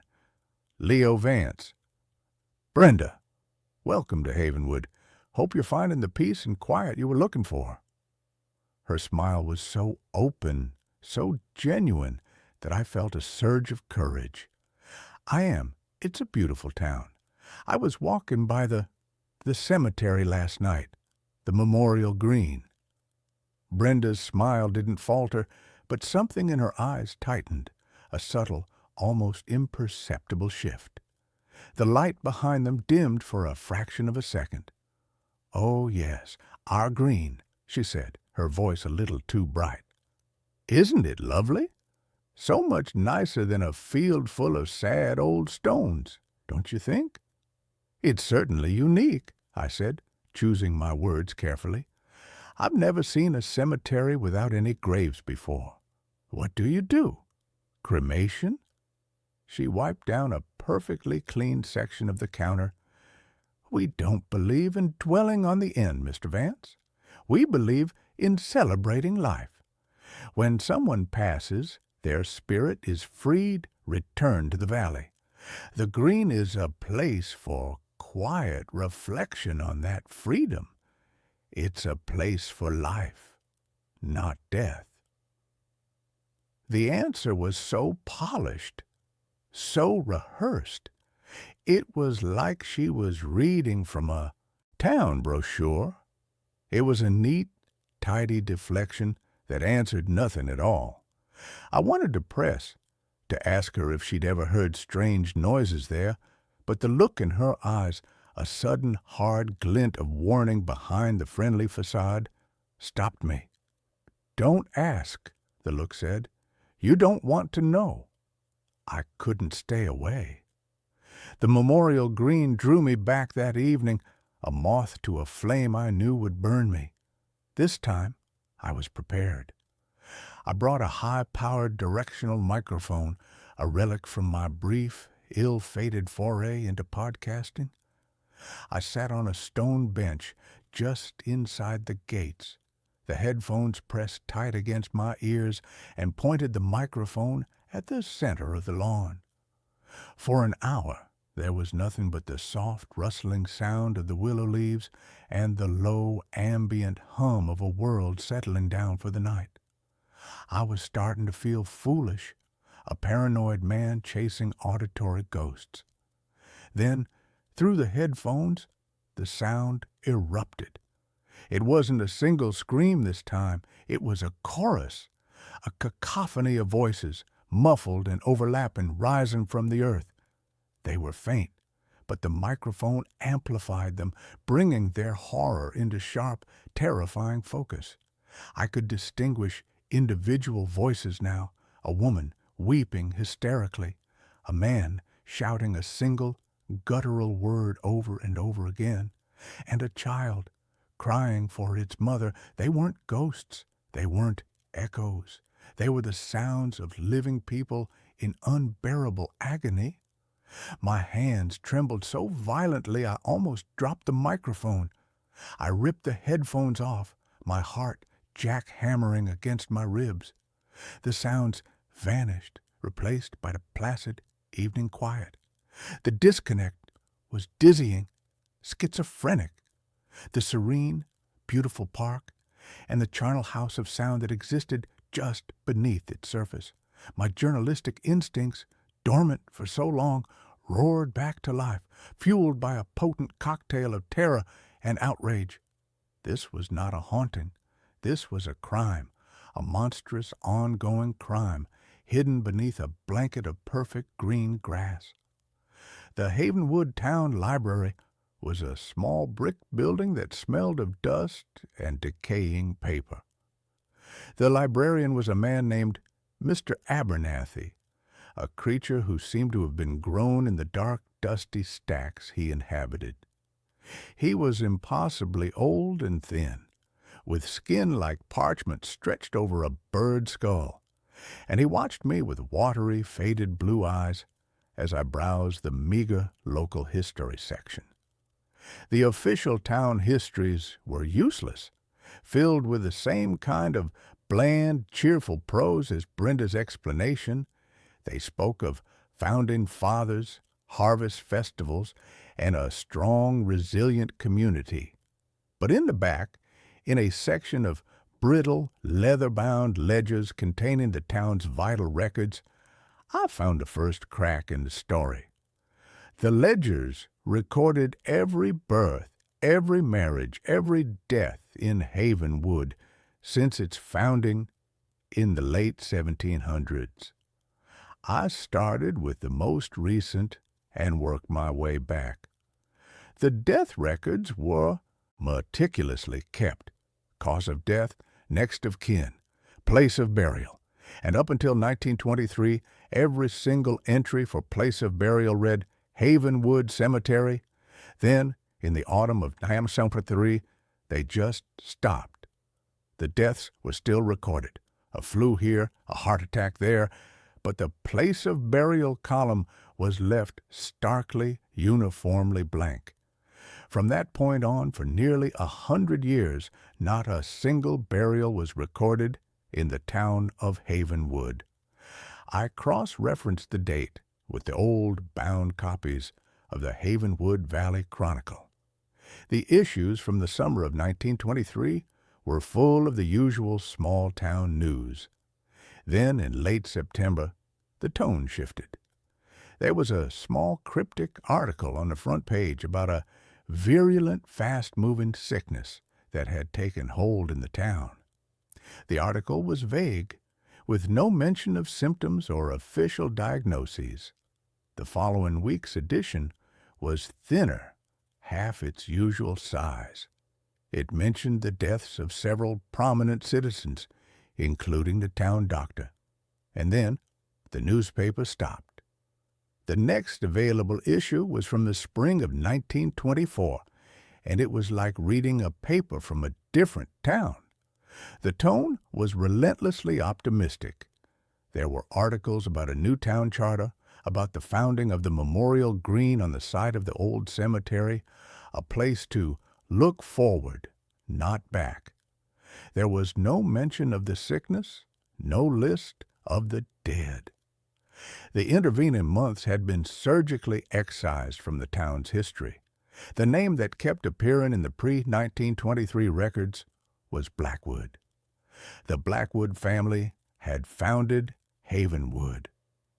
They had owned the iron mine that had been the town's lifeblood for a century. I found a photograph of the family from around 1920. At its center was the patriarch, Hezekiah Blackwood, a man with a severe black beard and eyes that seemed to burn with a cold, fanatical fire. He looked like an Old Testament prophet, a man who would not suffer fools or sinners. The Blackwood iron mine, according to the records, had closed for good in October of 1923. The same month, the burials had stopped. As my investigation deepened, the town's subtle hostility began to coalesce around me. The friendly smiles became fixed and glassy. Conversations would stop when I entered a general store. I'd feel their eyes on my back as I walked down the street. The quiet of the town was no longer peaceful. It was watchful. The phenomena in my cottage began. It started with small things. A book I'd left on the table would be on the floor. The faucet in the bathroom would be dripping, even though I knew I'd turned it off tightly. Then came the whispers, faint, sibilant sounds from the corners of the rooms, just on the edge of my hearing. They sounded like the rustling of dry leaves, but they had a cadence, a rhythm, like a hushed, urgent conversation I couldn't quite make out. One night, I woke up from a nightmare I couldn't remember, my body drenched in a cold sweat. The room was freezing. I could see my breath in the moonlight slanting through the window, and in the corner of the room there was a patch of darkness that was blacker than the surrounding shadows. It seemed to pulse, to breathe. As I watched, paralyzed with a primal pre-verbal terror, a single, pale, skeletal hand emerged from the darkness, reaching towards me, its fingers twitching. I cried out and threw myself back against a headboard, and the darkness and the hand vanished. I was being warned. The message was clear. Stop digging. But I couldn't. The thought of those voices of that child crying for its mother made it impossible to stop. I found an old hand-drawn geological survey map of the valley in the library archives, a map that Mr. Abernathy had seemed reluctant to show me. It confirmed my growing, horrifying suspicion. The Blackwood Iron Mine was a sprawling network of tunnels, and they ran directly and extensively beneath the perfect green lawn of the Memorial Green.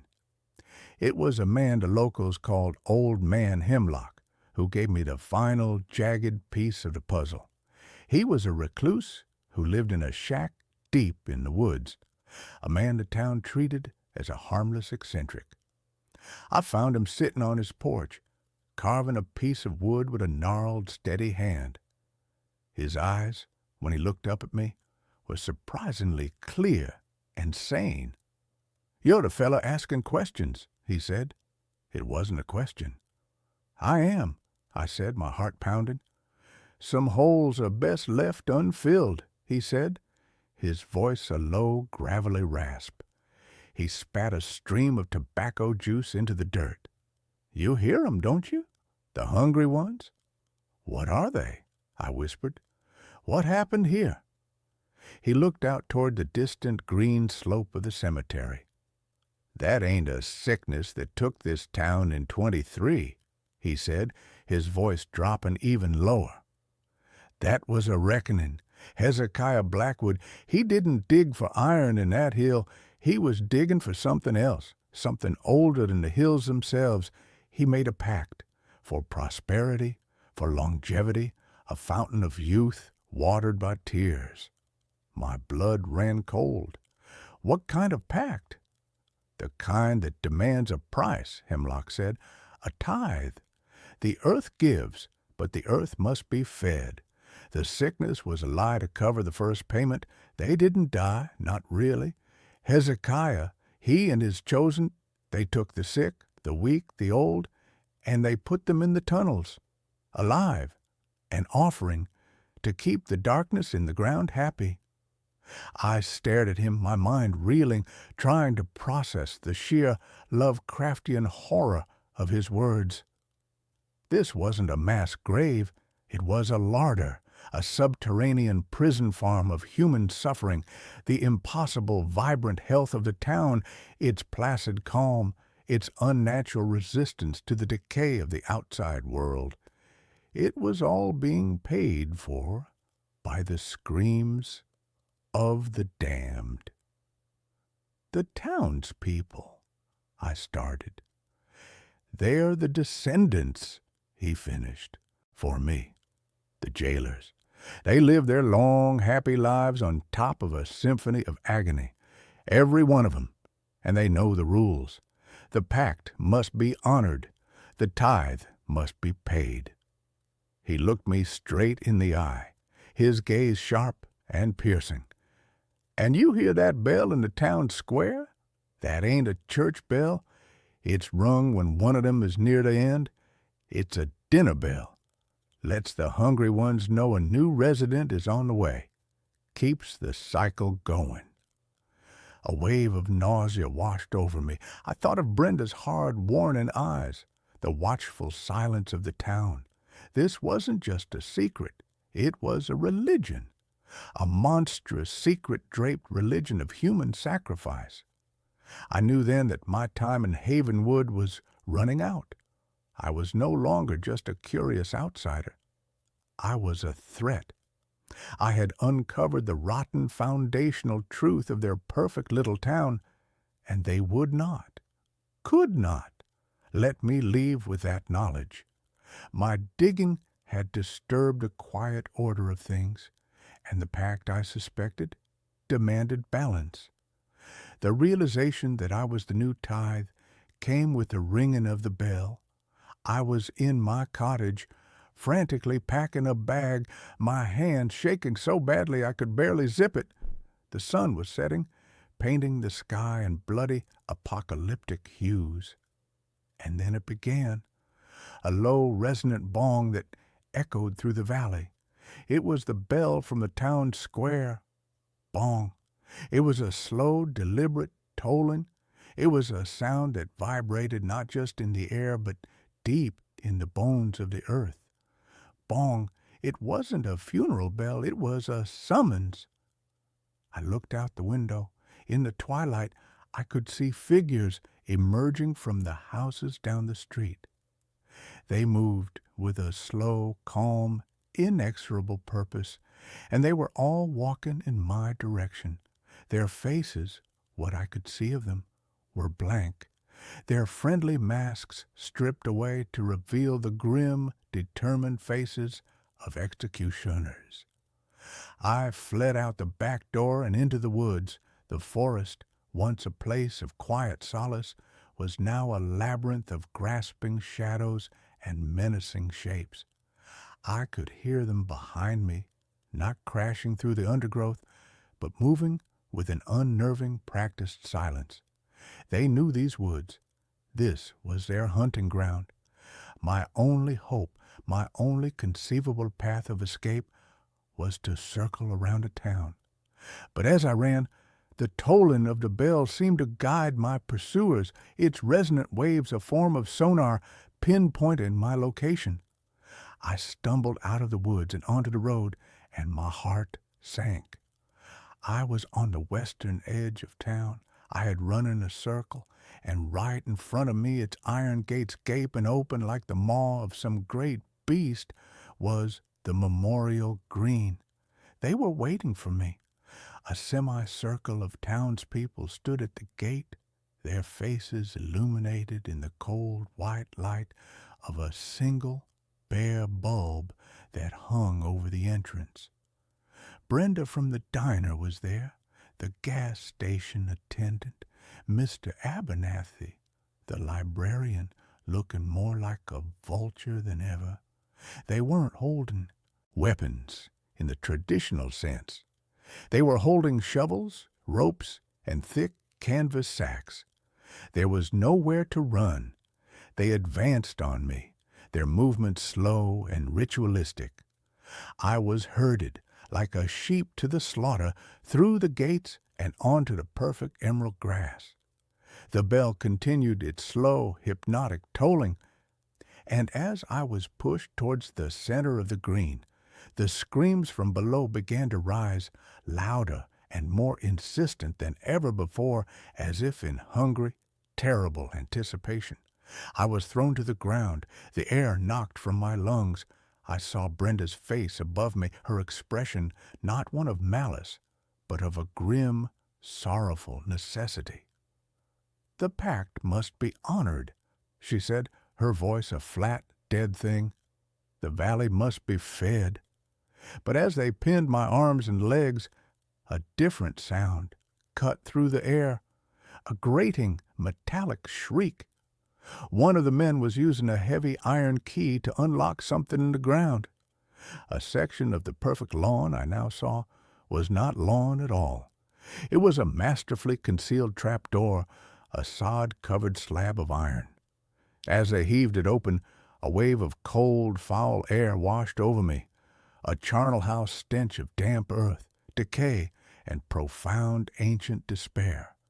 It was the gateway to hell, and below, in the Stygian darkness, I could see a faint, shifting, phosphorescent glimmer, and I could hear the wet, scrabbling sounds of things moving in that final, desperate moment as they prepared to throw me into the pit. My mind, sharpened by pure terror, found an escape route. It wasn't a route for my body, but for my story, my phone. I had been recording my conversation with Old Man Hemlock, and the phone was still in my pocket, still connected to the cloud. With a final adrenaline-fueled surge, I twisted my body and managed to get a hand into my pocket. My fingers closed around the smooth, cool glass of the phone. I didn't have time to do anything else. As they lifted me, swinging me over the open pit, I hit the live stream button on a social media app I hadn't used in years. I didn't know if I had a signal.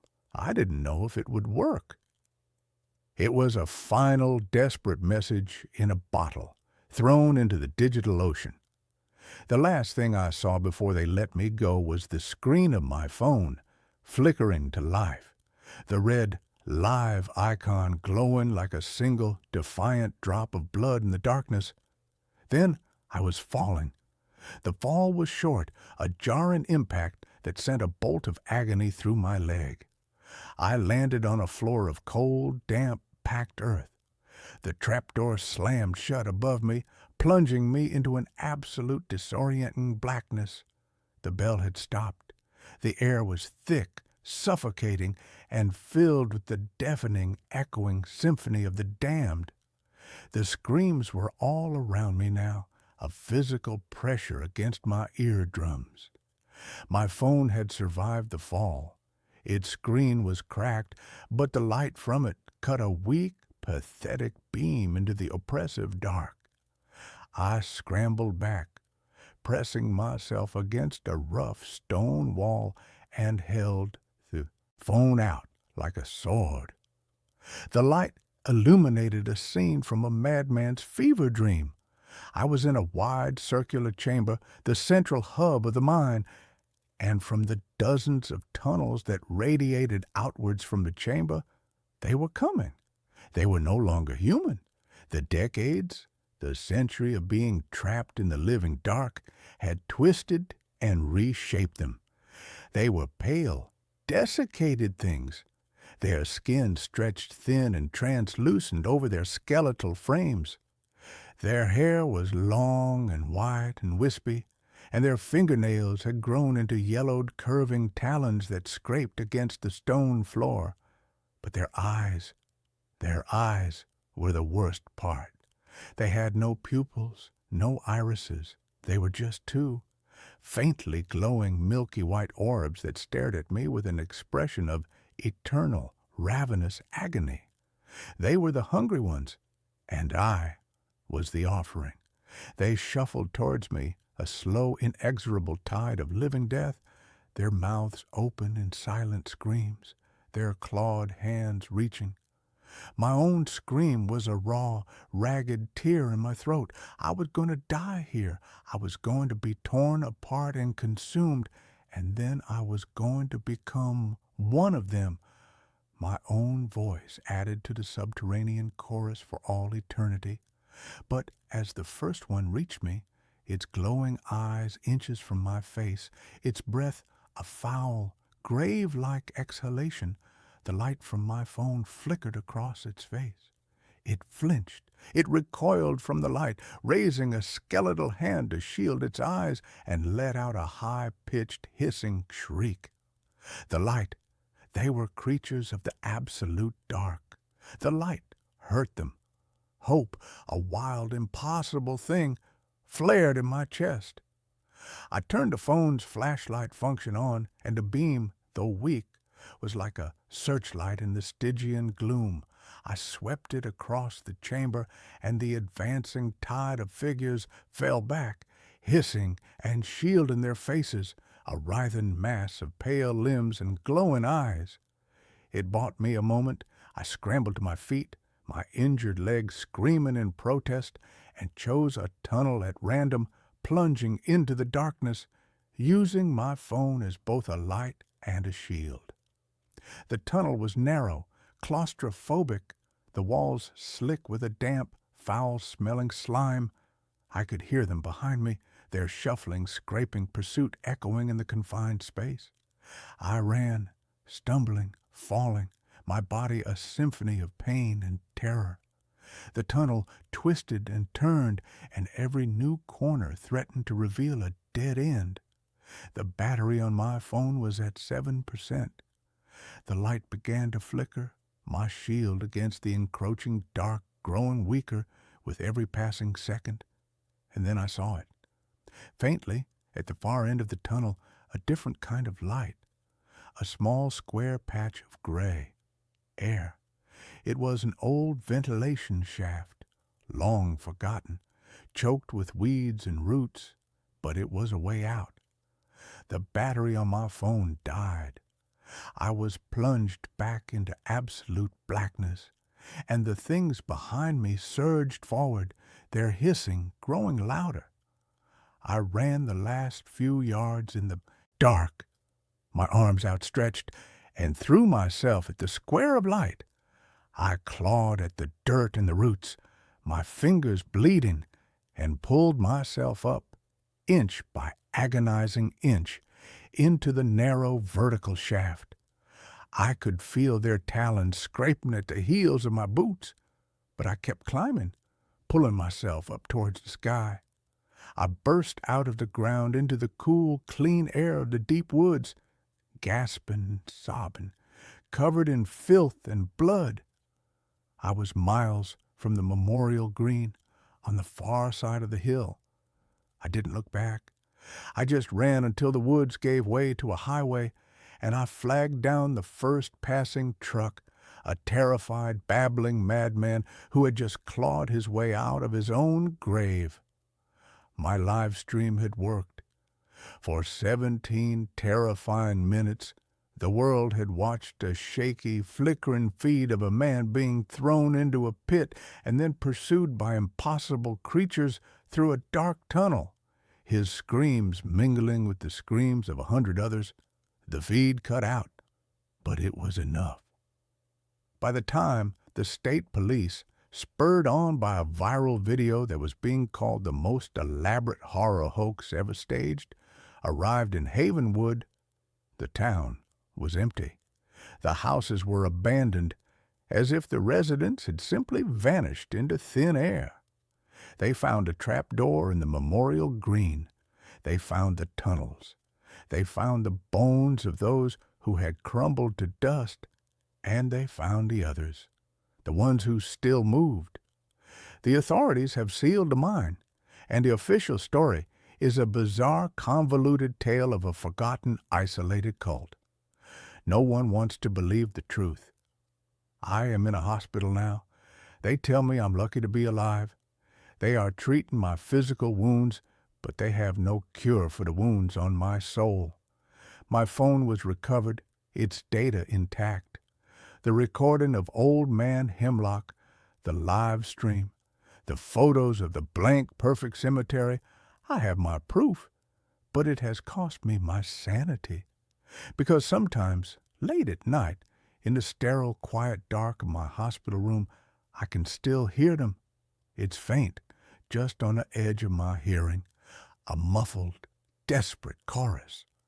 The screams have followed me, or maybe I've just finally learned to hear the sounds of all the other hidden places in the world, the places built on secrets and suffering.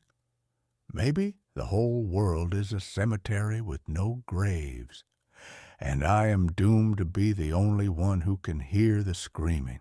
The first time I noticed the lag, I dismissed it as a trick of the light. My apartment is an old one, a pre-war cavern with floors that sigh and windows that rattle out a mournful off-key tune when the wind blows in from the river. The mirror in my bathroom is as old as the building itself, a heavy, beveled-edge rectangle with a fine, spidery tracery of desilvering around the edges like a slow, creeping frost. I've always been fond of its imperfections. It gives my reflection a kind of melancholic antique quality, a tintype ghost of my own tired 30-something face. My name is Leo. I'm a professional translator, a man who spends his days in the quiet, meticulous, and sometimes maddeningly precise world of semantics. I work from home, a life of monastic, self-imposed solitude.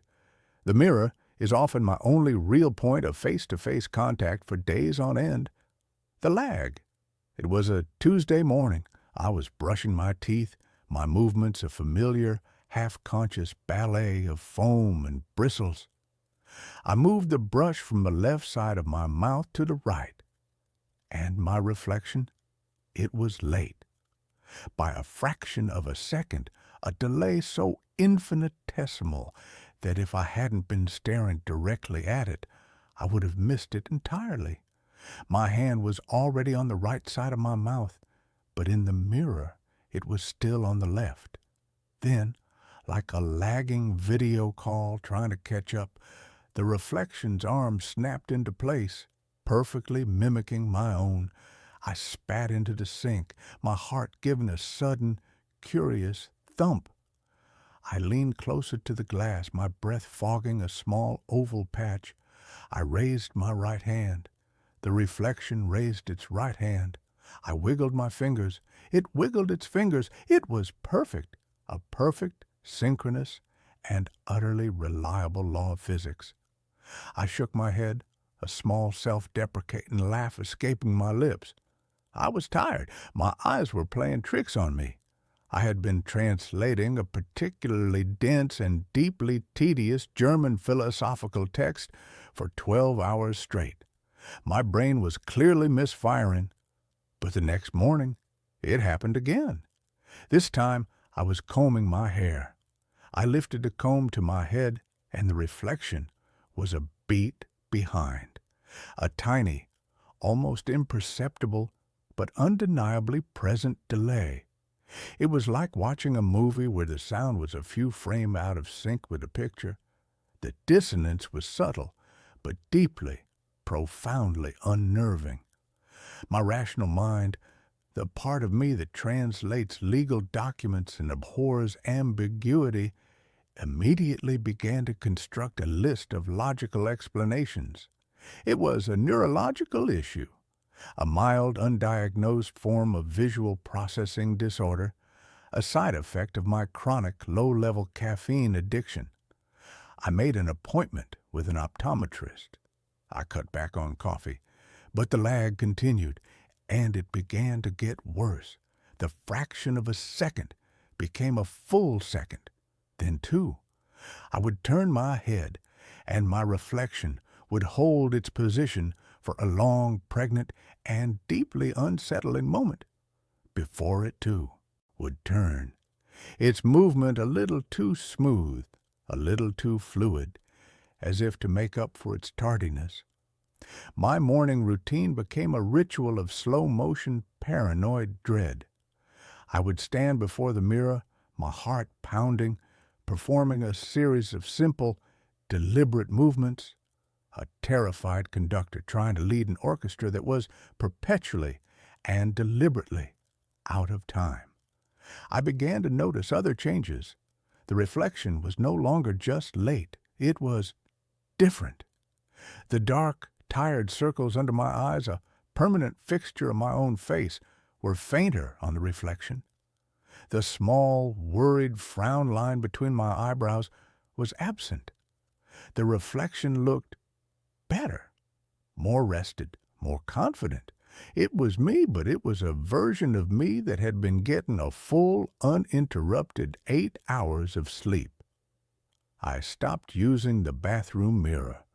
I started shaving in the kitchen sink, using a small, cheap plastic travel mirror that I propped up on the counter, but I couldn't avoid all reflective surfaces.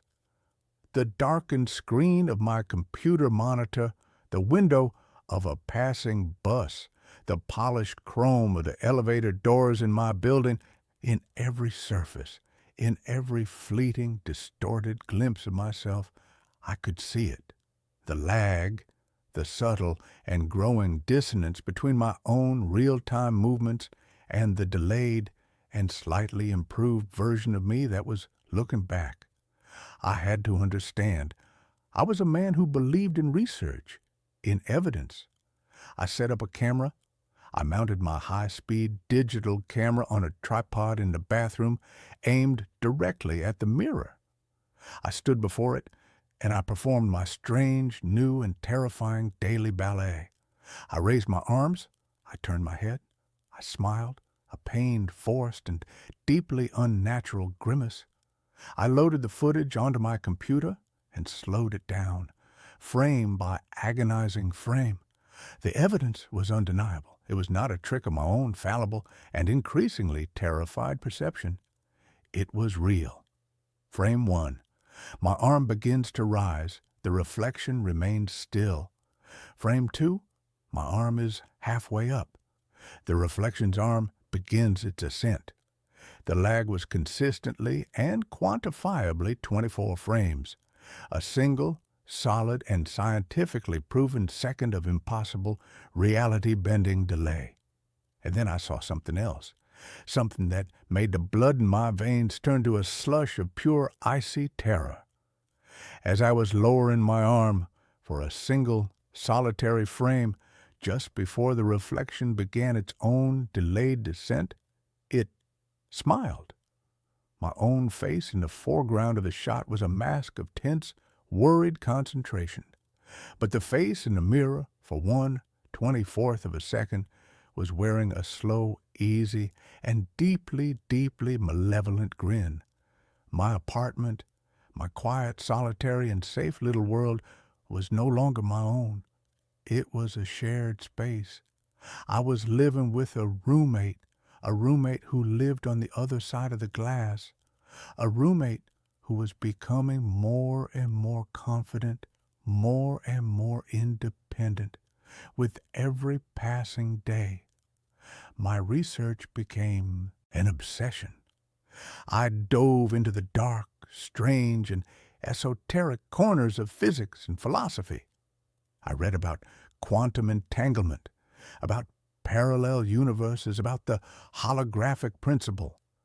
I was a man drowning in a sea of theories, looking for a single, solid piece of driftwood to cling to. I found a strange and deeply unsettling paper by an obscure and largely discredited physicist from the 1970s named Dr. Eris Thorne. He had postulated a theory he called psychic inertia.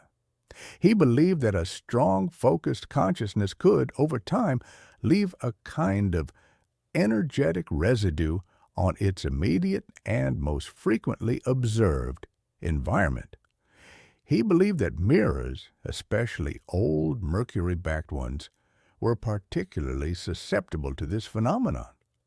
He theorized that a mirror in a person's home over the course of decades did not just reflect a person's image, it absorbed a faint, echoic, and cumulative impression of their identity.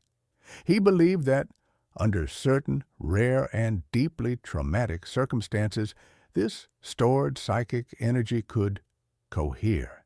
It could gain a kind of momentum, a kind of life of its own. The reflection is not a ghost, he wrote. It is a habit. It is the accumulated and deeply ingrained memory of the person it has been reflecting for a lifetime. And if the original should undergo a sudden and profound psychological or emotional shift, a deep grief, a debilitating depression, the reflection, the habit, may be stronger than the original. It may, in a very real sense, refuse to change. It may choose to continue being the person it has always been, the person it remembers rather than the broken, altered version of the person it is now seeing. The words on the page were a cold, hard, and perfectly fitting key to the lock of my own private madness. My life had been one of deep and profound and deeply ingrained routine. And then 6 months ago, my mother had died. It had not been a sudden, tragic death, but a slow, cruel, and deeply undignified wasting away from a cancer that had consumed her, and in the process had consumed my own quiet and carefully ordered life.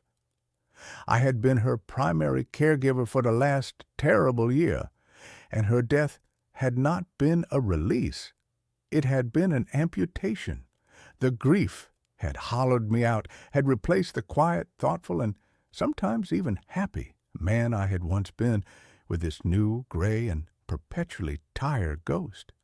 My reflection had not changed with me.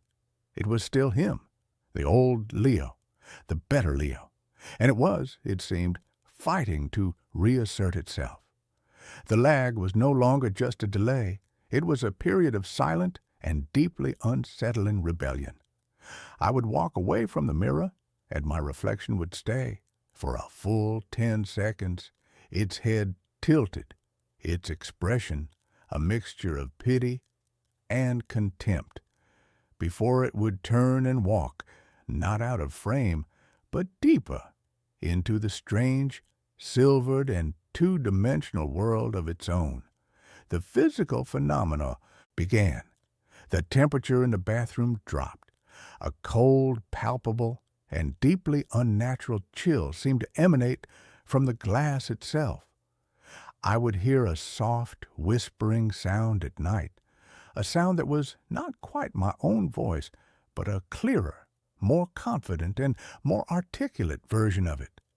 It would be speaking in French or in German, the languages I translated, but it would be speaking them with a fluency, a poetry, that I, in my own waking and deeply insecure life, had never been able to achieve. He was not just a reflection anymore. He was a presence, and he was growing stronger, more defined, while I, in the real world, felt like I was fading, becoming more and more like a faint and poorly rendered copy of him. I knew I had to get rid of it. The mirror.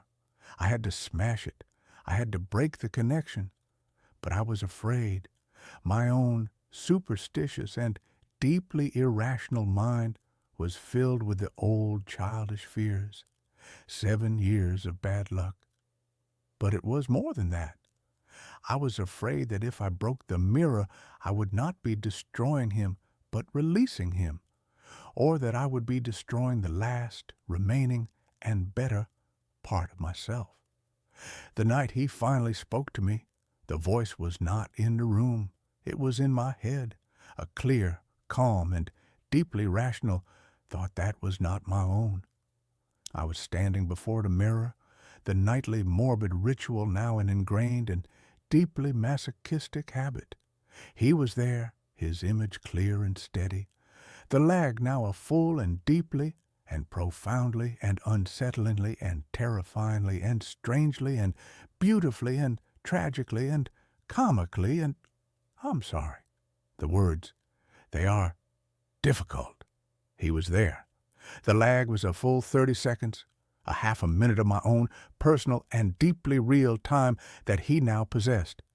He was looking at me, his expression calm and deeply and profoundly and unsettlingly and strangely and beautifully and tragically and comically and, "It doesn't have to be this way, Leo," the thought whispered in the quiet, empty, and suddenly crowded space of my own mind. "You are so tired. You are so sad. Let me help you." "Who are you?" I whispered, my voice a dry, rattling, and deeply and profoundly and unsettlingly and strangely and beautifully and tragically and comically, and I am you, the thought replied. The you that you were meant to be, the you that existed before the world broke you. I am the blueprint, you are the flawed and fading copy, but we can be whole again. We can merge. I can fix you. He raised his hand and pressed it to the surface of the glass, and I felt a cold, tingling sensation on my own chest, as if his fingers were reaching through the glass, through the air, and into my very soul. I stumbled back, a raw, ragged, and deeply, and profoundly, and unsettlingly, and strangely, and beautifully, and tragically, and comically, and I stumbled back. The connection broke. The feeling was gone. He was not trying to help me. He was trying to replace me. He was a psychic vampire, a ghost of my own, former self, and he was trying to reclaim his old life, his old body. I knew then that I had to fight. I had to do what I should have done weeks ago. I went to the garage. I found a hammer, a heavy steel, and deeply and profoundly and unsettlingly and strangely and beautifully and tragically and comically, and it was a hammer. I walked back to the bathroom. He was there in the mirror waiting for me, and he was smiling. He knew what I was about to do, and he was not afraid. You can't destroy me without destroying yourself, he thought, his voice a calm and deeply and profoundly and unsettlingly and strangely and beautifully and tragically and comically, and it was a confident voice. I am your past. I am your strength. I am all the good and strong and unbroken parts of you. You are nothing without me. I looked at him, at the better me, the me who had not spent a year watching his mother die, the me who had not inherited her deep and profound and deeply and profoundly and unsettlingly and strangely and beautifully and tragically and comically and her sadness. And I understood. He was right. He was all the parts of me that had not been touched by the grief, by the pain, by the messy and beautiful and heartbreaking and real and deeply and profoundly and unsettlingly and strangely and beautifully and tragically and comically and the real parts of life. He was not the better me. He was the lesser me.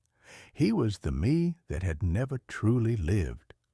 You are not my strength, I said, my own voice, for the first time in a year, clear and steady and strong. You are my anchor. You are the ghost of a man I am no longer, and I am letting you go. I raised the hammer. He did not flinch. He just smiled, a sad and deeply and profoundly and unsettlingly and strangely and beautifully and tragically and comically, and it was a pitying smile. And I did not bring the hammer down on the mirror. I turned, and I brought the hammer down with all the strength and all the grief and all the pain and all the rage and all the love I possessed on my own, real and deeply and profoundly and unsettlingly and strangely and beautifully and tragically and comically, and I smashed the sink. The porcelain exploded in a shower of white, sharp, and beautifully and wonderfully and finally, blessedly real fragments.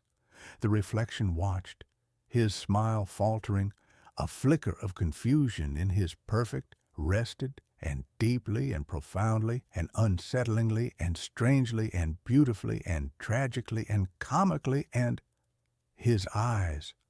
I was not playing his game. I was not trying to destroy him. I was destroying his world. The perfect, pristine, and untouched bathroom he inhabited. I brought the hammer down on the tiled floor, the tiles cracking and splintering. I smashed the light fixture. I shattered the medicine cabinet.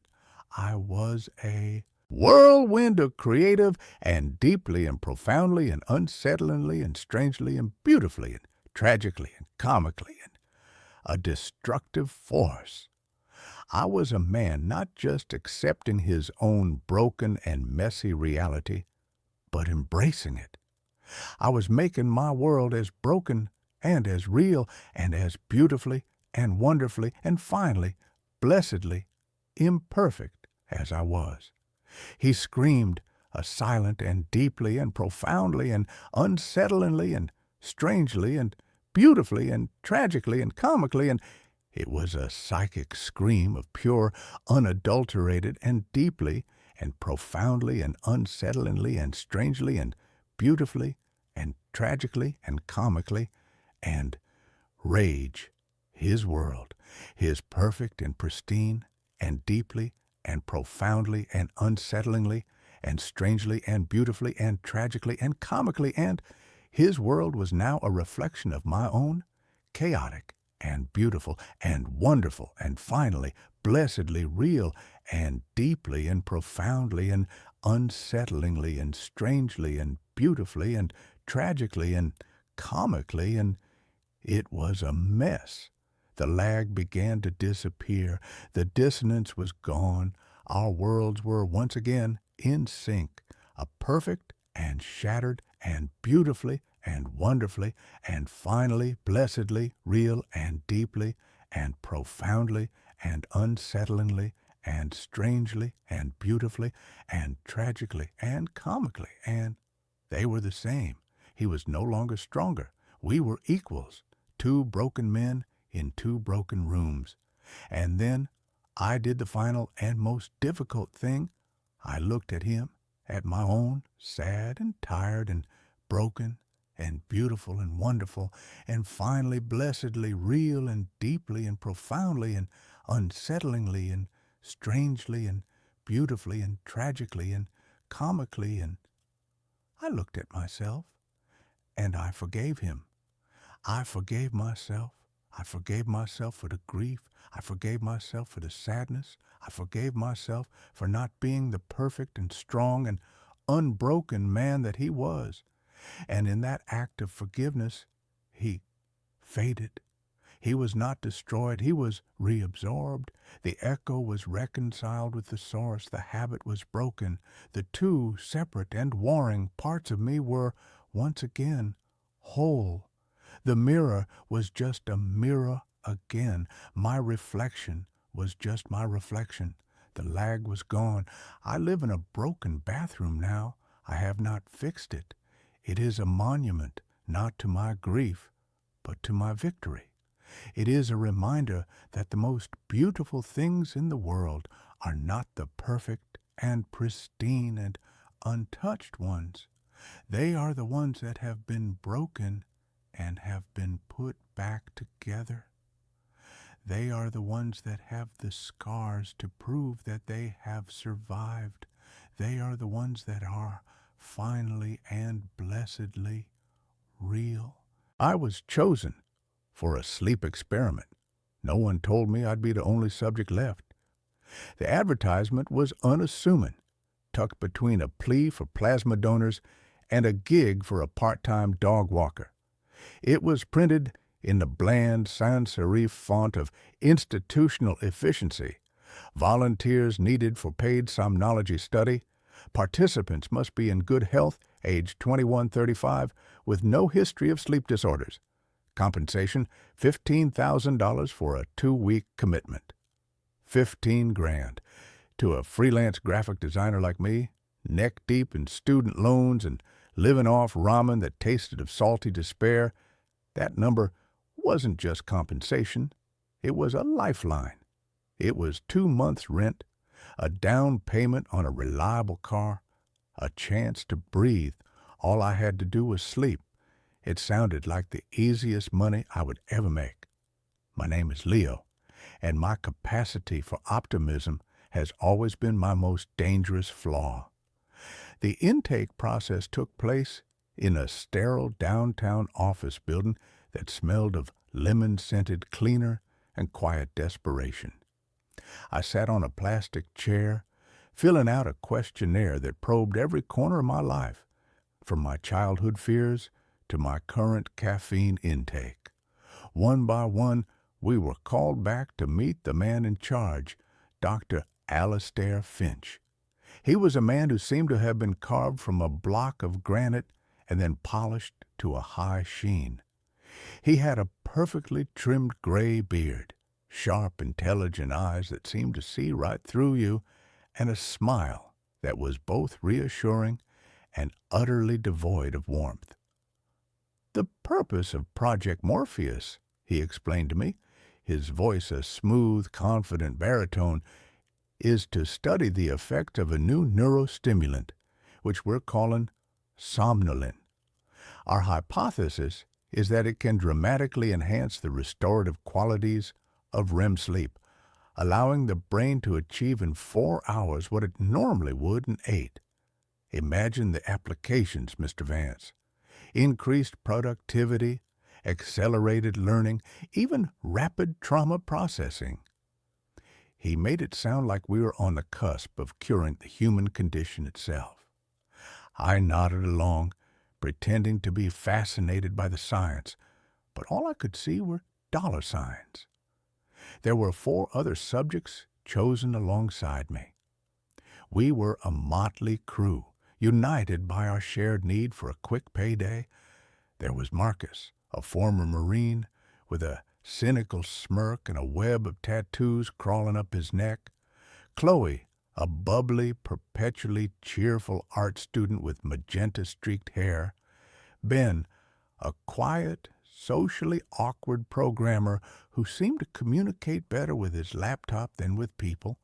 And Zara, a high-strung grad student who jumped at every unexpected noise. The facility was located in the basement of the same office building, but it felt like a different world. A series of heavy soundproof doors led us into a self-contained habitat, a windowless bunker of stark white walls, soft gray carpet, and recessed lighting that mimicked a 24-hour cycle. The air was cool and tasted filtered, recycled. We were completely cut off from the outside world. No phones, no internet. Our home for the next 14 days. Each of us was assigned a small, comfortable room.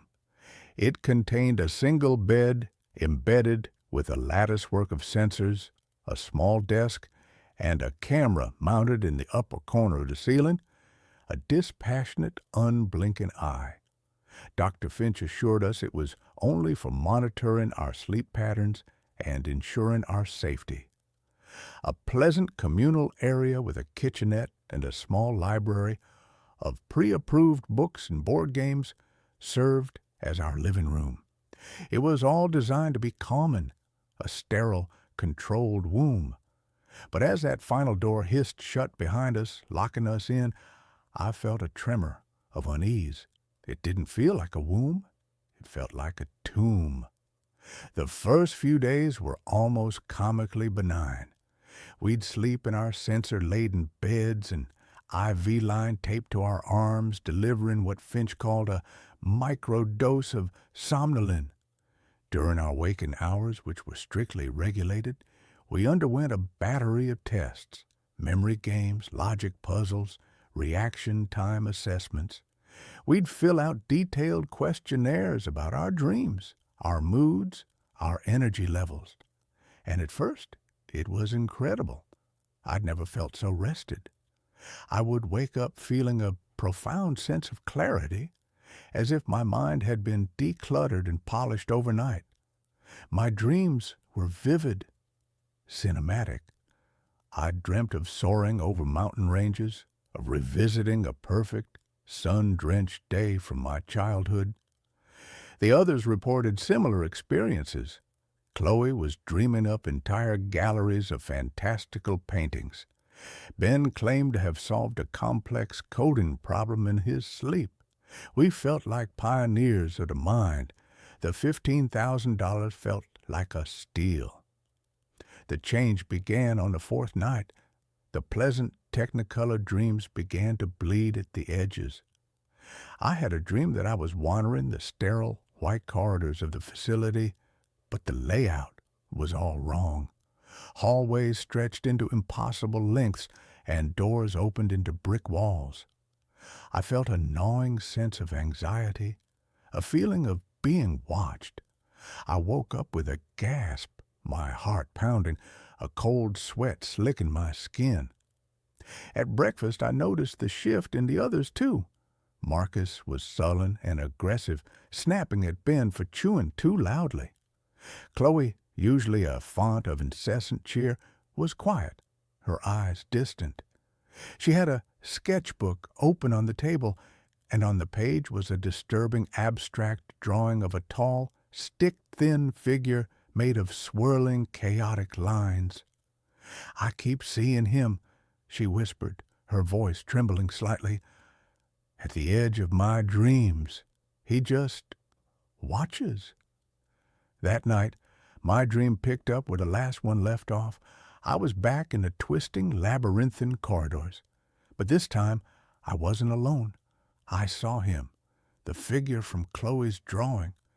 He was at the far end of a long hallway, a gaunt, impossibly tall man in what looked like an old-fashioned tattered doctor's coat. His face was a blur of shadow, but I could feel his gaze on me, cold and malevolent. I woke up not with a gasp, but with a choked, silent scream. The waking world was becoming just as strange. I started to experience micro-hallucinations, a flicker of movement in my peripheral vision, the sound of my name whispered from an empty room. The puzzles Dr. Finch gave us were becoming more difficult, almost nonsensical, designed to frustrate and disorient. The first to break was Zara. During a particularly grueling cognitive test, she suddenly threw her tablet against the wall. "It's a trick!" she shrieked, her eyes wide with terror. "The questions are changing when I'm not looking. He's changing them." Dr. Finch and his assistant, a young, nervous-looking woman named Anya, rushed in.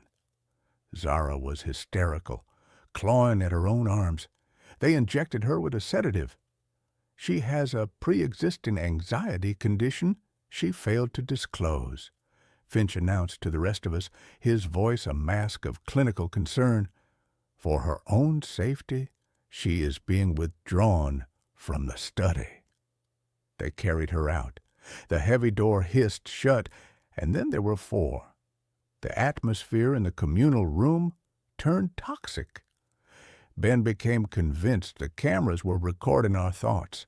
He started speaking in whispers, covering his mouth with his hand. Marcus paced the floor like a caged animal, his eyes darting back and forth, his cynicism curdling into raw paranoia. We were lab rats, and we were beginning to realize that the maze we were in was far more complex than we had imagined. The next night, the dose of somnolin was increased. That night, I didn't just dream of the gaunt man. I met him. I was in a nightmarish version of my childhood home. He was there, standing in the living room, his shadowy face turned towards me. He didn't speak, but a voice echoed in my head, a dry, rasping sound like dead leaves skittering across pavement. "You don't belong here," it said. "This place is mine." I woke up swinging, my fist connecting with the wall beside my bed. The pain was a grounding, welcome sensation. Ben was next to go. He'd barricaded himself in his room, refusing to come out. We could hear him through the door, muttering about firewalls and corrupted code, convinced that the Watcher was trying to hack into his brain.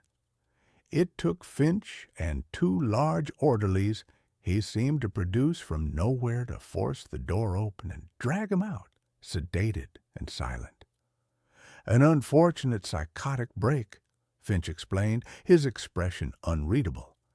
"The somnolent can have an amplifying effect on latent mental instabilities." Now there were three. Fear was a constant metallic taste in my mouth. We were trapped with a man who was either a madman or a monster, and the line between the two was becoming increasingly blurry. Marcus, Chloe, and I huddled together in the communal room, a tribe of the terrified. Marcus was convinced the food was being drugged. Chloe wouldn't stop drawing the gaunt man, her sketchbook now a gallery of horrors. Pages and pages of the same stick-thin figure, his face always a void of shadow. "I saw a name," she whispered to me, her eyes wide and haunted.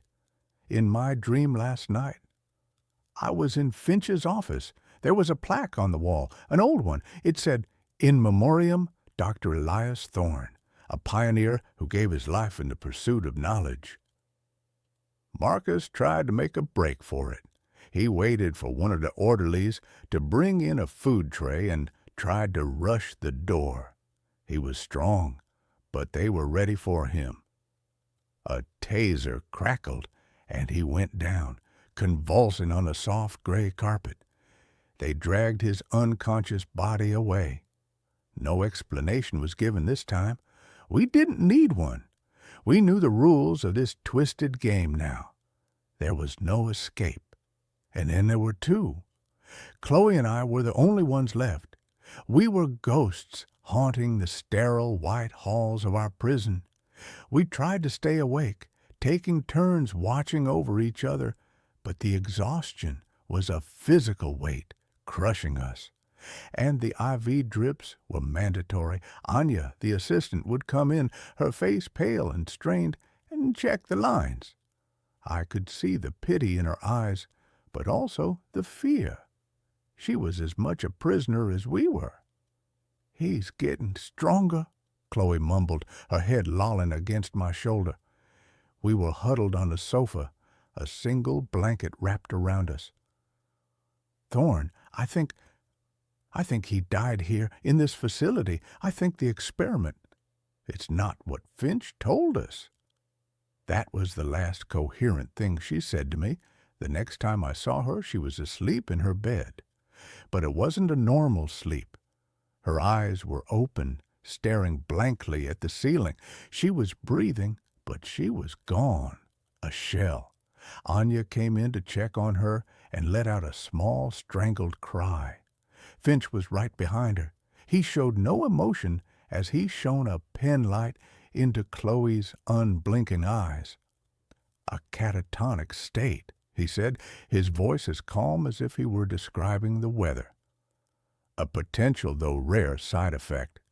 It was all outlined in the consent form you signed."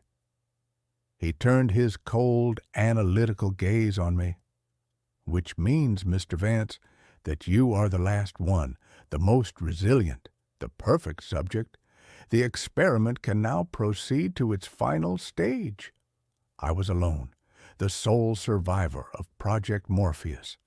The full, crushing weight of that realization sent a shock wave of pure terror through me. I lunged for the IV in my arm, intending to rip it out, but an alarm blared through the facility, a piercing, deafening shriek. Finch's voice boomed from a hidden speaker. "I wouldn't do that, Leo, don't you see? We are on the verge of a monumental breakthrough. This was never about enhancing sleep. It was about mapping the landscape within sleep. Somnolin doesn't create dreams. It dissolves the barrier. It opens a door." His words hit me with the force of a physical blow. This wasn't a neurostimulant study. It was a cartography expedition into a haunted house. And we were the explorers sent in to map the darkness. The others weren't gone. They were lost. Their minds had been consumed by the landscape, by the dominant entity within it, the consciousness of Dr. Elias Thorne, a ghost in the machine.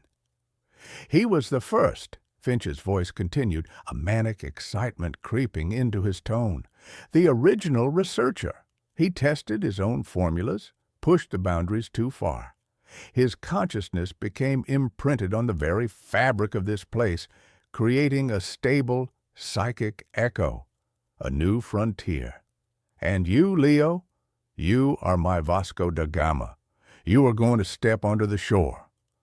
I knew with a sickening certainty that if I fell asleep again, I would not wake up. Thorn was waiting for me. Finch was waiting to observe. I was a tethered goat, and the tiger was circling. I spent the next cycle, I couldn't tell if it was day or night, pacing my room, splashing my face with cold water, pinching myself, anything to stay awake. But my body was betraying me. My eyelids were lead weights. The white walls of my room seemed to soften and waver at the edges. The barrier was already dissolving. I saw him, not in a dream, but in reality. He was standing in the doorway of my room, a shimmering heat-haze distortion in the air. The gaunt, skeletal figure of Elias Thorne. The dream was bleeding into the world, and in that moment of absolute terror, a strange, cold clarity washed over me. I couldn't fight Finch in the real world. I couldn't fight Thorne in this one. But if the barrier was gone, then the connection worked both ways. I couldn't run, but maybe I could fight back. I lay down on the bed.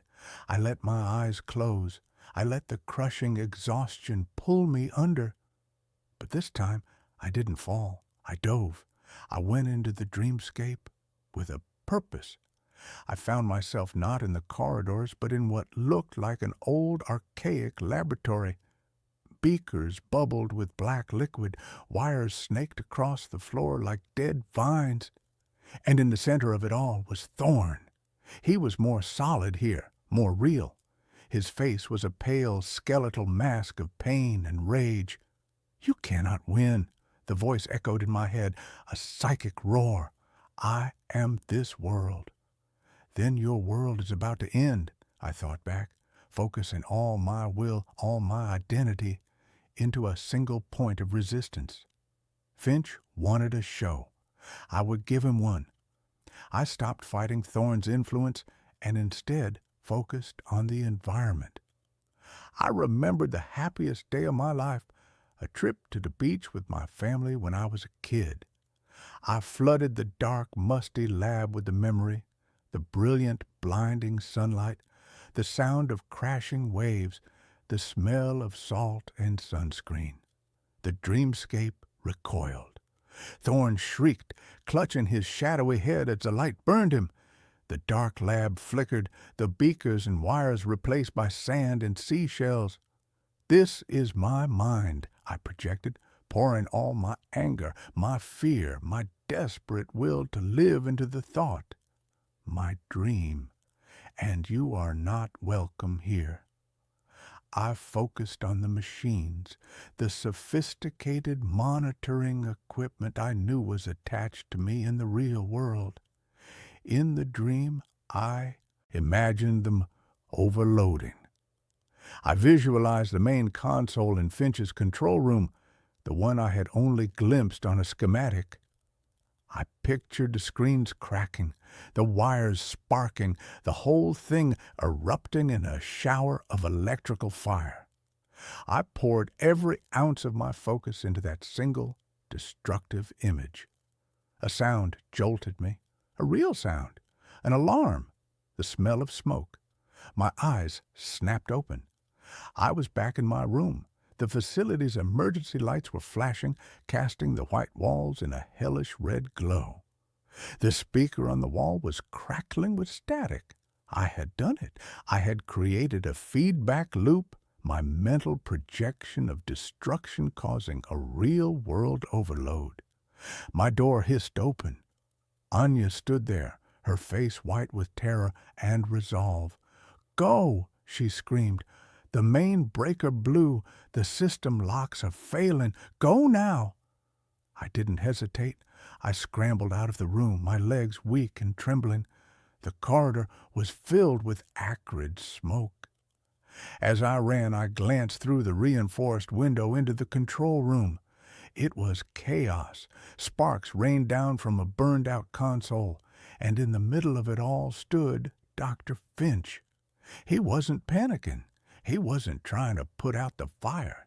He was staring at his monitors, at the chaotic spiking lines of my EEG, and he was smiling, an ecstatic, triumphant smile. I didn't look back again. I ran through the labyrinth of corridors, following Anya's frantic gestures, until we reached the final door. She swiped a card, and it opened onto a grimy service staircase. The air that hit me was stale and damp, but it was real air. It was the air of the world. I burst out of a nondescript metal door into a back alley. The gray early morning light was the most beautiful thing I had ever seen. I was free. That was 6 months ago. I have the money. It was wired to my account the day I was admitted, as promised. But I lost everything else. I live in a different city under a different name. And I don't sleep. Not really. I drift in and out of a state of hallucinatory exhaustion, never letting myself go completely under. I'm terrified of what's waiting for me on the other side of that door. The experiment was a success. I know it was. Because sometimes when the light is dim and I'm looking at my reflection in a darkened window, the face that looks back isn't my own. For just a fraction of a second, I see a tall, gaunt man with a pale, skeletal face and eyes that burn with a cold, ancient hunger. Finch opened a door, and I was the one who walked through. But I'm beginning to understand the terrifying truth. I didn't come back alone. The babysitter I hired doesn't exist, but she still sends me pictures. It began with a lie, though at the time I thought it was a lifeline. The lie was a website called sittersafe.com, with its calming blue and white color scheme, its stock photos of happy, racially diverse families, and its promise of peace of mind for working parents. I was the target demographic, distilled to my purest, most desperate form. A single father, recently widowed, working a job that demanded more of me than I had to give. My daughter Maya was 6 years old, a tiny, fierce creature with her mother's wide, curious eyes and a spirit that deserved more than a tired, grieving father fumbling his way through each day. Her name on the website was Clara Bell. Her profile was a masterpiece of curated trustworthiness. The photo showed a young woman in her mid-20s with a kind, open face, a sprinkle of freckles across her nose, and warm, intelligent eyes. She was wearing a sensible cardigan. Her bio was pitch perfect, a child development major, certified in CPR and first aid, with a passion for creative play and a list of glowing 5-star reviews that seemed almost too good to be true. Clara was a gift, one review gushed. Our little Alfie is usually so shy, but he took to her immediately. Professional, punctual, and so wonderful with our kids. Another read, she even tidied the kitchen, a true gem. I did my due diligence. I paid the extra fee for the premium background check, which came back spotless. We had a video call, and she was just as she appeared in her photo, charming, articulate, and genuinely interested in Maya's love for dinosaurs and sparkly glue. She asked all the right questions. I felt the tight, persistent knot of anxiety in my chest loosen for the first time in months. I hired her for the following Friday night. I had a crucial dinner meeting with a client I couldn't miss. It was the first time I would be leaving Maya with someone other than her grandmother since Sarah had passed. That Friday, she arrived exactly on time. In person, She was even more disarmingly normal. She had a gentle voice and a calm, centered presence that immediately put Maya at ease. She'd brought a tote bag with a new coloring book and a set of crayons that had a glittery sheen. When I left, Maya was sitting at the kitchen table with her, chattering away, already fully under her spell. I drove to my meeting feeling a profound, almost dizzying sense of relief. The first picture arrived at 7:45 p.m. It was a photo of Maya holding up a drawing of a lopsided purple T-Rex. She was beaming, a gap-toothed smile of pure, unadulterated joy. The caption read, "The fearsome Mayasaurus, having a great time." More pictures followed throughout the evening. A shot of Maya in her pajamas, listening intently as Clara read a storybook. A blurry action shot of them building a pillow fort in the living room. Each photo was a little balm to my worried soul, a digital reassurance that I had made the right choice, that my daughter was safe and happy. The last picture came at 9:30 p.m. It was a photo of Maya fast asleep in her bed, her favorite stuffed sloth, Mr. Higgins, tucked under her arm. The soft glow of her rocket ship nightlight cast a warm, peaceful aura over the scene. Safe and sound. Good night from us. When I got home around 11, the house was silent and immaculate. The pillow fort was gone, the toys were back in their chest, and the kitchen was cleaner than I'd left it. I crept into Maya's room and saw the exact scene from the photograph. A perfect tableau of sleeping innocence. I felt a surge of gratitude so powerful it almost brought me to tears. Clara became our regular babysitter. Every week or two I'd book her, and every time it was the same flawless experience. And the pictures became our ritual. They were my window into their evenings, a steady stream of happy, reassuring moments.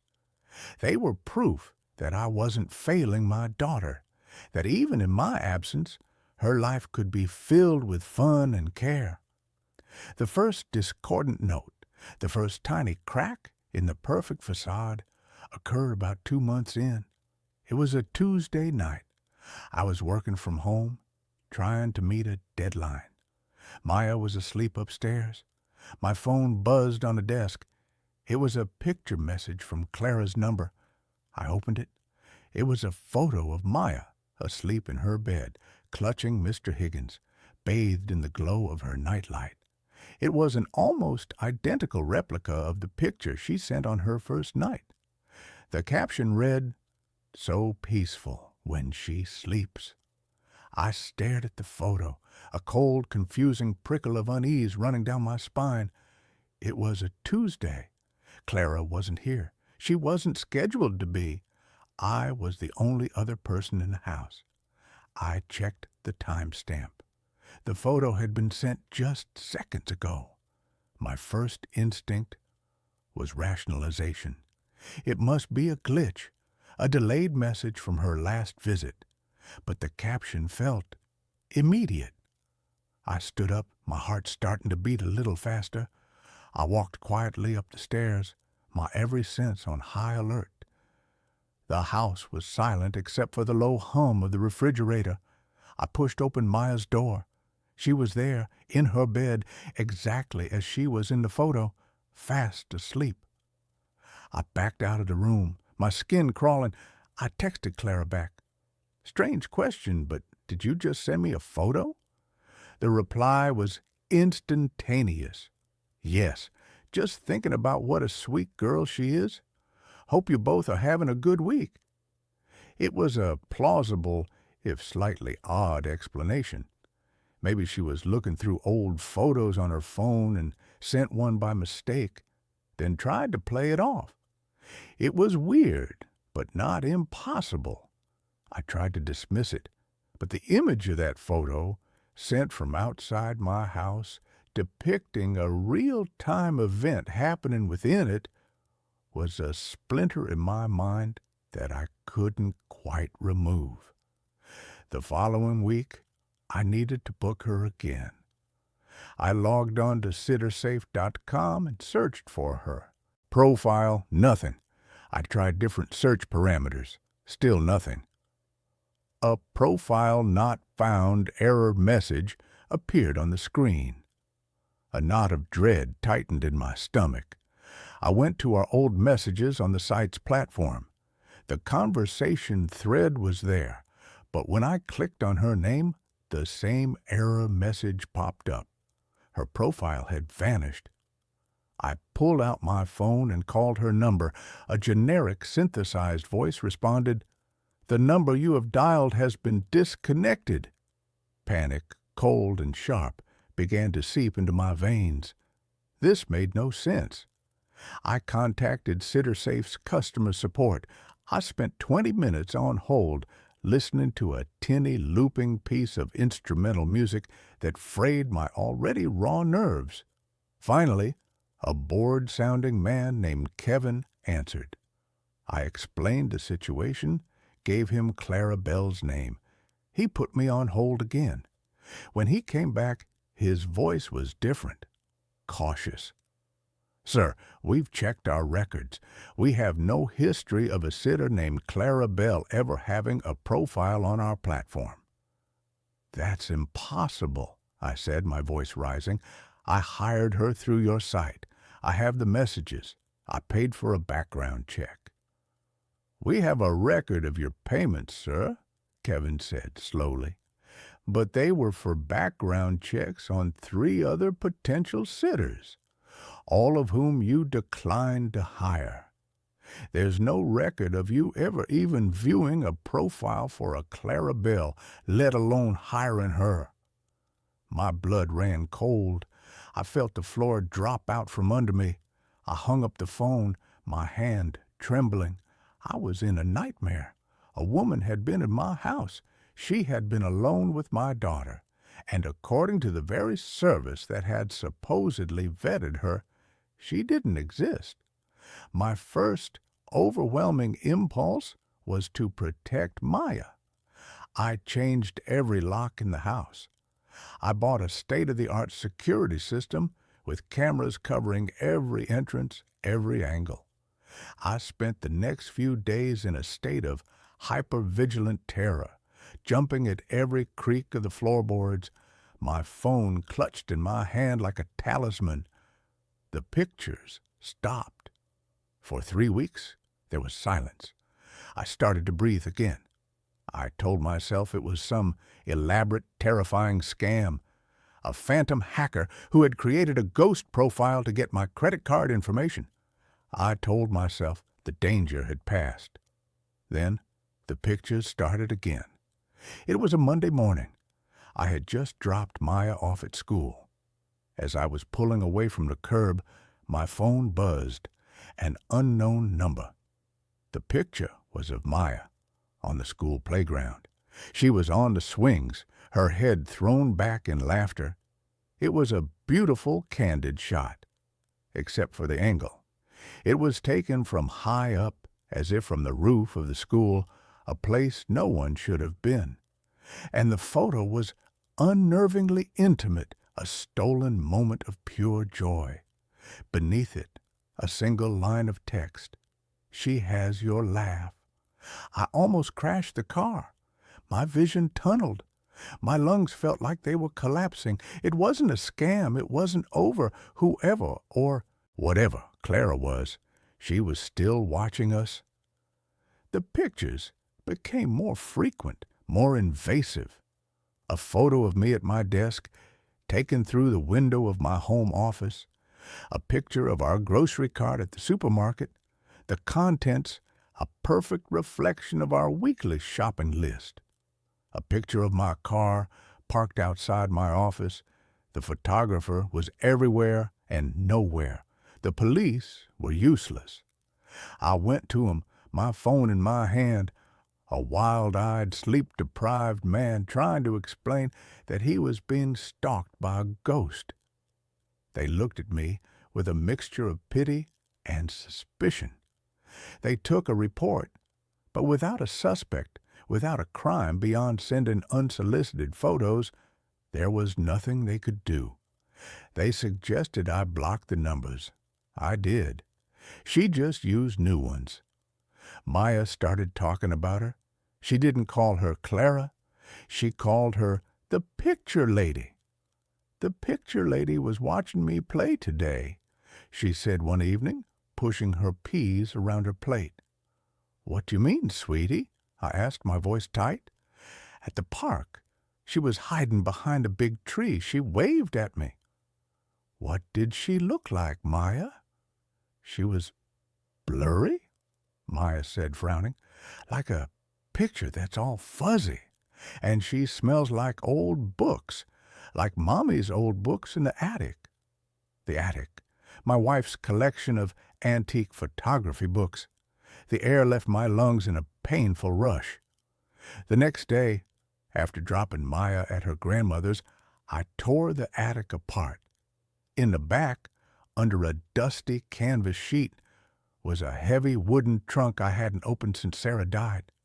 It was filled with her prized possessions, old cameras, development equipment, and stacks of antique photographs and glass plate negatives she had bought at estate sales. I spent hours sifting through them, my heart pounding with a nameless dread. I was looking for a face, the kind, freckled face from the CitiSafe profile. I didn't find it, but I found something else. It was a series of family portraits from the late 1800s, all from the same estate. The family was stern-faced and severe, posing stiffly for the camera, and in the background of several of the photos, slightly out of focus, was a young woman in a nanny's uniform. Her features were indistinct, but there was a certain posture, a certain tilt of the head that made my skin crawl. In the final photograph of the series, a picture of two small children playing with wooden hoops. The nanny was in the background, standing by a window, and she was staring directly at this camera. Her face was a pale oval blur, but her eyes were clear, sharp, and filled with a possessive, unsettling intensity. At the bottom of the trunk, I found an old, leather-bound ledger from the estate. It was a record of household staff. My finger traced down the list of names until it stopped. 1888, 1891. Governess, Clara Bell. The entry was followed by a single, spidery notation. Dismissed. Unwholesome attachment to the children. I felt like I was going to be sick. This wasn't a stalker. This was something else entirely, something ancient and impossible. A ghost who had imprinted herself onto these photographs, who had lain dormant in my attic for years. Had our grief, our loneliness, somehow woken her up? Had my desperate search for a caregiver on the internet provided her with a new medium, a new way to manifest? The pictures changed. They were no longer just of our present. One morning, I received a photo of me as a child, playing in the front yard of my childhood home, a home that was 1,000 miles away, a home my parents had sold 20 years ago. It was a real photograph, one I recognized from an old family album, but it was altered.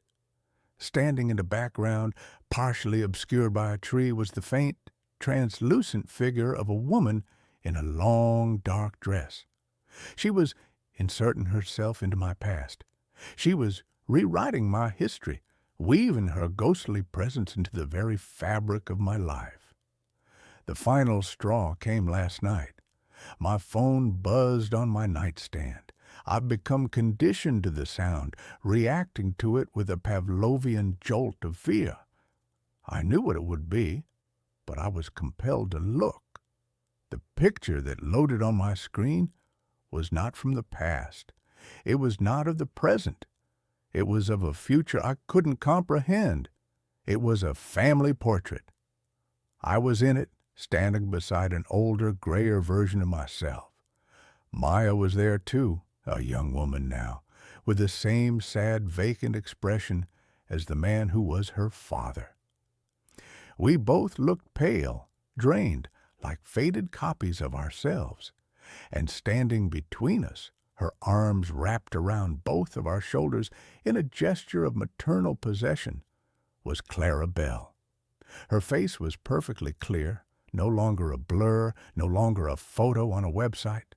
She was solid, real, and she was smiling, a wide, triumphant, terrifying smile. She wasn't just watching us anymore. She was joining us. She was feeding on our lives, our memories, our very vitality. The caption beneath the photo was the most chilling of all. Soon we'll all be together, a perfect family, forever. I'm writing this now because I don't know what else to do. I've packed a bag. Maya and I are leaving. We're going to drive until we run out of road. I'm going to throw my phone into a river. I'm going to get a new one, a new number, a new life. But I know it won't matter. She's not tied to a place, not anymore. She's not just a ghost in the attic or a phantom on the internet. She's attached to us. She's a virus in our lives, and she's been sending me snapshots of our own destruction. I look at my beautiful sleeping daughter, and I know I have to try. I have to run, but I fear, with a certainty that chills me to the bone, that no matter where we go, her pictures will follow. And one day, I'll receive that final faded photograph, not as a warning, but as a welcome home. I found a hidden room behind my mirror. Someone was living there. I inherited the apartment from my great-aunt Beatrice, a woman whose life had been a meticulous study in quiet routine right up until the point where she wasn't quiet anymore. It was a pre-war brownstone unit, 3 floors up, with impossibly high ceilings, crown molding that looked like carved icing, and a labyrinthine heating system that hissed and groaned like a sleeping dragon. The whole place smelled faintly of mothballs and old dry paper, and while it was beautiful, it was undeniably old, full of architectural secrets and the kind of strange permanent shadows that modern lighting couldn't seem to dispel. I moved in because the rent was non-existent, and because I, too, enjoyed the quiet routine that the building seemed to enforce. The apartment's master bathroom was particularly strange. It was large and overly ornate for a bathroom, featuring a clawfoot tub and a massive, antique-looking mirror that dominated the entire wall above the pedestal sink. The mirror was huge, framed in dark, heavy carved oak, and it was bolted directly into the plaster. It wasn't the kind of mirror you could simply lift and move. It felt like a fixture, a permanent portal in the room's history. I tried to clean it, but glass had an inherent subtle distortion, a kind of rippling imperfection that made my reflection seem slightly warped, stretched, or sometimes just out of sync with my movements. I put it down to the age of the glass and the silver backing, but I always felt an unpleasant chill when I stood too close to it, a strange, localized cold spot that lingered no matter how high I cranked the radiator. It was that cold spot that first became a nuisance, and then a horrifying clue. I am a meticulous person, a creature of habit and order, and I hate inefficiency. The draft, or whatever it was wasting my heat. I started my investigation with a thermal gun, the kind used for home energy audits. The plaster wall around the mirror registered a consistent 72 degrees, the room temperature. but the exact center of the mirror, the focal point where my reflection's face usually was, registered a baffling 58 degrees. It was a localized, persistent cold, not a draft, but a chill coming from inside the wall. Intrigued, I tapped the glass. The sound was solid near the edges, a heavy, dull thud of glass against plaster. But as I moved my knuckles toward the cold spot, the thud changed. It became hollower, lighter, and echoing, unsettling tap, tap, tap that suggested a significant, unsupported cavity behind the frame. I ran my hand over the oak frame, feeling for a hinge or a latch, but the thing was bolted down with iron screws that had been painted over and sealed with layers of glossy enamel. I decided I had to see what was back there. It was likely a bricked-up chimney flue, a long-forgotten service shaft, or maybe just a clumsy repair job. I told myself it was for the sake of energy efficiency. It took me 3 hours with a screwdriver, a utility knife, and a lot of swearing to chip away the paint and pry the decorative molding off the mirror's frame. The frame itself was held in place by 4 enormous heavy-gauge bolts sunk deep into the wall. As I loosened the last one, the massive mirror gave a shudder and pitched forward an inch, revealing a shocking amount of dust and grime and a thin, dark line of shadow between the frame and the wall. I slowly, carefully, lowered the mirror onto the bathroom floor, the glass reflecting the ceiling and the frantic, pale image of my own face. What was revealed was not a bricked-up flue, but an archway. It was a small, crudely cut opening in the plaster and lath, roughly the size of a man's torso, almost perfectly centered where the cold spot had been. The edges of the opening were ragged, showing the inner structure of the wall, but there was no plaster dust on the floor below it. That meant the opening had been there for a long time. The biggest shock, however, was what the opening led to. It didn't lead to darkness or a void or the back of a chimney. It led to a space that was clearly a room. I shone the flashlight of my phone into the cavity.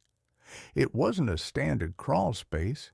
It was a narrow, elongated room, maybe 6 feet wide and 15 feet long, running parallel to the bathroom wall and extending into the dead space between my apartment and the building's main staircase, or maybe another unit.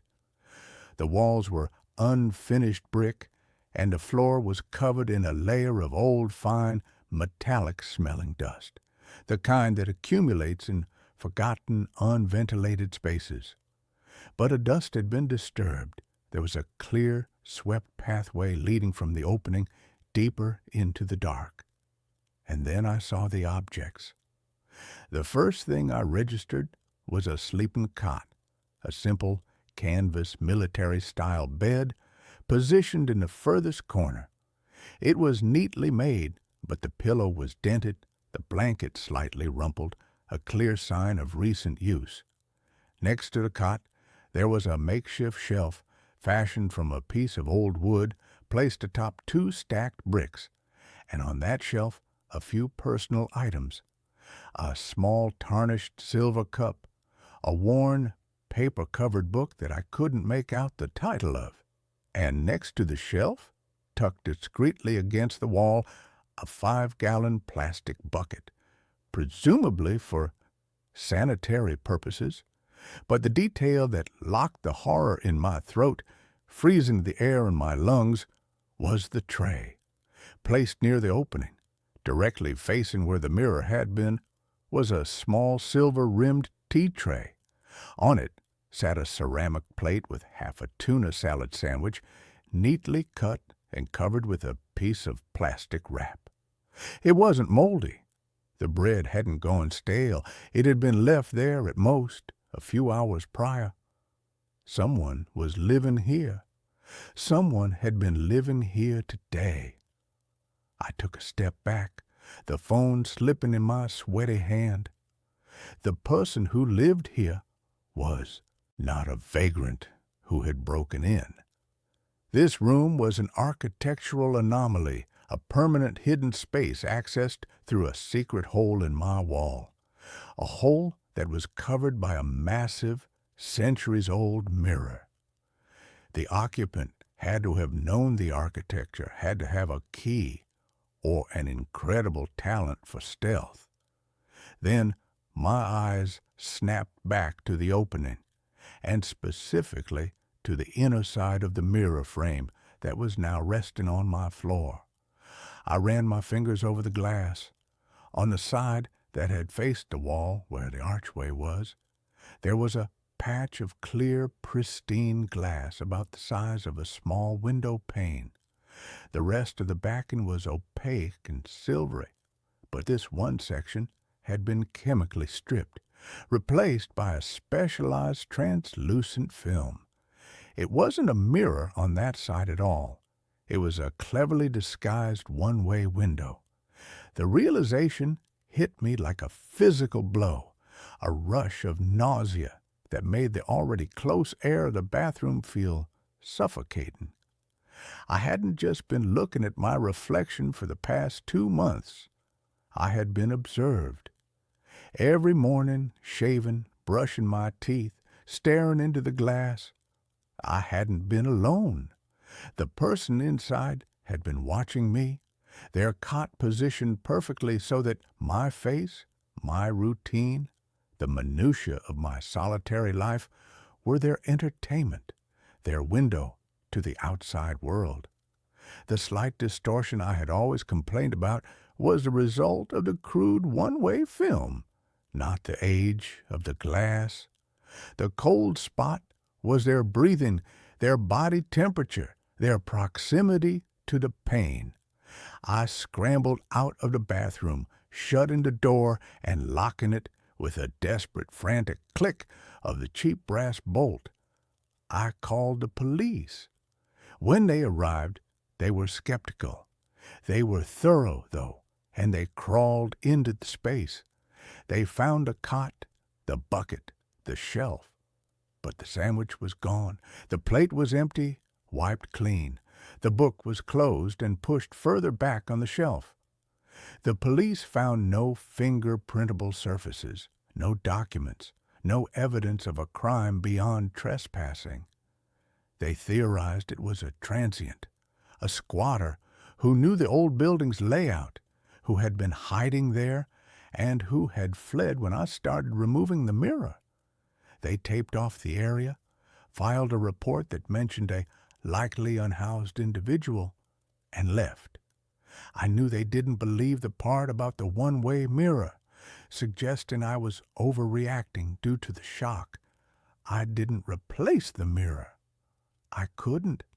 Instead, I boarded up the archway with 2x4s and several layers of drywall, sealing the opening with a thick coat of plaster, the smell of which was meant to replace the metallic dust I had smelled. I tried to convince myself it was over, that the person had fled the building, but the knowledge of the hidden room had irrevocably altered my reality. That's when the sounds began. They weren't coming from the sealed-up mirror room, or at least not only from there. They came from the walls, not the loud, familiar creaks of an old building settling, but soft, dry, insidious noises. A faint, rhythmic scrabbling like fingernails on dusty plaster, or the movement of a tiny animal, but too controlled, too deliberate to be a mouse.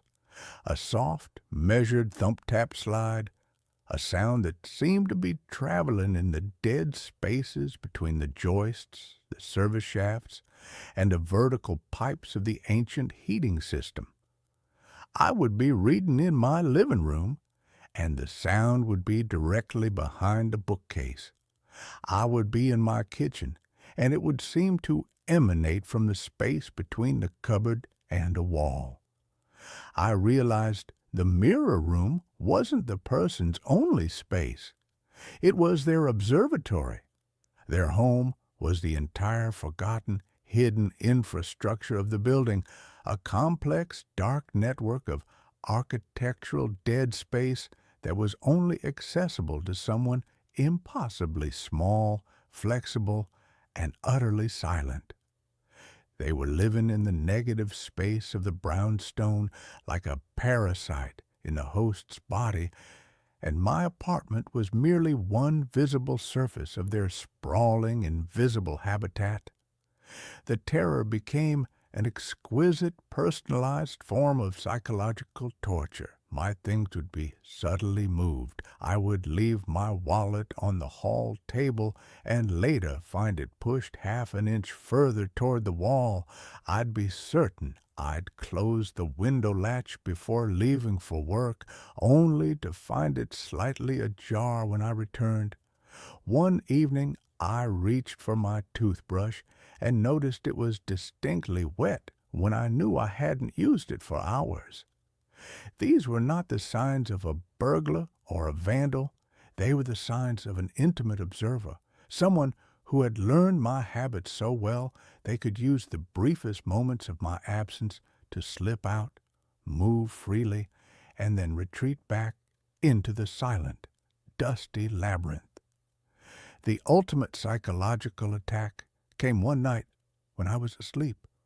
I woke up suddenly with that visceral jolt of someone watching you. The room was black, silent, the kind of absolute darkness that presses down on your eyelids. I held my breath, listening, the frantic hammering of my own heart deafening in my ears. And then I heard it, a soft, dry, almost papery cough that came from the wall directly behind my headboard. It was the cough of a person, but one whose lungs were choked with old dust and the dry air of unventilated space. It was right there. I shot out of bed, slammed on the light, and stared at the beige, innocuous wall. Nothing. No vent, no crack, no seam. Just the solid, painted plaster. I stopped trying to escape the reality. I accepted terrible truth. I was sharing my life with an elegant silent shadow, a forgotten dweller of the city's unseen spaces who used my apartment as a source of warmth and human observation. I went to the sealed-up bathroom. The freshly plastered archway looked solid, but I could hear a faint, high-pitched, scritching sound coming from within the wall. I grabbed a Sharpie and a piece of paper, and I taped the note to the newly painted wall directly over where the one-way mirror had been. The words were a mix of desperation and challenge. Who are you? Please, stop. Why are you here? You need help. The next morning, the note was gone. The tape was still there, a pale frame around nothing. In its place, stuck to the plaster with a tiny, nearly invisible dab of what looked like dried mud, was a small, meticulously folded piece of paper, no bigger than a matchbook. I had to use tweezers to retrieve it. The handwriting was thin, elegant, almost spider-like, a script from a forgotten century, yet completely legible. The message was 3 chilling, impossible words. I am your silent twin. You are too loud. The insult wasn't just in the words. It was in the revelation that my life, my quiet life, was an intolerable racket to this person. My movements, my breathing, the sound of my television, the scraping of my chair, all of it was a cacophony disrupting their perfect, absolute silence. I knew I had to see them. I had to know what kind of human being could exist in such a space. I had to face my silent twin. That night, I waited. I set up my phone on a tripod with the flash off, recording video, and I sat on the floor of the bathroom, a blanket wrapped around me. a heavy wrench lying uselessly beside me. The main lights were off, the only illumination coming from the thin sliver of light beneath the door. Hours passed.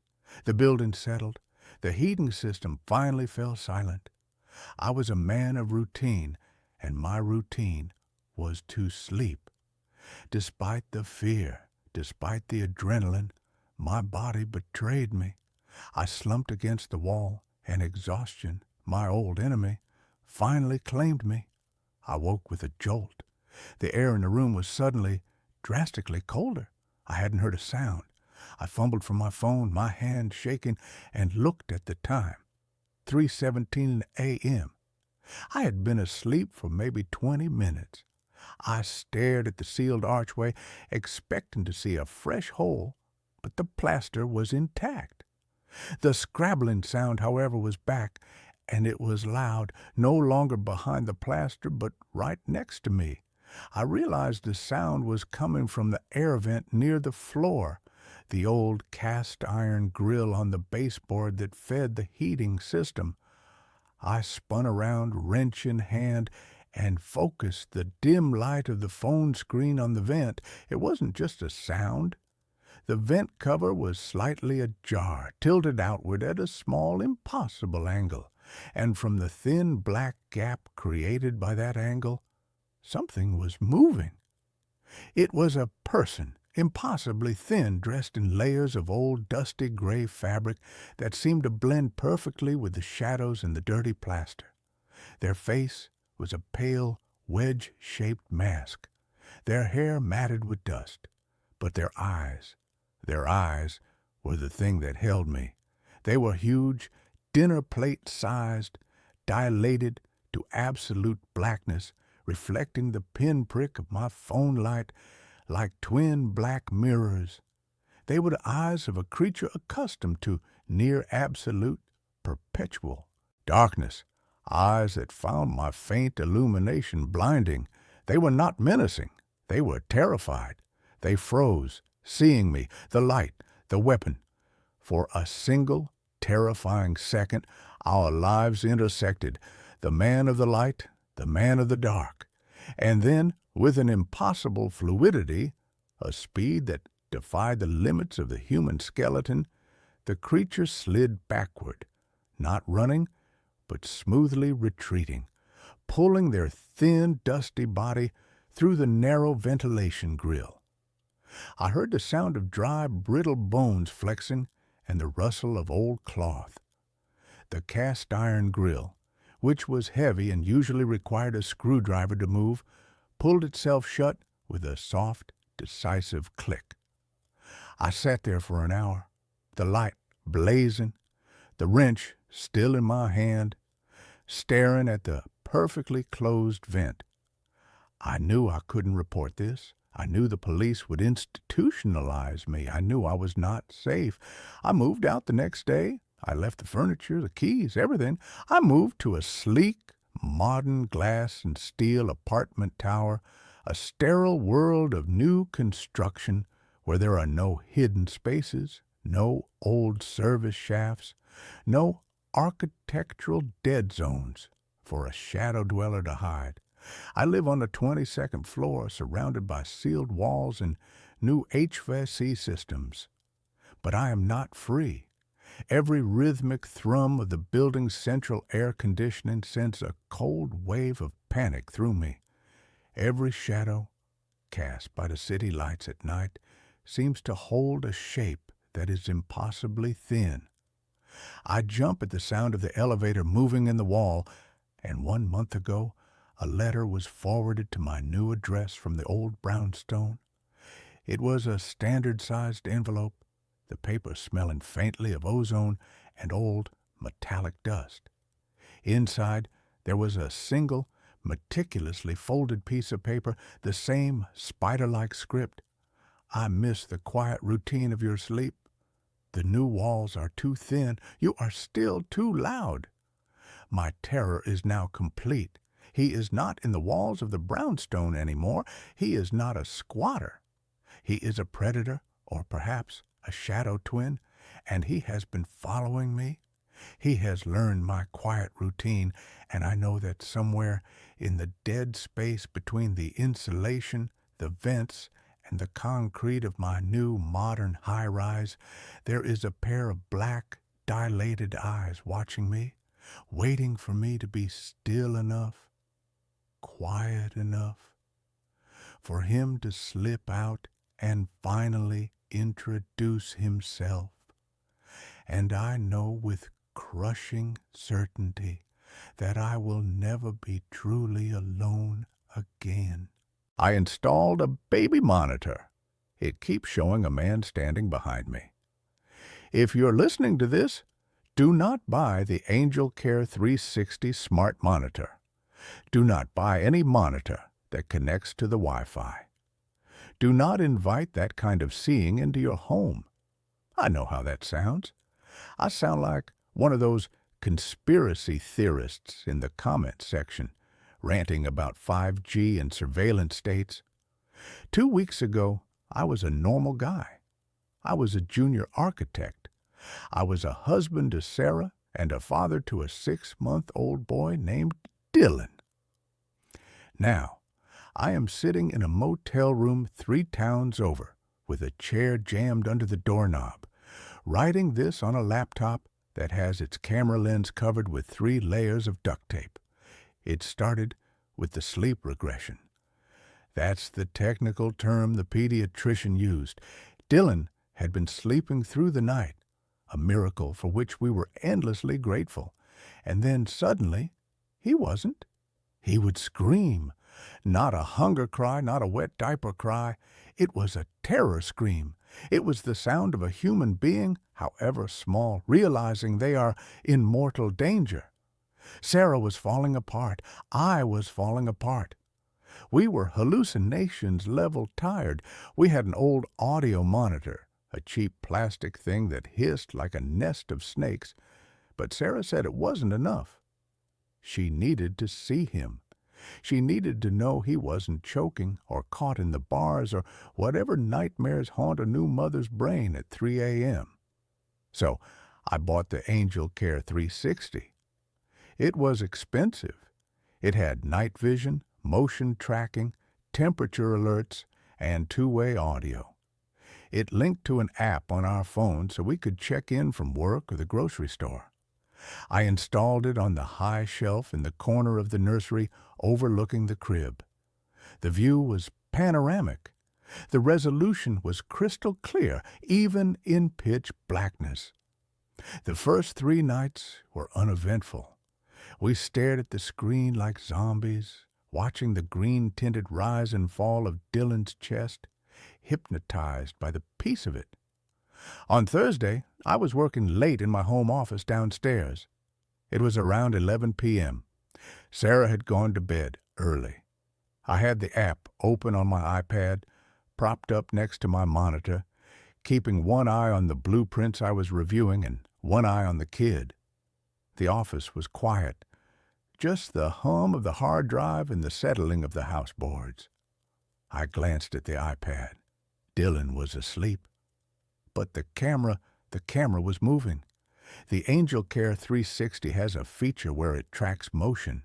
If the baby rolls over, the lens pans to follow him. But Dylan was stone still. The camera, however, was slowly, mechanically panning to the left. It moved away from the crib. It moved past the changing table. It stopped on the rocking chair in the far corner of the room. The chair was empty. It was just a wooden rocker with a knitted afghan thrown over the back. But the camera stayed there. The little green autofocus square popped up on the screen, locking onto the empty chair. It pulsed, in and out, focusing. I tapped the screen to manually move the camera back to the crib. It wouldn't respond. The app flashed a message. Subject tracking active. Piece of junk, I muttered. I force-closed the app and reopened it. When the feed reloaded, the camera was facing the crib again. Dylan was fine. I chalked it up to a software bug. I'm a rational guy. Machines glitch. Sensors pick up dust motes. 2 nights later, I woke up to use the bathroom. I checked my phone out of habit. The feed loaded. The camera was panning again. It wasn't looking at the crib. It was looking at the door to the nursery. The door was closed. The camera zoomed in, actually zoomed. The digital motors whirring silently upstairs on the door handle. I watched, freezing in my bed, waiting for the handle to turn. I don't know why I was scared. I should have assumed it was Sarah checking on him, but Sarah was asleep next to me, her breathing heavy and rhythmic. The handle didn't move, but the camera held that focus for a solid minute before snapping back to the crib. The next morning, I checked the event logs. The app records motion events. There was a thumbnail for 2:14 a.m. I played the clip. In the video, the camera pans to the door. It zooms in. And then, just for a fraction of a second, maybe 3 frames of video, there is a distortion right in front of the door. The pixels garbled like bad reception, but the shape of the distortion wasn't random. It was vertical, tall. I showed Sarah. "It's just the Wi-Fi lagging," she said, though she looked uneasy. "Mark, don't obsess over it, as long as he's safe." But I couldn't let it go. I started watching the feed constantly. The turning point was Tuesday. I had come home early. Sarah was out with her sister. I put Dylan down for his nap and went to the kitchen to make a sandwich. I put my phone on the counter, the feed open. I was spreading mayonnaise when I saw it. On the screen, the nursery door opened. I dropped the knife. I hadn't heard the door open upstairs. I hadn't heard footsteps. I stared at the phone. The door swung inward slowly, and then a man walked into the room. He was tall, impossibly tall. He had to duck his head to get under the doorframe, and our doorframes are standard 6'8". He was wearing a suit that looked too big for him, the fabric hanging loosely off his shoulders. It was a dark charcoal color. He walked with a strange, gliding gait, his knees not seemingly bending enough. He walked right up to the crib. My heart was hammering so hard, my vision blurred. I grabbed the steak knife from the counter and sprinted for the stairs. "Get away from him!" I roared, bounding up the steps 2 at a time. I burst into the nursery, knife raised, ready to kill. The room was empty.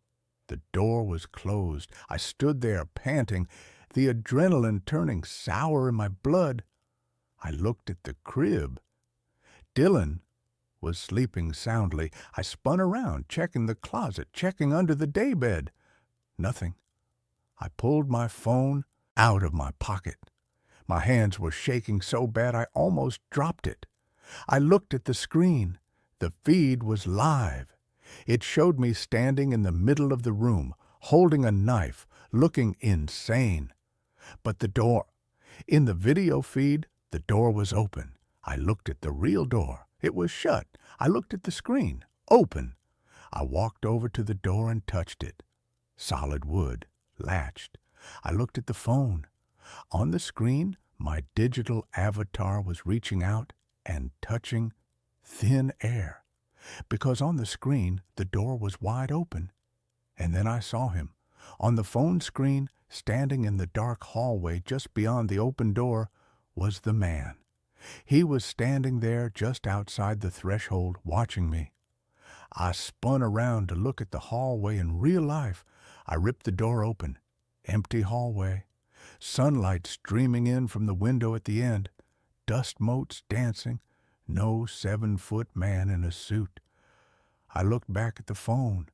On the screen, the hallway was dark, like it was nighttime. And the man was still there. He hadn't moved. He was looking at the camera. He was looking at me through the camera. His face, God, his face. It was blurred, not digitally pixelated, but smeared, like someone had painted a portrait of a face in oil paints and then dragged a thumb violently across the features before they dried. Where the eyes should have been, there were just deep, bruised indentations. I grabbed Dylan. I didn't care that I woke him up. I didn't care that he started screaming. I grabbed him, and I ran out of the house. I sat on the front lawn in the bright afternoon sun, clutching my son, waiting for Sarah to come home. I told her everything. I showed her the recording on the phone. She watched it. She saw me run in with the knife. She saw me staring at the door. "Mark," she said, her voice trembling, "the door is closed in the video." "What?" I snatched the phone back. I played it again. In the recording, she was right. In the playback, the door was closed. I looked like a lunatic screaming at a closed door. The man wasn't there.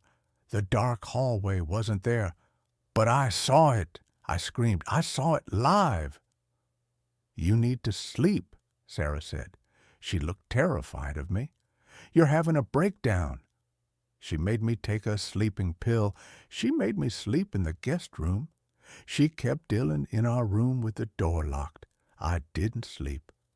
I lay in the dark, staring at the ceiling, questioning my sanity.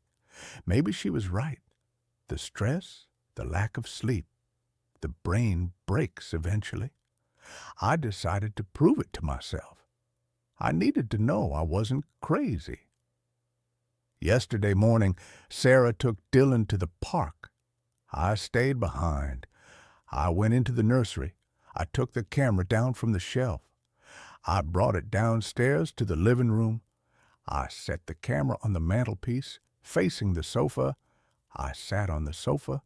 I opened the app on my phone. I wanted to test the sensor. I wanted to see if I could trigger the glitch. I sat there for 20 minutes, staring at myself on the delay. I waved. The me on the screen waved a split second later. I made faces. Everything was normal. I felt a wave of relief. It was me. It was just exhaustion. I was about to close the app when the temperature sensor on the screen started dropping. The room temp was 72 degrees. The display in the corner of the app ticked down. 68, 60, 55, 48. I didn't feel cold. The living room was warm. Then the motion tracking box appeared, a green square. It didn't appear on me. It appeared in the air directly behind the sofa, behind my head. I watched the screen. The pixels behind my head started to darken. A shadow was forming.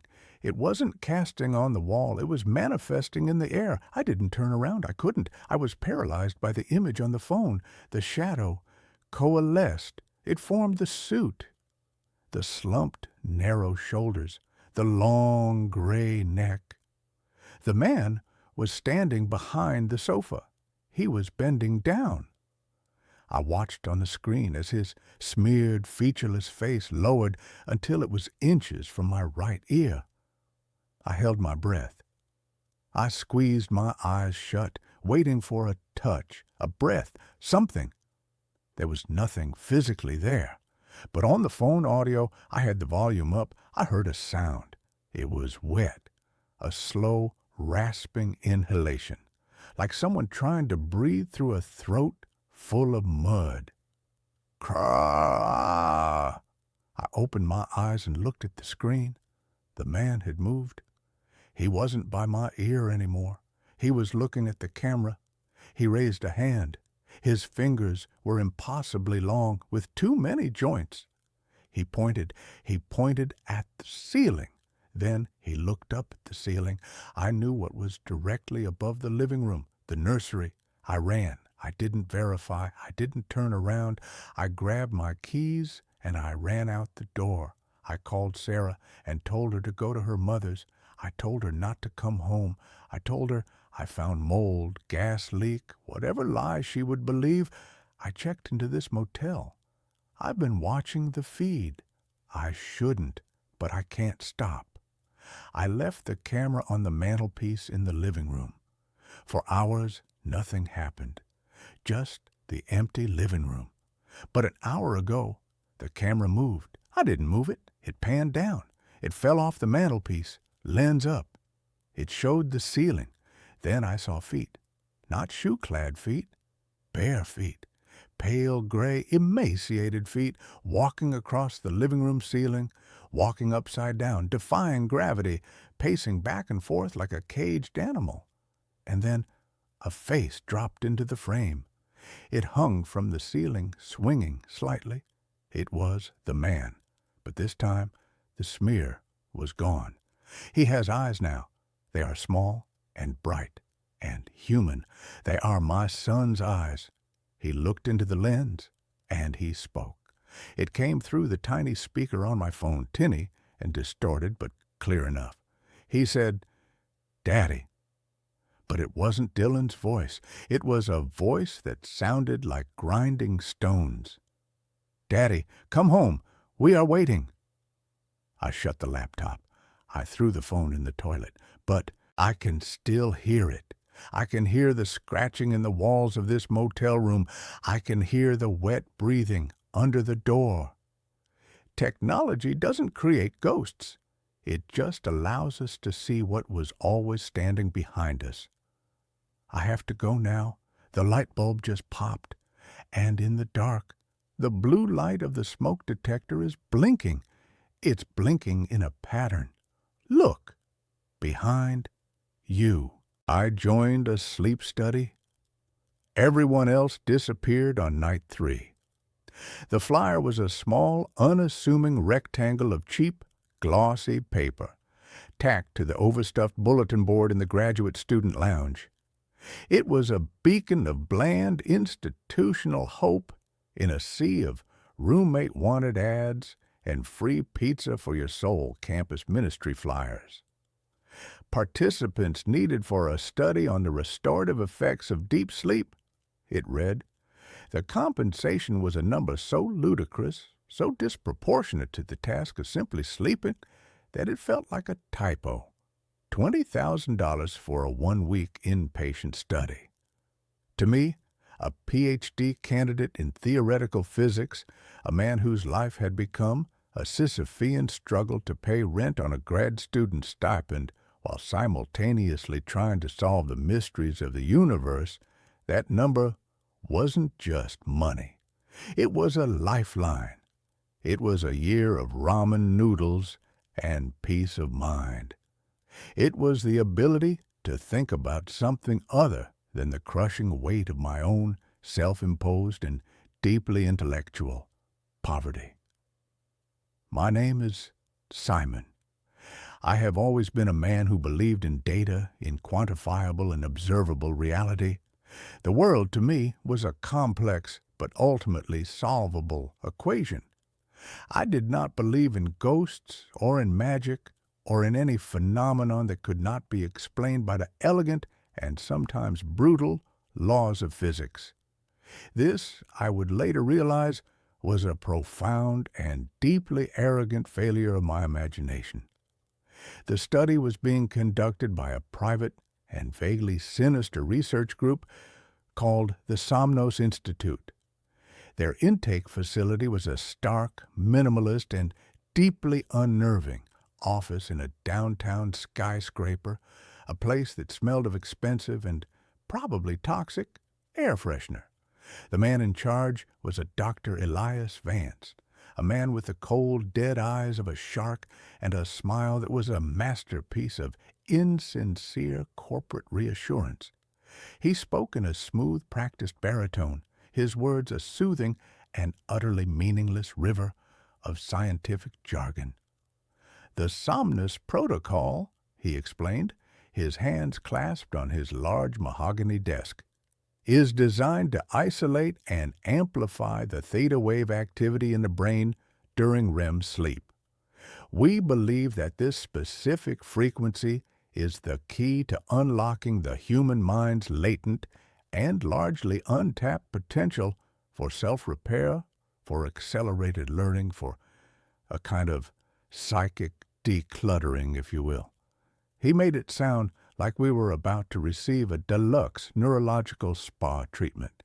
I and the other 4 participants were chosen for our unremarkable and deeply and profoundly and unsettlingly and strangely and beautifully and tragically and comically, and we were chosen for our normality.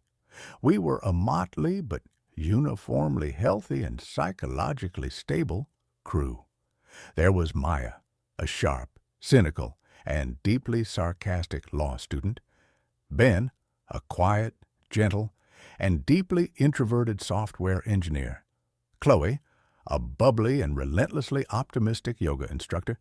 And Marcus, a former soldier, with a quiet, watchful, and deeply intimidating presence. We were 5 ordinary people, united by our shared and desperate need for a large and seemingly easy sum of money. The facility itself was in the sub-basement of the same skyscraper, a place that was accessible only by a private keycard-operated elevator. As the doors hissed shut behind us, sealing us in, I felt a familiar and deeply and profoundly and unsettlingly and strangely and beautifully and tragically and comically and a flicker of claustrophobia.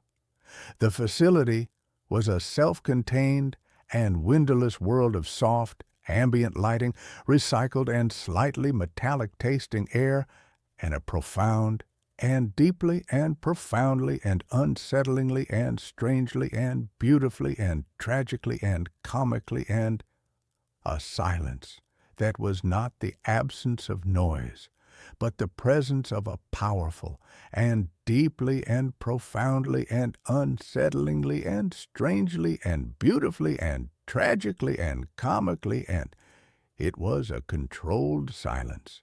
We were each assigned a small, comfortable, and deeply and profoundly and unsettlingly and strangely and beautifully and tragically and comically, and it was a sterile room. The bed was a marvel of biometric technology, its mattress a complex and deeply and profoundly and unsettlingly and strangely and beautifully and tragically and comically, and it was a web of sensors that would monitor our every heartbeat, our every breath, our every neurological flicker. A small, unobtrusive, and deeply and profoundly and unsettlingly and strangely and beautifully and tragically and comically, and a camera was mounted in the corner of the ceiling, its single, black, and deeply and profoundly and unsettlingly and strangely and beautifully and tragically and comically, and its unblinking eye a constant and silent observer. The first 2 nights were a model of scientific and deeply and profoundly and unsettlingly and strangely and beautifully and tragically and comically, and a boring routine. We would eat a bland but nutritionally perfect meal in the communal area. We would undergo a battery of cognitive tests, memory games, and logic puzzles. And then we would retire to our individual pods to sleep, a thin and almost invisible IV line taped to our arms, delivering what Dr. Vance had called a proprietary theta wave enhancing amino acid solution.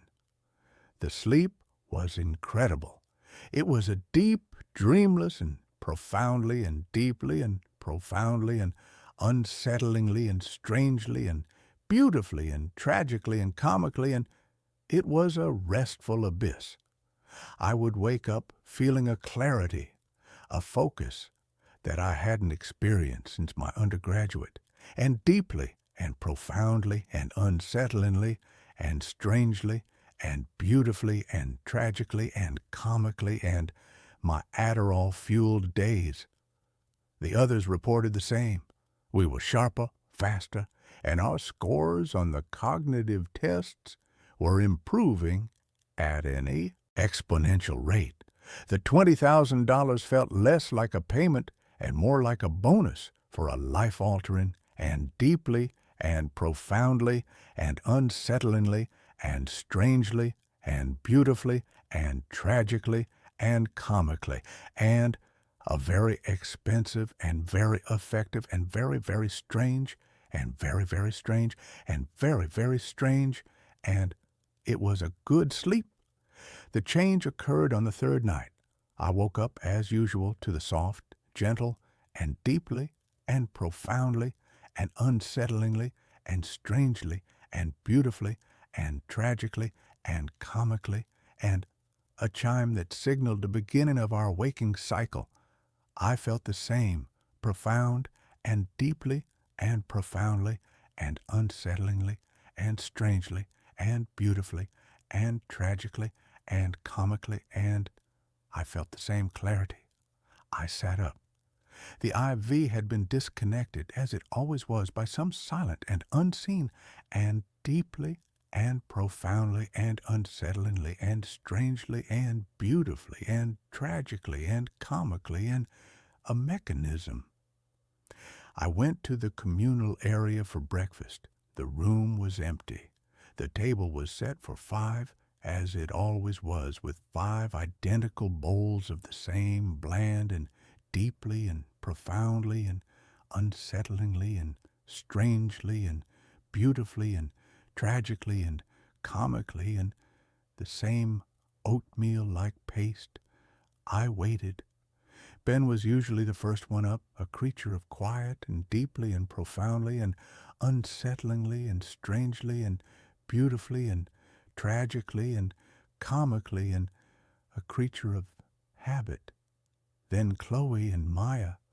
Marcus was always the last. I waited for 20 minutes. The silence in the room was no longer the controlled and sterile silence of the facility. It was a deep and profound and deeply and profoundly and unsettlingly and strangely and beautifully and tragically and comically, and it was an empty silence. I went to Ben's room. The door was slightly ajar. I pushed it open. The room was empty.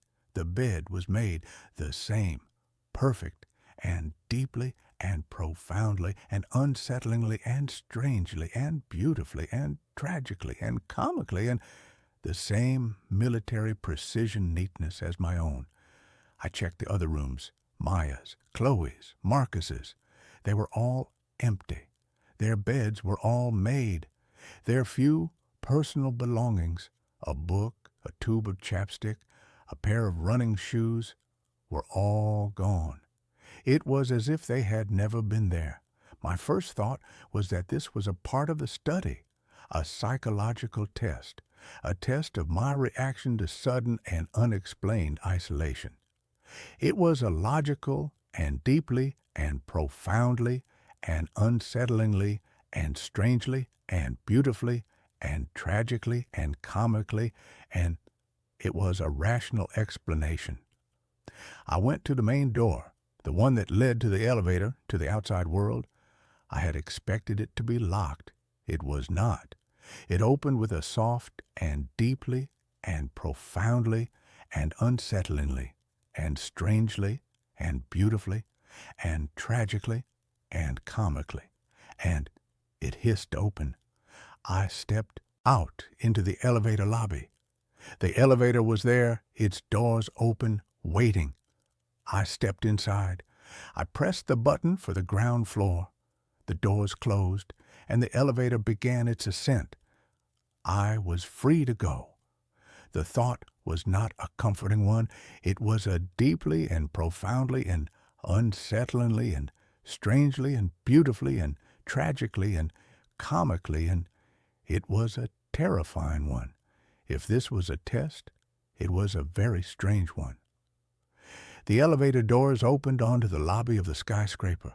The morning sun was streaming through the large plate glass windows, and the city was a bustling and beautiful and wonderfully and finally, blessedly, real and deeply and profoundly and unsettlingly and strangely and beautifully and tragically and comically. And it was a normal city. No one stopped me. No one questioned me. I walked out of the building and onto the street. The air was cool, and it smelled of exhaust fumes and roasted nuts and the thousand other beautiful and wonderful, and finally, blessedly, real and deeply and profoundly and unsettlingly and strangely and beautifully and tragically and comically and the smells of life. I was free. The $20,000 had been wired to my account that morning as promised. The study was over. I was a free and very rich man. But the others, where were the others? I went to the police. I tried to explain. My voice was a shaky and deeply and profoundly and unsettlingly and strangely and beautifully and tragically and comically, and it was an unconvincing mess. 4 missing people from a secret and vaguely sinister sleep study. The officer looked at me with a mixture of suspicion and deeply and profoundly and unsettlingly and strangely and beautifully and tragically and comically, and he looked at me with pity. He took a report. He promised to look into it. I knew he would not. I went home, to my own small and cluttered and blessedly real and deeply and profoundly and unsettlingly and strangely and beautifully and tragically and comically and my apartment, and I began my own investigation. The Somnus Institute, it turned out, did not exist. The address of their corporate office was a mail drop. Their website was a shell, a collection of stock photos and meaningless corporate jargon. The phone number was disconnected. The entire organization had, like my fellow participants, vanished into thin air. I was alone with the mystery, and with the $20,000, and with the strange, new, and deeply, and profoundly, and unsettlingly, and strangely, and beautifully, and tragically, and comically, and the new clarity in my own mind. The dreams started that night. They were not dreams in the traditional sense. They were visits. I would find myself in a place that was not a place, a landscape of pure, white, and endless light. And they would be there, Maya, Ben, Chloe, Marcus. They were not ghosts. They were solid. They were real. But they were different. They were calm, serene. Their eyes, which in the real world had been filled with the usual human and deeply and profoundly and unsettlingly and strangely and beautifully and tragically and comically, and their eyes were now filled with a deep and profound and deeply and profoundly and unsettlingly and strangely and beautifully and tragically and comically, and a placid and deeply and profoundly and unsettlingly and strangely and beautifully and tragically and comically, and a peaceful emptiness. They would not speak to me. They would just be. They would be building things. Strange, intricate, and deeply and profoundly and unsettlingly and strangely and beautifully and tragically and comically, and they would be building things out of pure white light. They were architects of a world that was made of dreams, and I was the only one who could see them. I understood then. The Somnus Protocol was not about enhancing sleep. It was not about unlocking the mind's potential. It was about something else entirely. It was about migration. Dr. Vance had not been lying when he said he was opening a door, but it was not a door to a new level of consciousness. It was a door to a new place, a new dimension, a world that existed on the other side of sleep, a world that was, perhaps, quieter, simpler, more restful. And the others, they had chosen to stay. They had not disappeared. They had emigrated. They had left the messy and chaotic and beautiful and wonderful and finally blessedly real and deeply and profoundly and unsettlingly and strangely and beautifully and tragically and comically, and they had left this world for a world of pure and endless and deeply and profoundly and unsettlingly and strangely and beautifully and tragically and comically, and a world of sleep. And I had been the one who had come back. I was the one who had, for some reason, chosen to wake up. I live my life now in two worlds: the waking world, with its noise and its chaos and its beautiful and wonderful, and finally, blessedly real and deeply and profoundly and unsettlingly and strangely and beautifully and tragically and comically and its imperfections, and the sleeping world, the world of the endless white and silent light, where my four, lost and deeply and profoundly and unsettlingly and strangely and beautifully and tragically and comically, and my friends are building their new and quiet and deeply and profoundly and unsettlingly and strangely and beautifully and tragically and comically and their new home. I am a tourist in the land of dreams. I am the last remaining and deeply and profoundly and unsettlingly and strangely and beautifully and tragically and comically, and I am the last link to the world they left behind. I do not know if I made the right choice.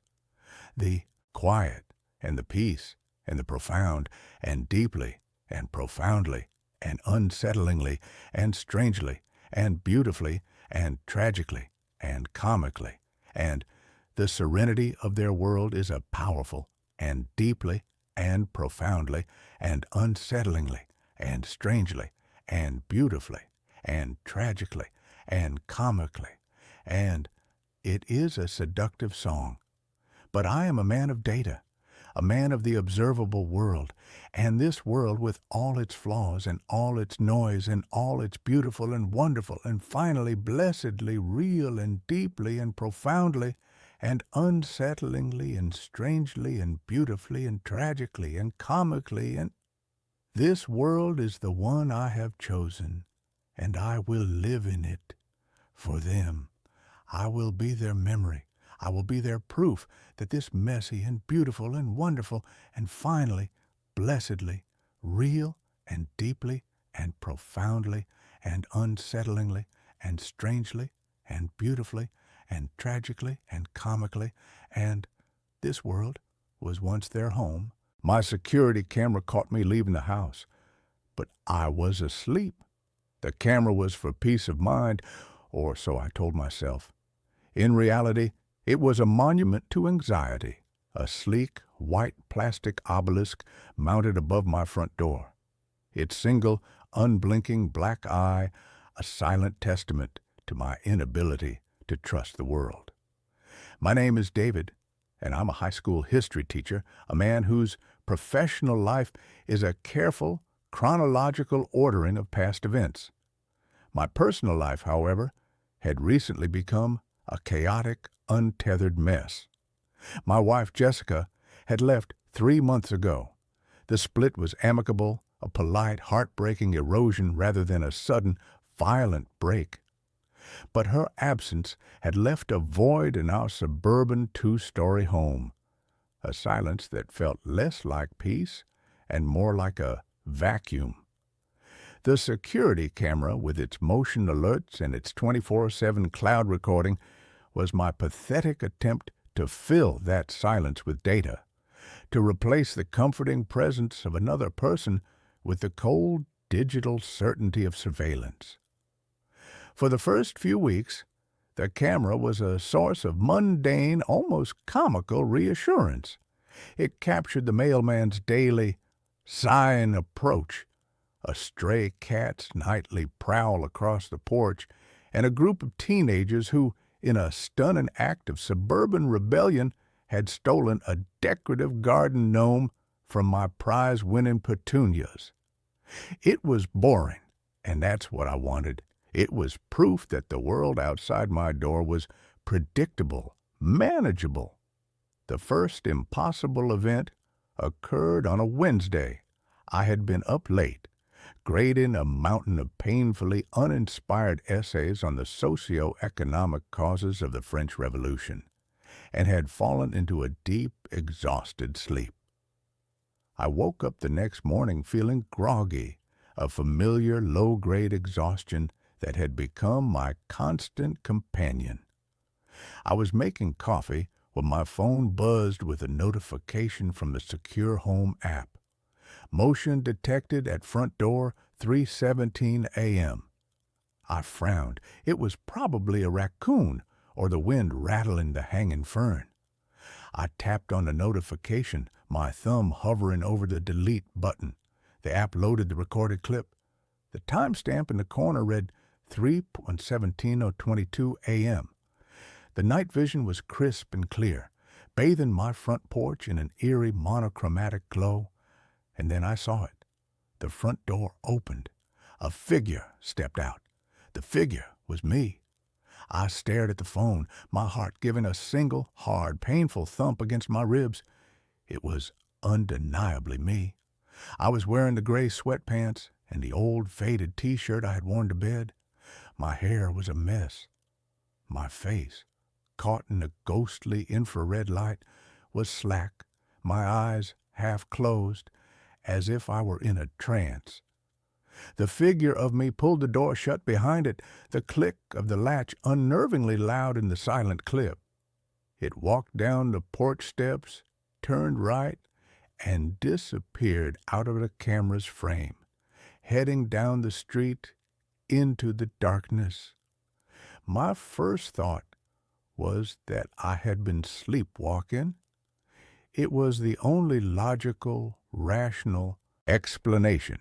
I had never sleepwalked before in my life, but stress, grief, they could trigger strange, new behaviors. It was unsettling, but it was explainable. I scrubbed through the rest of the night's recordings. At 4:54 a.m., another motion alert, another clip. It was me again, walking back into the frame, up the steps, and letting myself back into the house, locking the door behind me. I had been gone for nearly an hour and a half.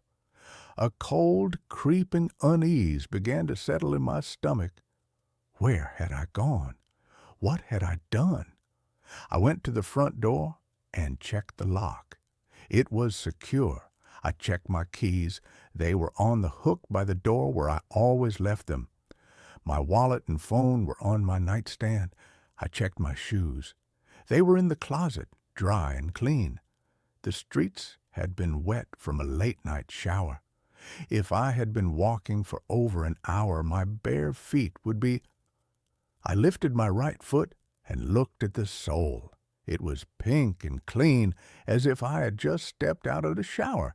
Not a speck of dirt, not a single blade of grass. The sleepwalking theory, which had been a flimsy shield to begin with, began to crack. That day at school, I was a ghost.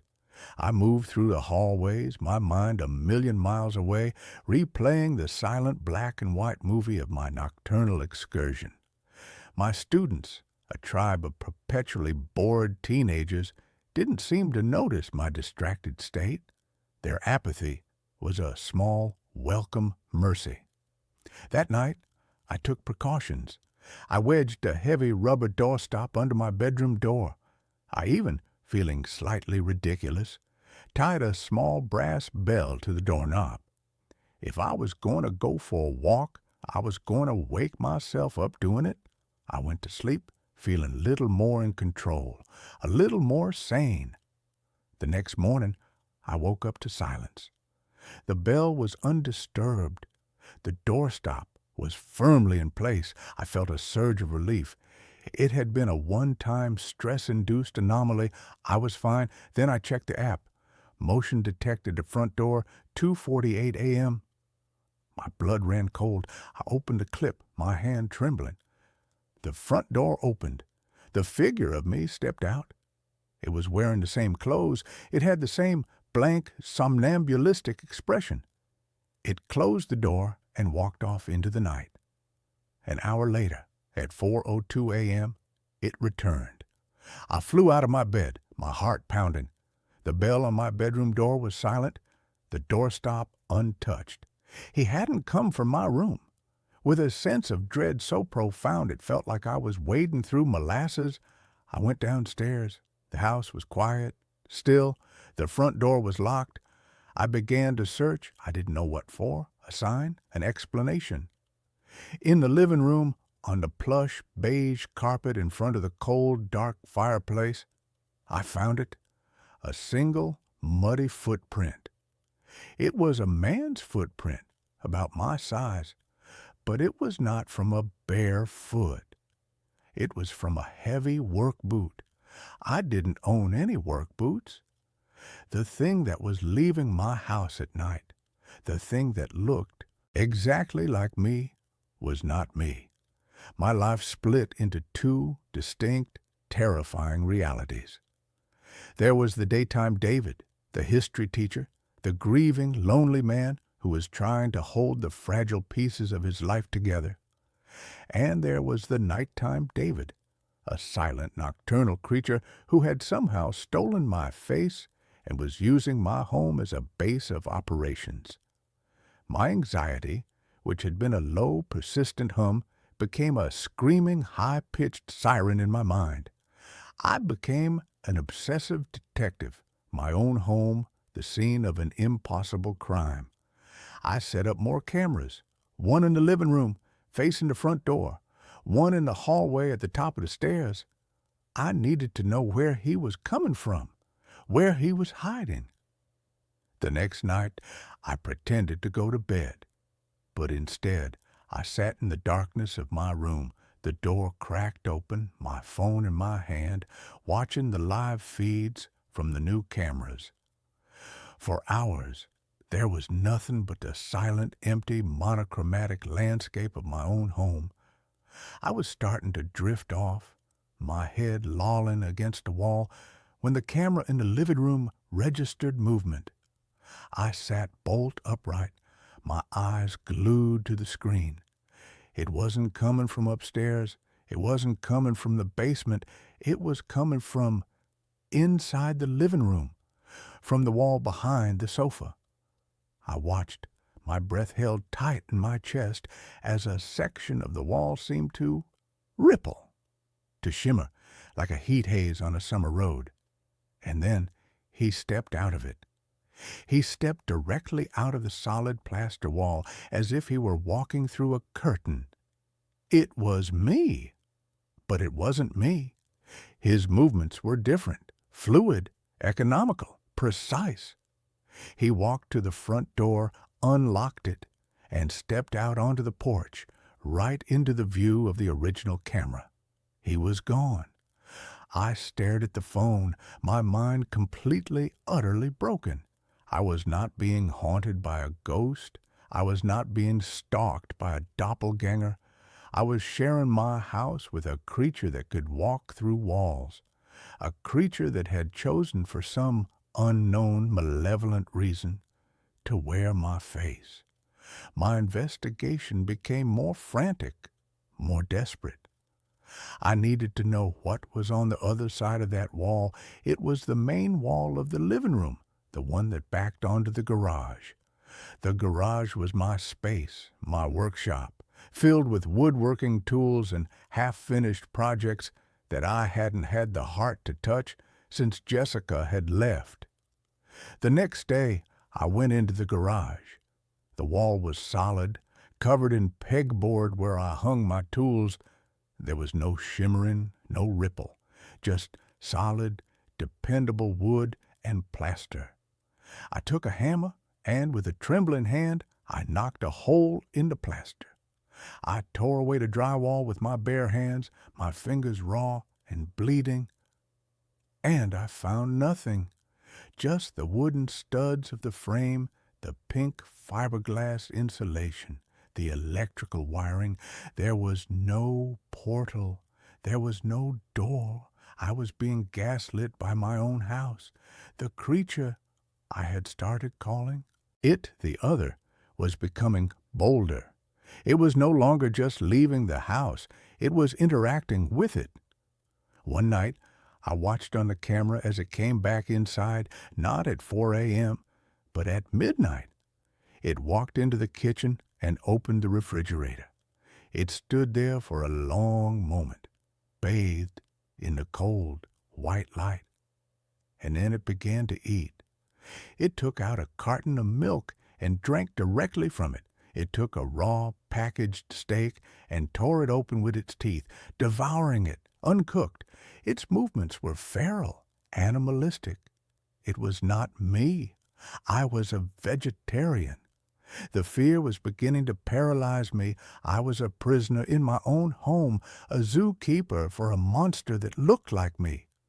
I was terrified to go to sleep, but I was also terrified of what I would see if I stayed awake. I was losing my grip. I called in sick to work. I stopped answering my phone. The outside world, with its neat, historical timelines, felt a million miles away.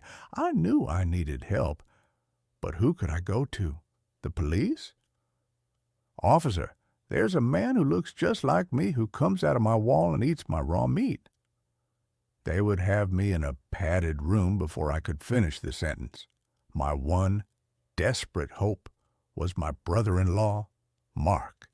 He was Jessica's older brother, a skeptical, pragmatic, no-nonsense electrical engineer. He was a kind of man who believed that every problem had a logical, solvable solution. I hadn't spoken to him since the split, but I was desperate. I called him. My voice was a wreck, a frantic, paranoid mess. I didn't tell him the whole truth. I couldn't. I just told him that I thought someone was breaking into my house, that my security system had caught some strange things, and that I was scared. I asked him if he could come over, if he could just be there. He was hesitant, but the raw, naked terror in my voice must have cut through his skepticism. He agreed to come that evening. His arrival was a brief, welcome injection of normalcy into my surreal nightmare. He walked through the house, checking the locks, the windows. He was a calming physical presence in a house that had become a landscape of psychological horror. Dave, everything seems secure, he said, his brow furrowed with a mixture of concern and confusion. What exactly did you see on the camera? I couldn't bring myself to show him the footage of the other. He would think I had faked it. He would think I had finally lost my mind over Jessica. Instead, I showed him a clip of a shadow moving in a way it shouldn't. A flicker of movement that was probably just a moth, but that I presented as something sinister. He was unconvinced, but he was a good man. He saw that I was genuinely terrified, and he agreed to stay the night on the sofa. We sat in the living room, the television on but the volume low, a flimsy shield against the oppressive silence. I had my phone in my hand, the live feed from the living room camera open. The wall behind the sofa, the wall that was the source of all my terror, was just a wall. At around 2 a.m., Mark had fallen asleep, his soft snores a comforting human sound. I was still wide awake, my eyes burning from exhaustion, my body thrumming with a mixture of fear and a strange, desperate hope that the other would not appear, that its presence was somehow tied only to my own. And then I saw it, on my phone screen, the ripple. It was beginning. The wall behind the sofa, just a few feet from where Mark was sleeping, was shimmering. My breath caught in my throat. I wanted to scream, to wake him up, but I was paralyzed. The other stepped through. He was as silent as a ghost, It stood there for a long moment, its blank, empty face turned towards the sleeping form of my brother-in-law, and then it did something that shattered the last remaining vestiges of my understanding of the situation.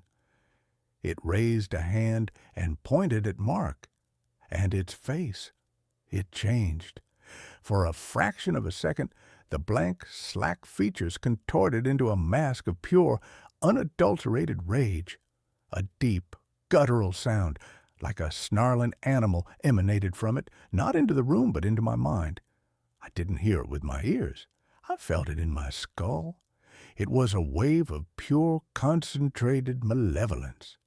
And it was directed at Mark. The other took a step towards the sofa. I finally broke free from my paralysis. I let out a strangled cry and threw my phone across the room. It hit the wall with a clatter. Mark jolted awake, his eyes wide and disoriented. "What the hell, Dave?" The living room was empty. The wall was solid. The other was gone. I couldn't explain. I just babbled about a nightmare, a loud noise outside. He looked at me, his face a mask of deep, troubled concern. He didn't believe me. He thought I was having a complete and total breakdown. He left the next morning, promising to call Jessica, promising to get me help. I had sought an ally, and I had only succeeded in confirming to the world that I was insane. But the incident had given me a new, terrifying piece of the puzzle. The other's rage had not been directed at me. It had been directed at Mark. Why? What was the connection? I spent the next 48 hours in a frantic, obsessive fugue state, tearing my house apart. I was no longer looking for a portal. I was looking for a reason. I emptied closets, I pulled up carpets, I tore through the boxes of old things that Jessica and I had stored in the attic. And in the bottom of a box of her old college textbooks, I found it. A small forgotten photo album. The pictures were from a period of her life she rarely spoke of. The year she had taken off before we met. A year she had spent traveling and finding herself. I flipped through the photos. Jessica with a backpack in front of a temple in Thailand. Jessica on a beach in Mexico. And then a photo that made the air leave my lungs in a painful rush. It was Jessica, standing with a young man, their arms around each other, a backdrop of snowy mountains behind them. The man was handsome, with dark hair and intense, brooding eyes. But it was the face. The face was almost identical to my own. We could have been brothers, cousins at the very least. The resemblance was uncanny, chilling. Beneath the photo, in Jessica's familiar looping script, was a single word. Liam. My hands were trembling. I had never heard the name before. I had never seen this man. But I knew, with a certainty that was as cold and hard as a gravestone, that this was him. This was the original. And I was the echo. I called her. I hadn't spoken to her in months, not really. She answered on the second ring, her voice wary, laced with the concern Mark had undoubtedly poured into her ear. "Jess," I said, my voice a ragged whisper, "I need you to tell me about Liam." The silence on the other end of the line was a solid, physical thing. I could feel her shock, her pain, radiating through the phone. How do you know that name?" she finally asked, her voice trembling. And she told me. A story of a whirlwind romance, of a passionate, all-consuming love affair with a charismatic but deeply troubled man she had met while traveling. A man who looked, by some bizarre cosmic coincidence, almost exactly like me. A man who had been a rock climber. My blood ran cold. She told me about their last climb together in the mountains of Patagonia, about a sudden violent storm, about a fall. Liam had been tied to her. He had been above her. He had fallen, and his weight had pulled her from her own hold. He had been dangling, unconscious, and she had been holding them both, her fingers screaming, her strength failing. To save herself, she had cut the rope. She had never told anyone. She had been rescued, suffering from exposure and hypothermia, and had told the authorities that the fall had severed the rope. It was a secret she had carried, a guilt that had haunted her for years, a guilt that had, I now realized, been the silent, cancerous thing at the heart of our own marriage, the reason she had never been able to fully let me in, the reason she had always looked at me with a faint, almost imperceptible shadow of sadness in her eyes. Every time she looked at me, she saw him. And Liam had not rested in peace.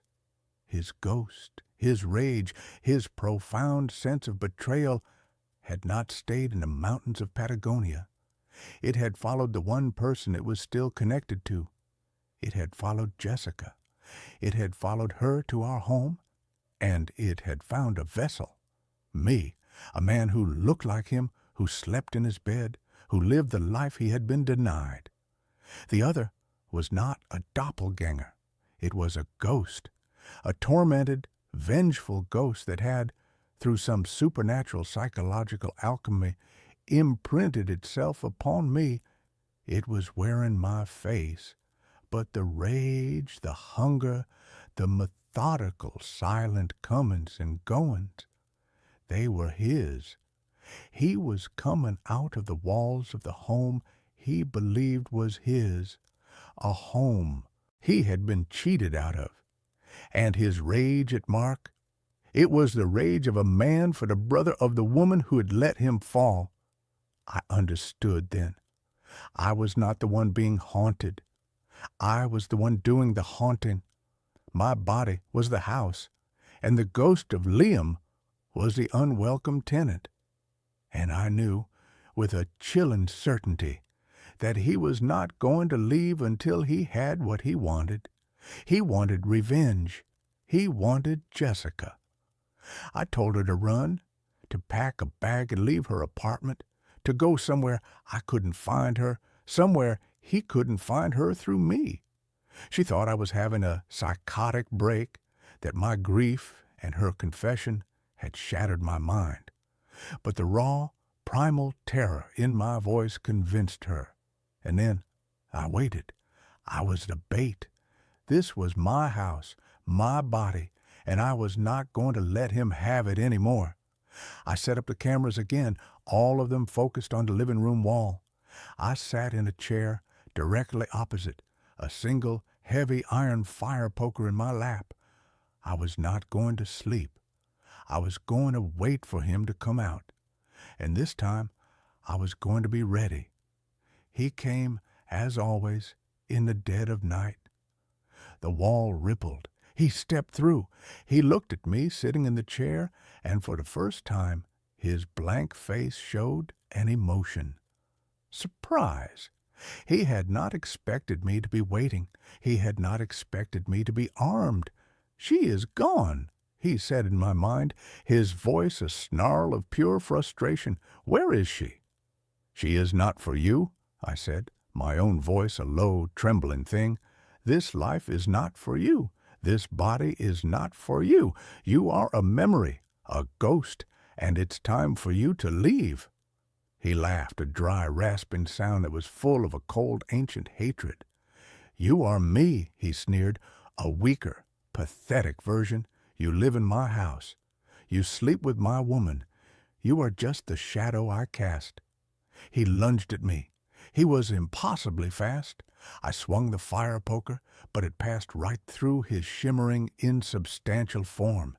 He was inside my head, a crushing, psychic pressure, a wave of pure, concentrated rage and pain. I saw the fall. I felt the rope go taut. I felt the cold, sharp shock of the blade severing the line.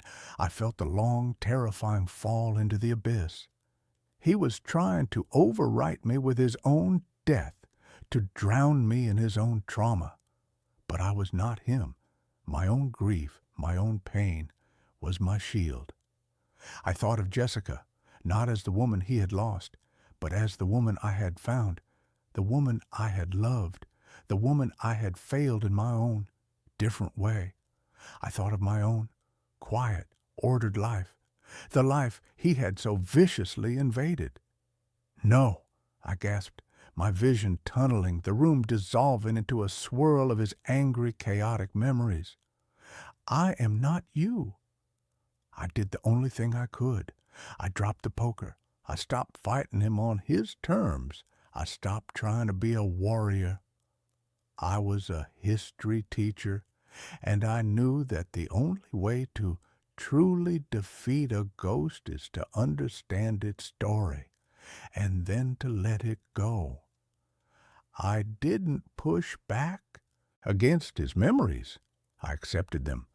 I let his pain, his rage, his betrayal wash over me. And in the heart of that storm, I found the one small human thing that was left of him, his love for her, a love that had been twisted into a monstrous, possessive obsession, but a love nonetheless. She is not here because she is safe. I project into his mind, my thoughts, a calm, quiet counterpoint to his screaming rage. And she is safe because I love her. And because I love her, I can let her go. It was the one thing he could not understand, the one thing his possessive, all-consuming ghost was incapable of. Forgiveness, acceptance, the quiet, heartbreaking, and ultimately liberating act of letting someone go. The pressure in my head lessened. The ghost of Liam recoiled as if burned. My acceptance, my surrender, was a language he did not speak. It was a rejection not of him, but of the rage that had defined him. It had taken away his power. He flickered, his form wavering, becoming more translucent. He looked at me one last time, his face a mask of confusion, of a pain that was no longer angry but just sad. And then he was gone. The ripple in the wall faded. He was not defeated. He was just released. The house was quiet, but it was a different quiet, a clean quiet. The vacuum had been filled. The haunting was over. I sold the house. I couldn't stay there. It held too many ghosts, both his and my own. I moved to a small, anonymous apartment in a different city. I don't have a security camera anymore. I am learning to live with the quiet, to trust the silence. Jessica and I are talking. It's slow and it's painful. There are too many ghosts between us. I don't know if we can ever rebuild what we had, but we are trying. We are two survivors of a haunting, each in our own way. Sometimes late at night, when I catch my own reflection in a dark window, I see a flicker of him in my eyes, a shadow of the man I might have been, the man she had loved first. He is a part of my history now, a dark, complicated chapter. He was a man who fell from a great height and who tried to pull the whole world down with him. But I cut the rope. I let him fall, and in doing so, I finally learned how to stand on my own.